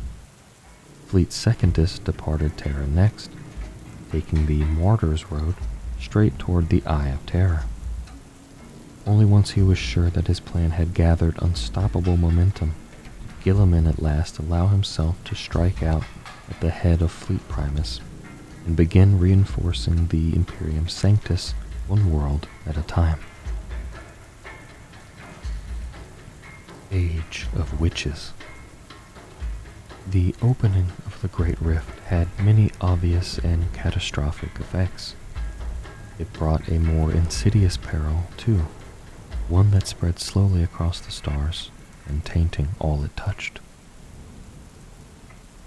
The warp had been laid open like flayed flesh, the boundaries of real space rent apart on a scale never before seen.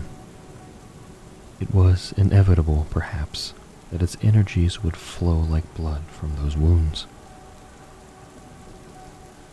After the Great Rift opened, the darkness of Noctis Aeterna hid many evils. Psychic cataclysms and demonic incursions consumed dozens of worlds. As the darkness cleared, the Adeptus Terra developed a clearer picture of the horrors that had been wrought. They looked on aghast. Little did they realize the phenomena they witnessed were but the first of the unnatural manifestations to plague this new dark age. The truth of what was happening came first to the attention of the Asuryani, the Eldari of the craft worlds. Every Asuryani possesses some small modicum of psychic talent, and it was thanks to the gradual sharpening and heightening of these that they came to register the growing swell of psychic energy spilling from the rift. For the craft worlders, this was a dangerous boon they had long ago honed their society to make use of, knowing well its dangers and guarding against them wherever possible. The more visionary amongst them realized, however, that this would not be the case for humanity. They sought to warn those imperial representatives with whom they maintained tenuous ties. Mankind were so widespread that should they suffer some sort of psychic apocalypse, all the other races of the galaxy would suffer as a consequence. The Xenos could provide agents of the Imperium with their warning, but they could not compel them to act upon or share it. Thus, the vast majority of humanity were still utterly ignorant of the danger as it began to manifest. There were signs, of course, that could be read by those with sufficient knowledge. The witch hunters of the Ordo Hereticus found themselves fighting an even greater number of malefic human psychers emerging from within the greater herd. The black ships were swiftly packed to the gunwales, many forced to turn home long before their rounds would normally have been concluded. Even the Silent Sisters, who patrolled the ship's holds, found themselves struggling to contain the ferocious powers of their abducted charges. The Adeptus Arbites and planetary militias logged instance after instance of psychic mutation. In many cases, horrific consequences followed long before those same local authorities were offered any aid by the distant Imperium. Though their subjects labored on oblivious, an even greater number of the Imperium's rulers and defenders were forced to acknowledge a disturbing truth. Humanity's psychic evolution had accelerated. Theories abounded as to why this should be, everything from linking the phenomena to the Great Rift, through to blaming it on the erosion of faith, pointing to supposed weaponized Xenos psi-plagues, or even claiming that the Emperor himself was reaching out to touch his faithful and imbue them with his might.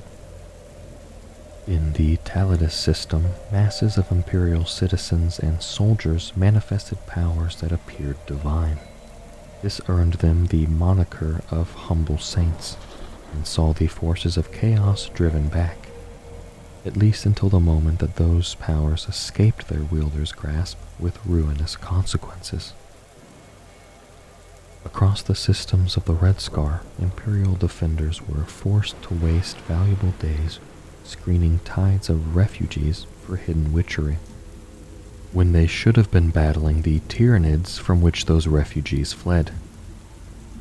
Space Marine chapters found themselves struggling to handle the influx of psychic novitiates.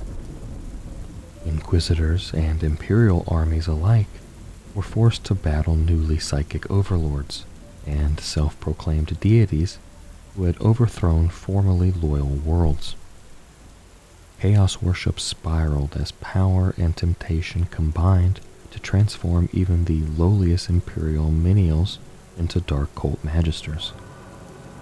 As the Emperor's servants came to appreciate the true scale of the threat, they did what they could to counteract it. Crusades were declared. Purging flames consumed entire settlements. In rare cases, entire worlds were put to death through the dread sanction of exterminatus.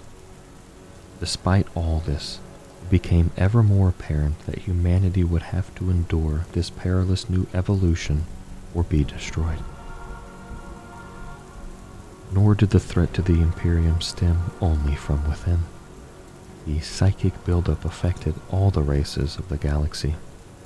Even those not as psychically gifted were rendered dangerously unstable, or else driven to violent action by the phenomena manifesting around them.